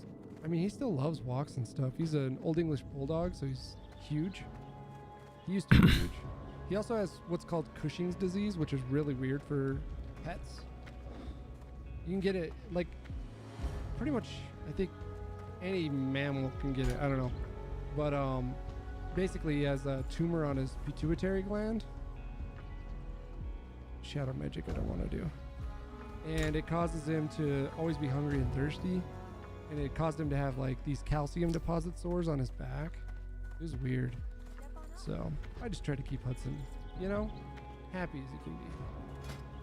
And he loves walks and rides. I didn't need that for anything.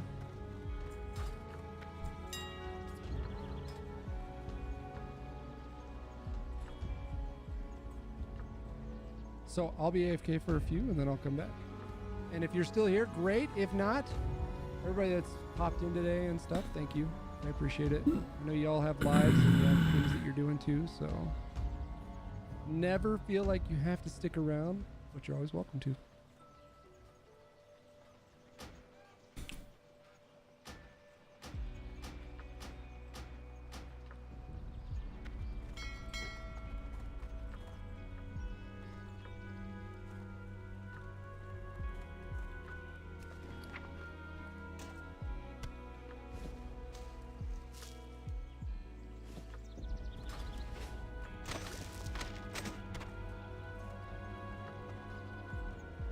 Actually though, I got a better character for this. So I'm gonna log on to my other character for this. Look at, I haven't deleted him yet. He's just sitting there in ghost form.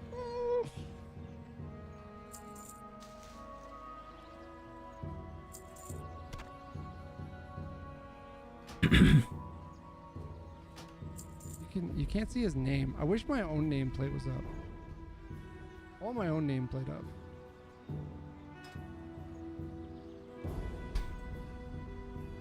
But my name is Sad Keanu on this guy, which I love. Is it this? Someone came sat by me. Load it.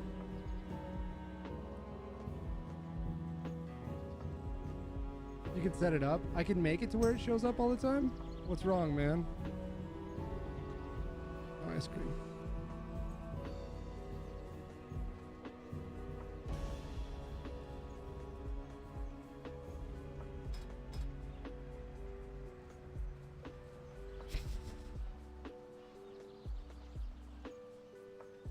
All right, I'll be back. I know, Bubba. I'm coming. I'm coming, Bubba.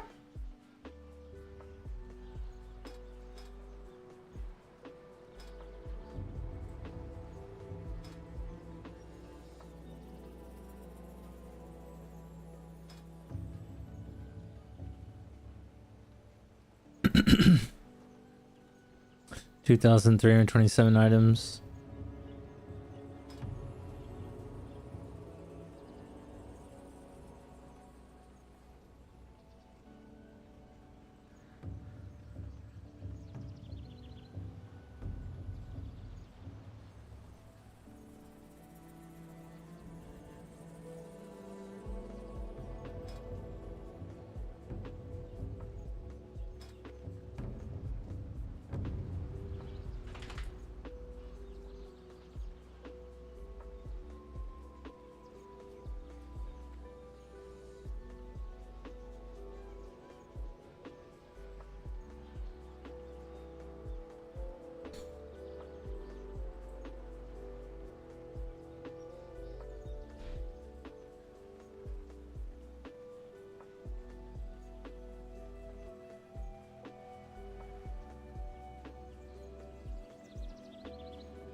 How's it going, everybody? Chef Gordon here, cooking up. Oh, Gordon Ramsay Gaming. I like this guy.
Up our first profession video tutorial here, and today we are covering what is probably a majority of people's favorite gathering profession, and that is mining.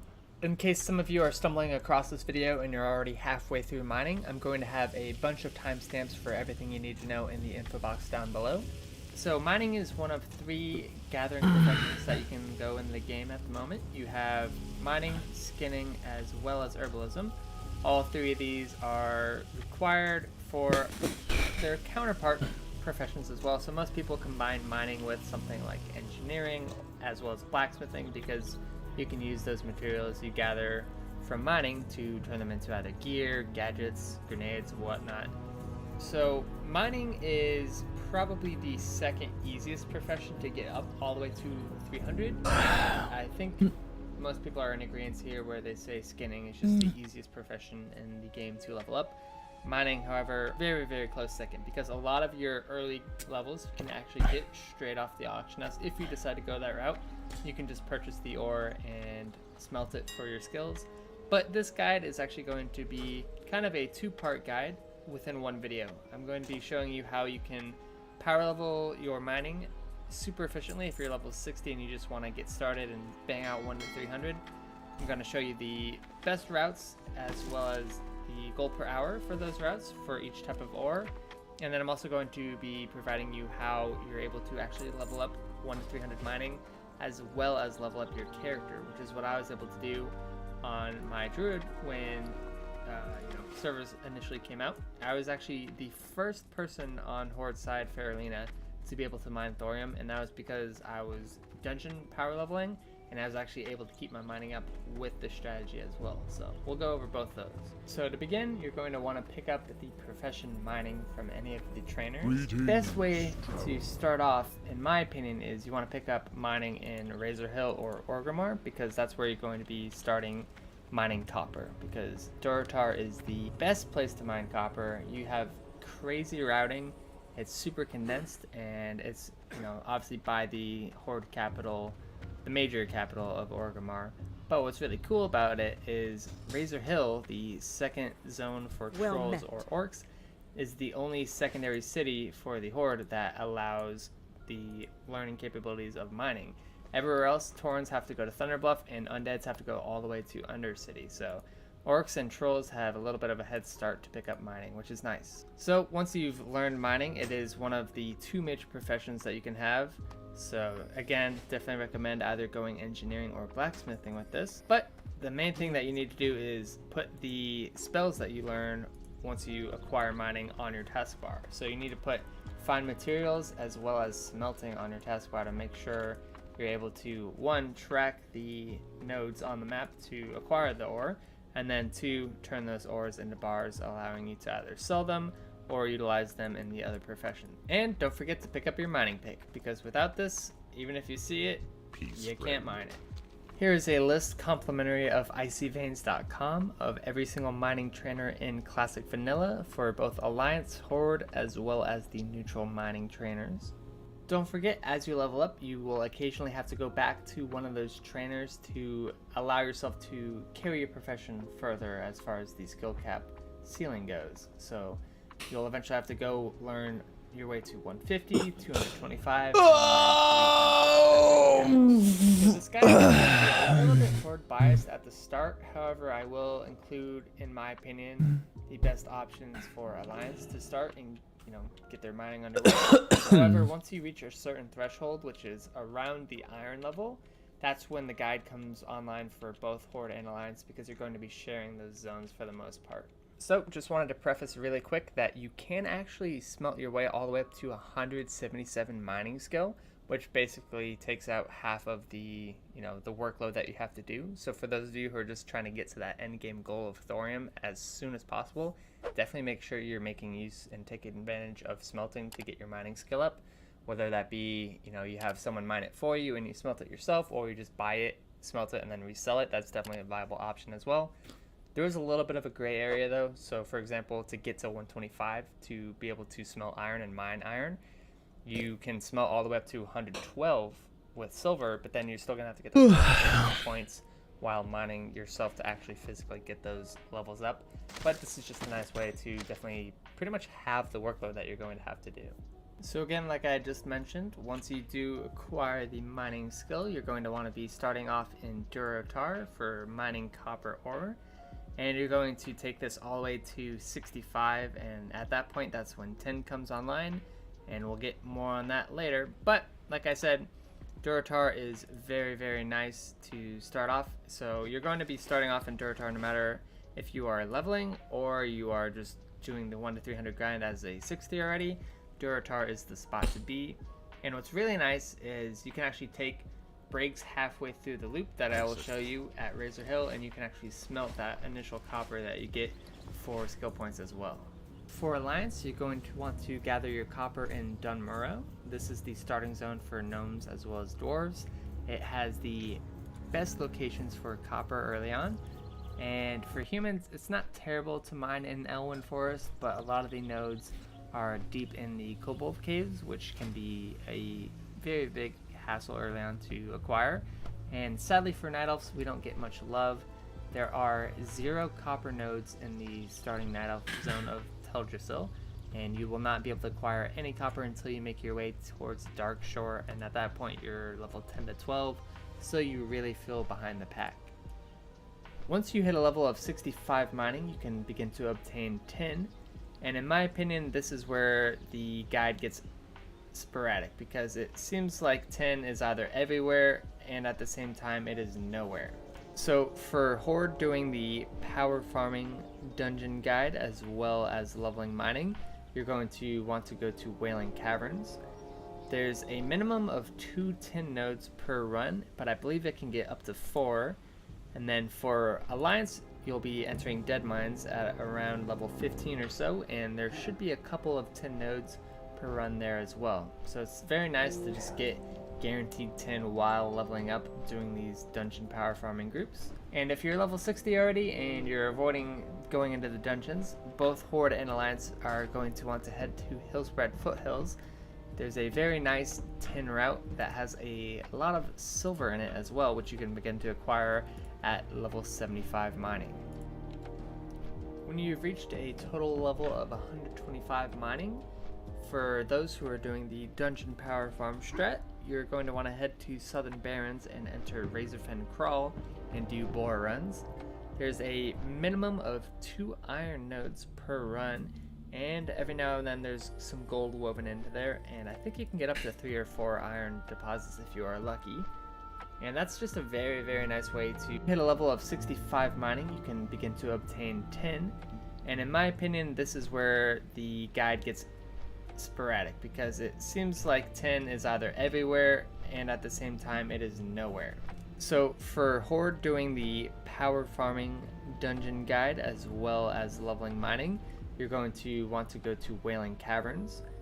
There's a minimum of 2 tin nodes per run, but I believe it can get up to 4. And then for Alliance, you'll be entering Dead Mines at around level 15 or so, and there should be a couple of tin nodes per run there as well. So it's very nice to just get guaranteed tin while leveling up doing these dungeon power farming groups. And if you're level 60 already and you're avoiding going into the dungeons, both Horde and Alliance are going to want to head to Hillspread Foothills. There's a very nice tin route that has a lot of silver in it as well, which you can begin to acquire at level 75 mining. When you've reached a total level of 125 mining, for those who are doing the dungeon power farm strat, you're going to want to head to Southern Barrens and enter Razorfen Crawl and do boar runs. There's a minimum of 2 iron nodes per run, and every now and then there's some gold woven into there, and I think you can get up to 3 or 4 iron deposits if you are lucky. And that's just a very, very nice way to max out your iron as you're leveling up, because I think I did almost around 60 boar runs while leveling up, and at that point I was just ready to go straight into Mithril. However, if you're level 60 and you don't want to spam RFK, head to Arathi Highlands, because not only is it, for whatever reason, never populated, it is actually the most iron-rich zone out of anywhere in vanilla. Compliments to Vanilla Twinhead. It is 188 potential spawns for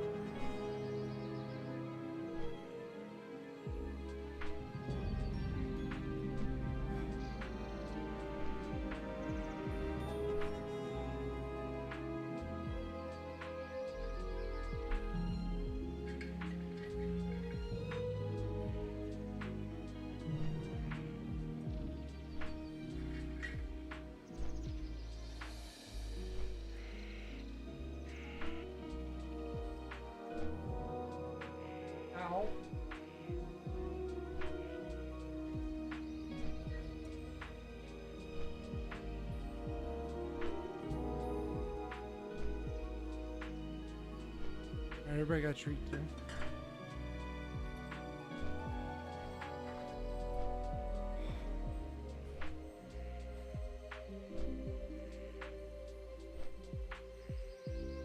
Alright.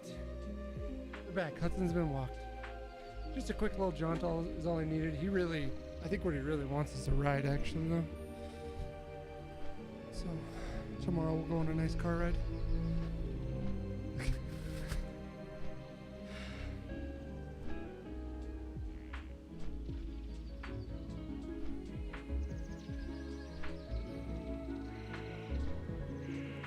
Oh! I need to get me a dog. Is that a Fat Alice? I feel like that might be a character from like Borderlands or something.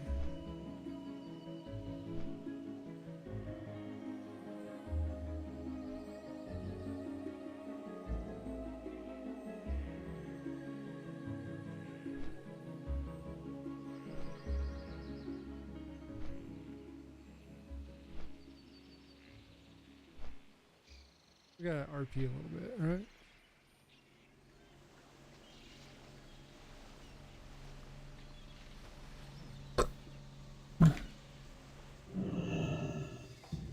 Our ancestors be praised.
Honestly, druids are really good for that because they're strong solo players. The first 20 levels are kind of shitty in my opinion, but then if you go feral, people always need tanks, right? Tanks are usually like one of the most sought after roles. They're also really good at solo questing. Makes a lot of sense. So like druids are just a great fit for all of it. Your downtime ends up being really limited once you get to especially 20 because you have your own heals. You do the damage of not quite a rogue, but pretty damn good. If you don't want to kill everything to go into like the back of a cave, you get stealth with you get stealth in cat form. So they're a jack of all trades. They just have a little bit of a learning curve to them. And then come get the a shit ton of key bindings. There's a lot because you have your casting key bindings, your druid key bindings, your bear key bindings. So there's a lot of key bindings, but the druid's really nice because you saw I just stepped into that dungeon. You can heal dungeons too. You just have to have inset usually. I did herbalism alchemy because it has really good survivability bonuses to it. So I like it for that, but you could do leatherworking as well if you want to be able to upgrade your gear yourself. Engineering is really useful for solo players so that you can I don't need bashers. I need boots. The target dummies are really nice. There's just some really nice bonuses with engineering too. If you don't mind the sound of guns, you can make your scopes for your stuff if you end up being a hunter, because hunters are good. It's just harder to fill roles because DPS are easy to come by. I think hunters are the best solo questers though in the game. Pure questers.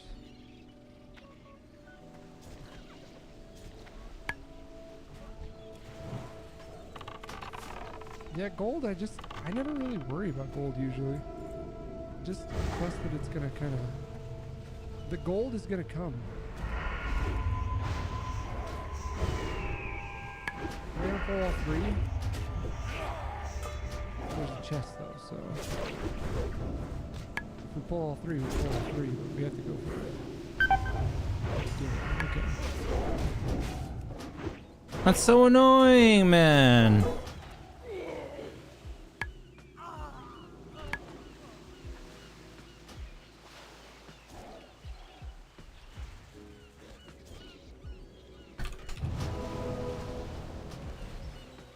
Yep.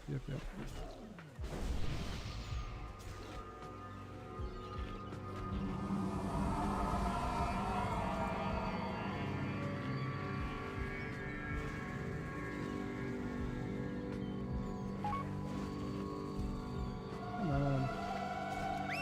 He's got to run out of mana soon. I literally cannot do anything on this fucking class without Fang Death. So stupid, bro.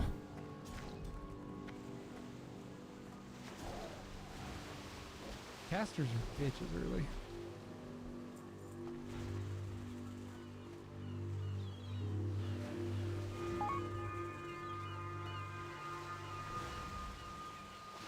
Oh, now he's out of combat too? After he's out of mana? What a dick for. Why'd he drop out of combat all of a sudden there?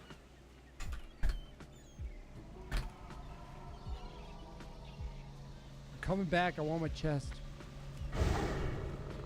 Clearing for it. I want it.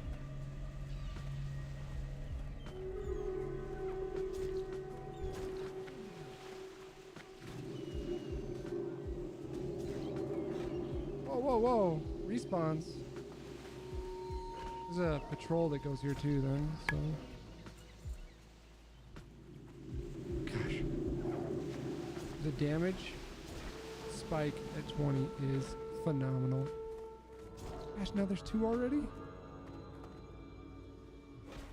I just want the chest. What's in it? Could be something I need. Something really cool. There's probably some cheese, some bread, maybe a little milk. Nothing good.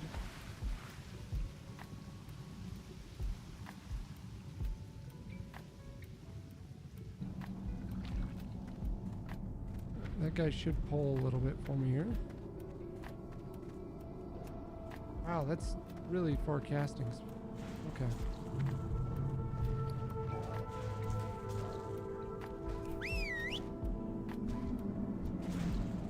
He's dead. That's right.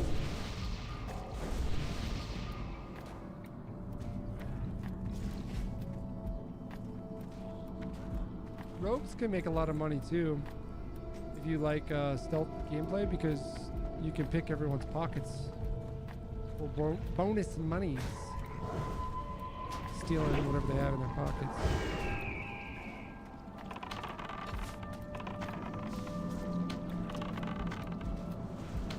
I do not need to pull those 2 right now. Thank you. But on druids, herbing is nice because you don't have to shift for it. As you just saw. You just grab it and go. What's your favorite class you have played before? Athlon?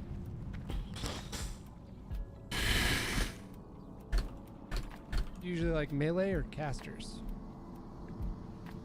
I like warlocks for solo gameplay too. You're on the fence. Mages are nice if you like casting, I guess, because you can make your own food and stuff.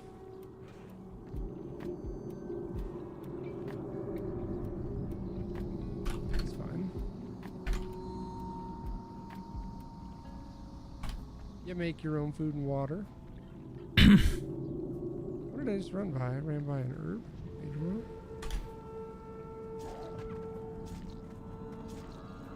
I need the brutes.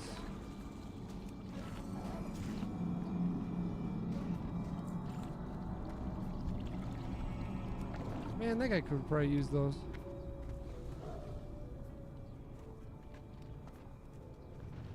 Should we pounce them or should we root one? We'll root one. I'm gonna actually root the caster. That's what I'm gonna do.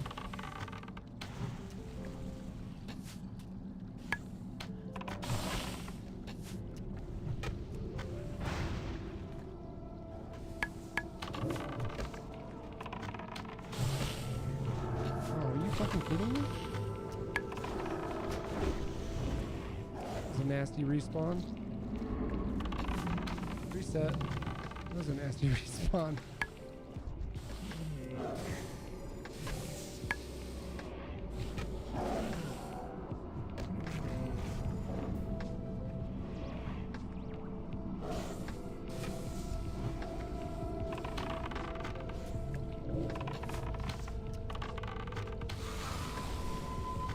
Oh my god, you gotta be fucking kidding me right now. 100% rogues and druids. 100% rogues and druids then. Because the druid is great. PvP too. Because, like, your shifting gets you out of snares and you got your own heals. You get a stealth in. You can pounce people in stealth. But rogues are so freaking fun for world PvP when you're leveling up. If there's enough of both factions, that's so fun. Dagger rogues, I think, are so fun leveling up. It's just so satisfying when you get down to STV and you see a clothy and you stealth a ways out and you start coming up on them and they fight something and then they sit down to drink and all of a sudden there you are with your fucking ambush guaranteed crit on someone that's sitting. You like the Frost Mage? Yeah, Frost Mage is good. For sure.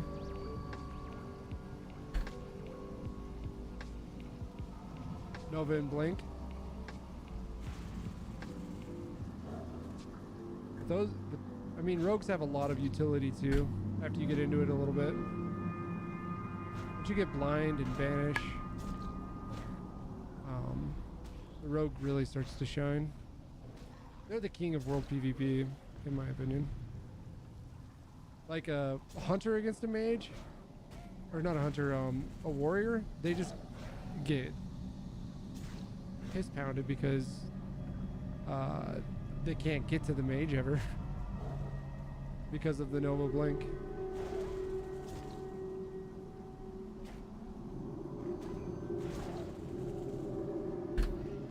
Hunters wreck them. If they get the jump, you just got to get the jump on the hunter. Rogues are stupid overpowered in classic PvP.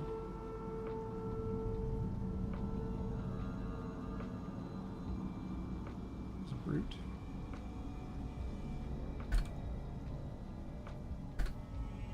I have increased stealth, so I should be okay, I think. Dodge. Stealth up on them for them to dodge. Come on. Ridiculous.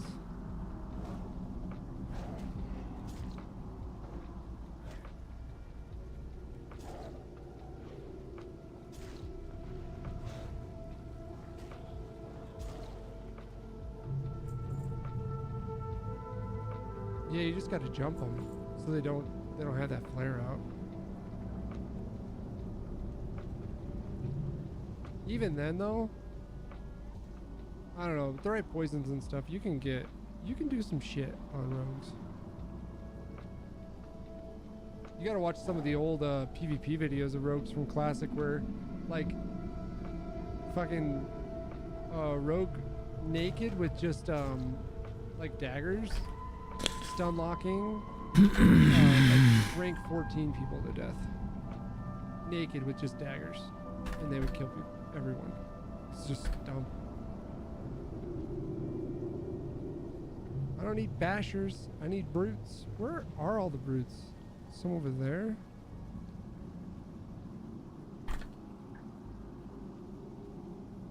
Good rogues lost to good hunters, huh?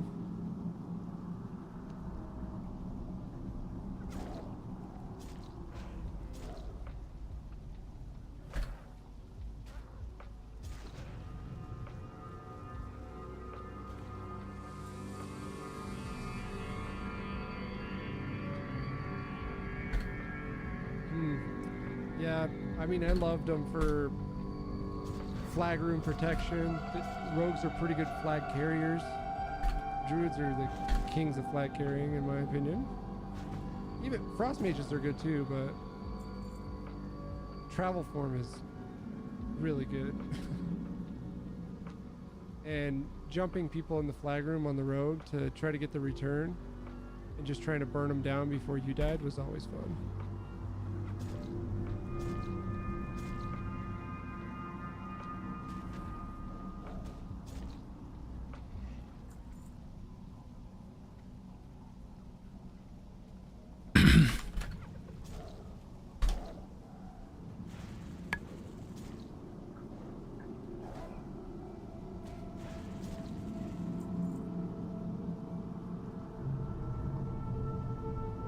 OP class with the pocket healer is a warrior by far.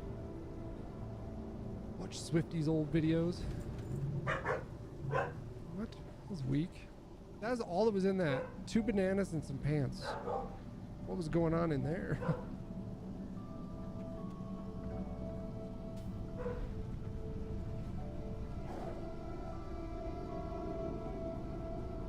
Brutes spawning? How many more brutes do I need? 4 more.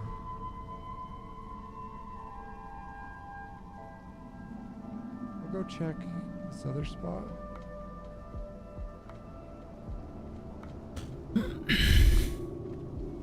On the Murlocs. I can go do the Murlocs, then I'll come back up there. So that's what I'll do. Then I'm done over here. I'm not going to do any more Red Ridge for now. I can go... I mean, I never did anything in Loch Madon. Probably won't now. We'll just skip it. There's 3 brutes.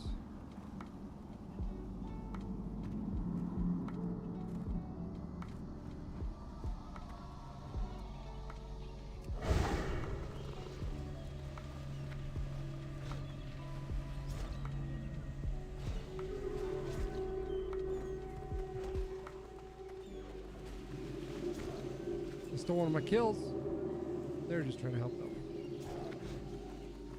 Rogue trash.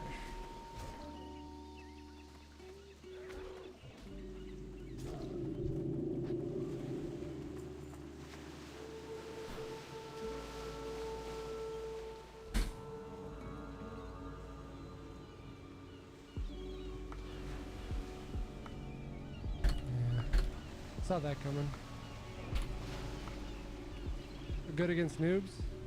I promise, dude. Rogues are really good rogues. Like, watch Peo play. You know, he was really good at classic rogue. You would think warlocks, you know, warlocks could eat them up. They've got fear, they've got all those dots. But you just get on them and you cheap shot and you just fucking stun lock them to death. Cheap shot, kidney shot, baby. In the dueling tournament.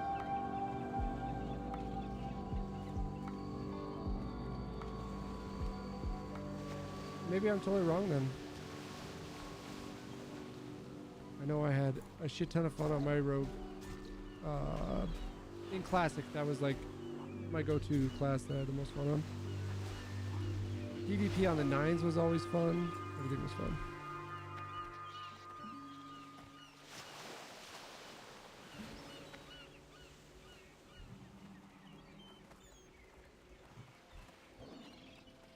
Dueling is different too than like World PvP or even BGs.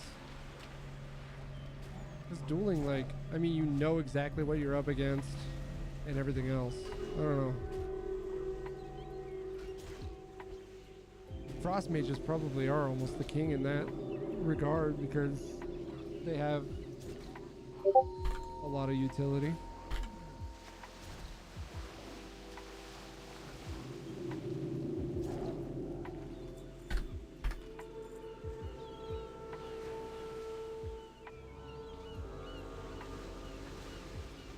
Hunters.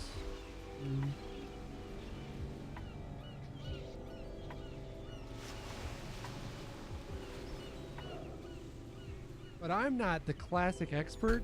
These other guys are either. I just started playing so I could play with my dad. He's not on now. He's probably taking a nap. Kites and drains the mana with the pet that's hitting you hard as fuck too. Wait, did I get all my fish already? I did. That was quick. Beautiful. That was a good, really good drop rate just now.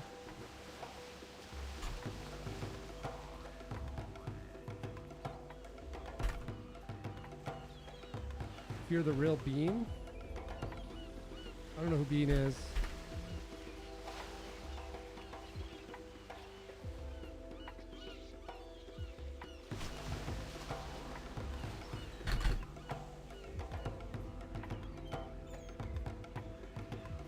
Some guy named Bean play biscuits or play as Snickers? I literally named my guy Snickers because I got T as Snickers and then came up and made this character. So I was like, Snickers. Oh, okay. Someone else said something about Bean earlier. Now I know why. Whoops. He's a hunter, isn't he? Yeah, he's a hunter.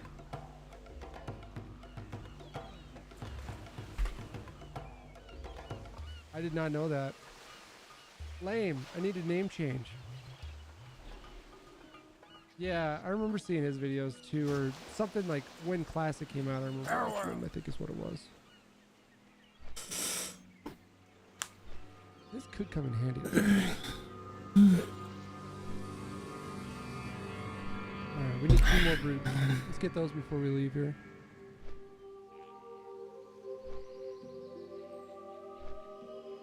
Main's Feral and Rogue. Oh, and his name is Snickers. It's wild then. A wild coincidence. It's a wild coincidence, okay?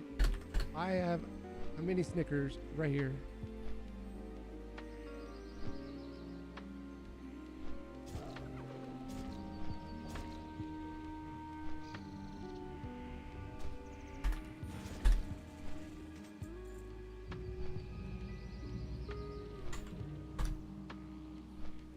Okay.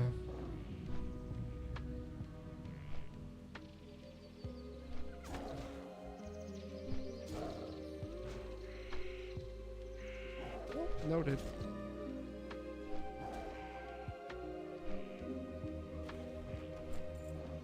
I think there's a brood up there. There is.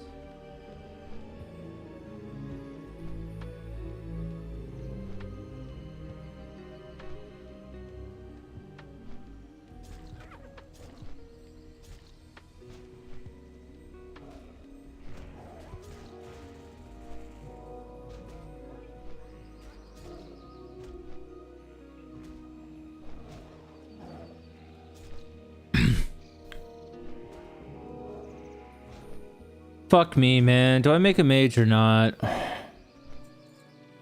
gonna have to start all over, grind. Alright, Thorn. I'll I fight don't for it. know. I will fight somebody for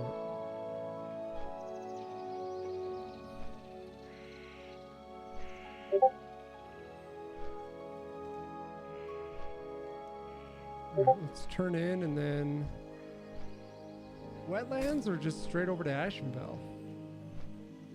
We should get 22 so I can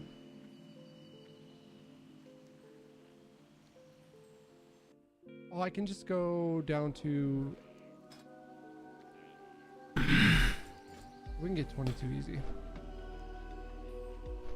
Let's go over here. Turn those two in.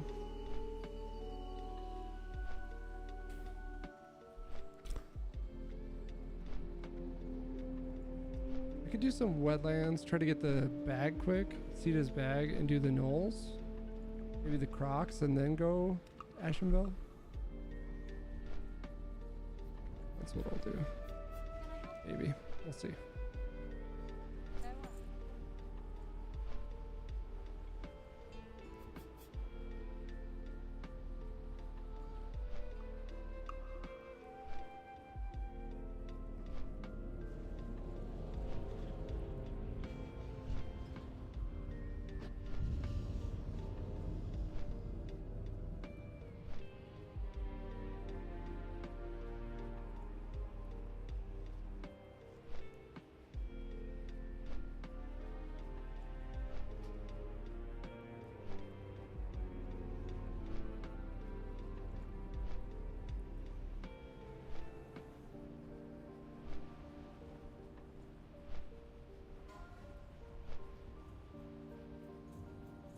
"24 Paladin dead in Ashenvale." It's a sign we're not going to Ashenvale yet.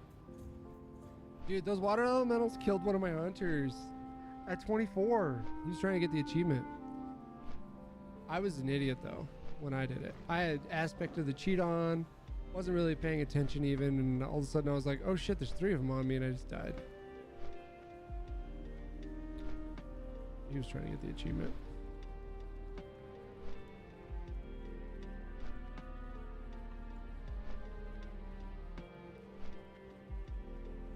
I have the wolf meat on me, I think.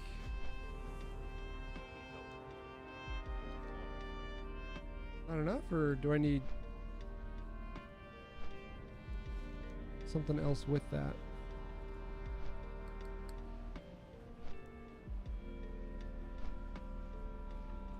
I need 2 more and then, okay. I can abandon that for now then. I don't need that quest up the whole time. It's easy enough though, we just need 2 more.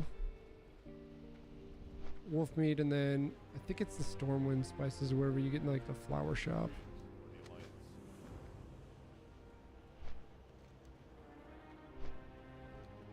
What do I get if I take this quest back up there? Is it worth it even? Pays for my flight. I'll do it later.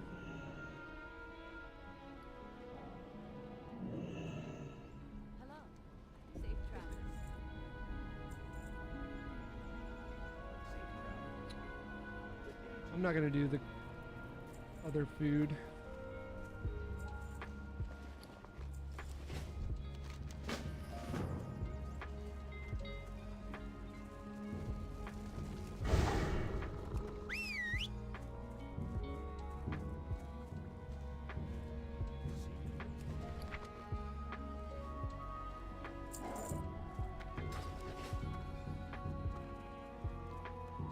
Sven's ring. I probably don't want to do that one yet, but I'll turn this in.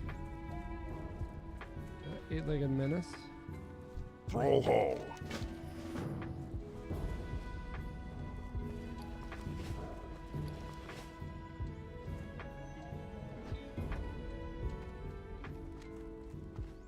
And then What we'll do. brings you here?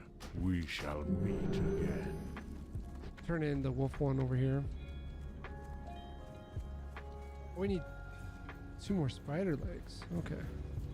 We can get those easy too.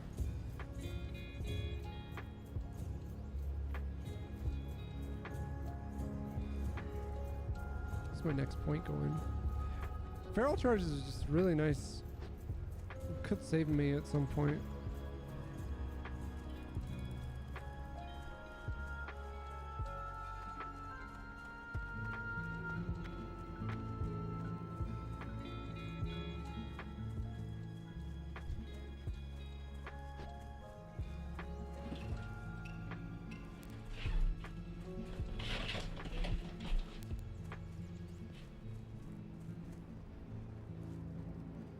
Oscar, what are you doing, bud? You knocked my bat off the wall.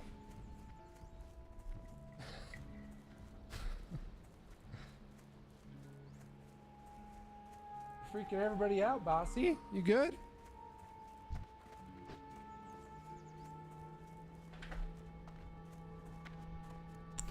Look at this guy out flexing on his mount. Must be nice.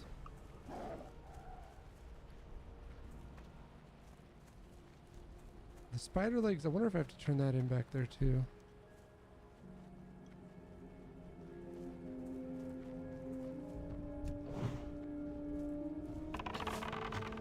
Sheffield and Darkshire.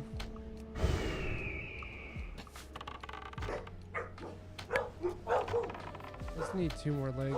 I can remember that without having that quest. Hey! Firethorn? Not worth it. Oh God!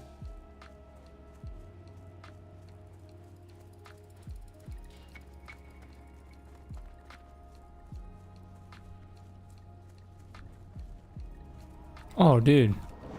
Just spawned. Look at that.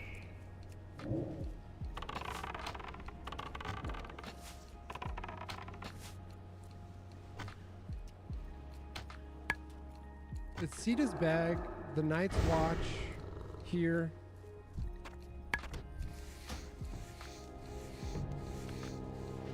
Where's my other 10 slaughter that you get, chat? I can't think right now.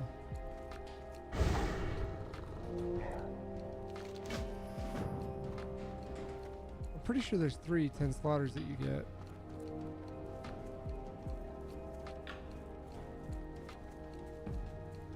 Is it over in Ashenville or something?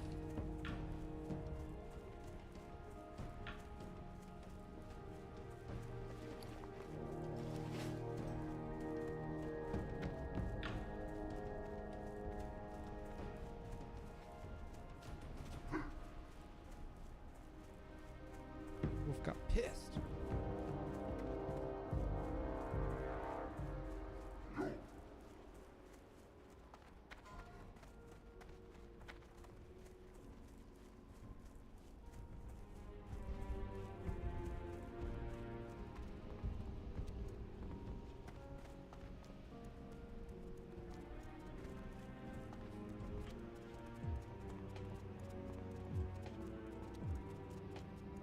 Level 15 to a trapper.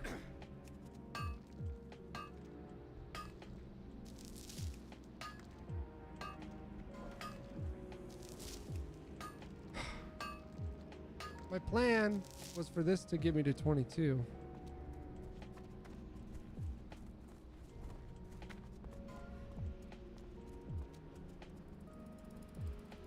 Let's just grind for a second. Damn. All these people dying for it once. We'll just grind the rest of this level. Get to 22 and then I can go to Moonglade to train and then fly down to head out to Ashenville. I got like a little bit left to do in Darkshore too, so.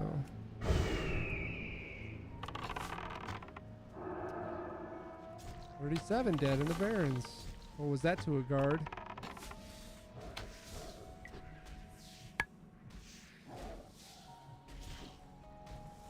I don't know.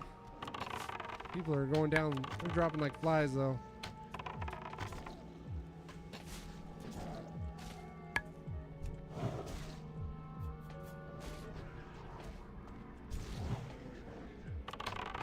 To a Silithith grub.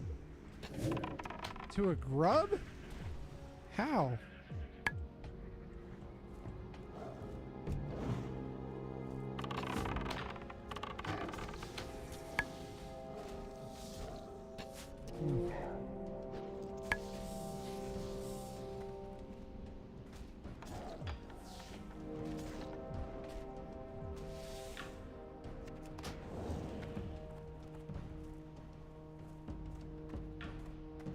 More spooters.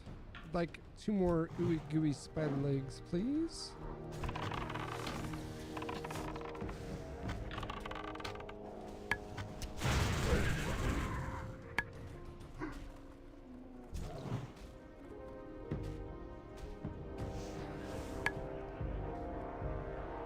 Spider silk is nice though.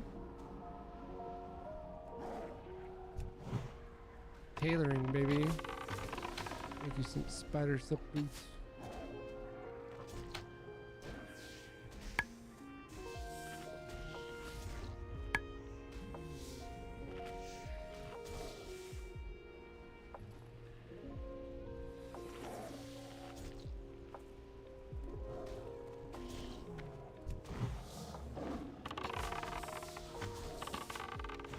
Eat 'em up. Thank you. Yeah, these guys have gooey legs. We got 8 of them.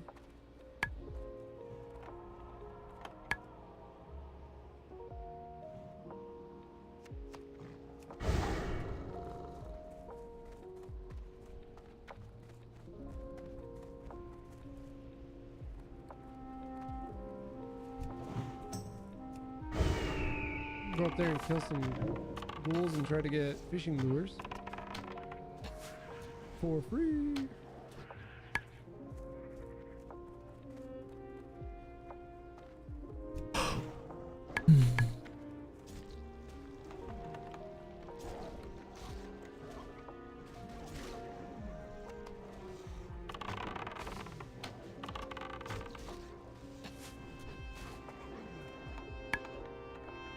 Alright, one more mob.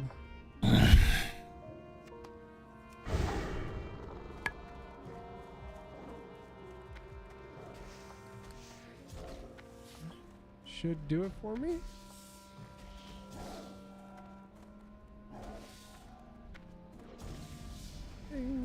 Sweet. I'm gonna do feral charge and just get it on my hotbar.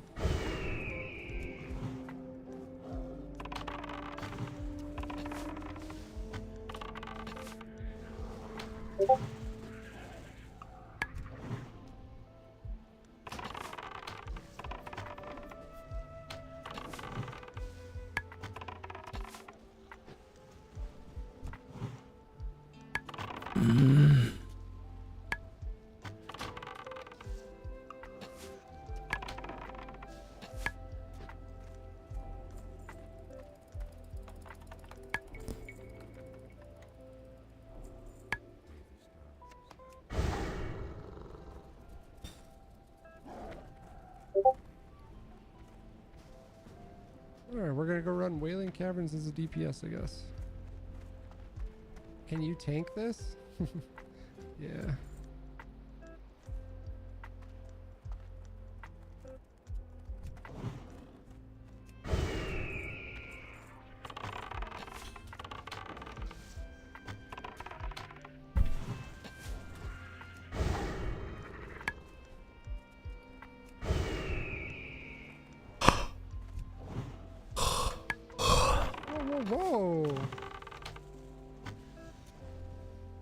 Where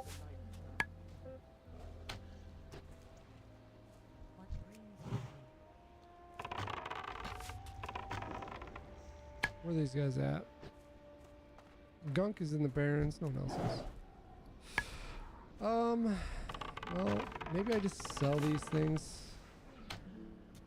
for room.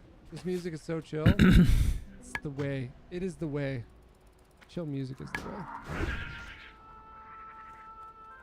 I need bigger bags. Let's think.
How may I aid you?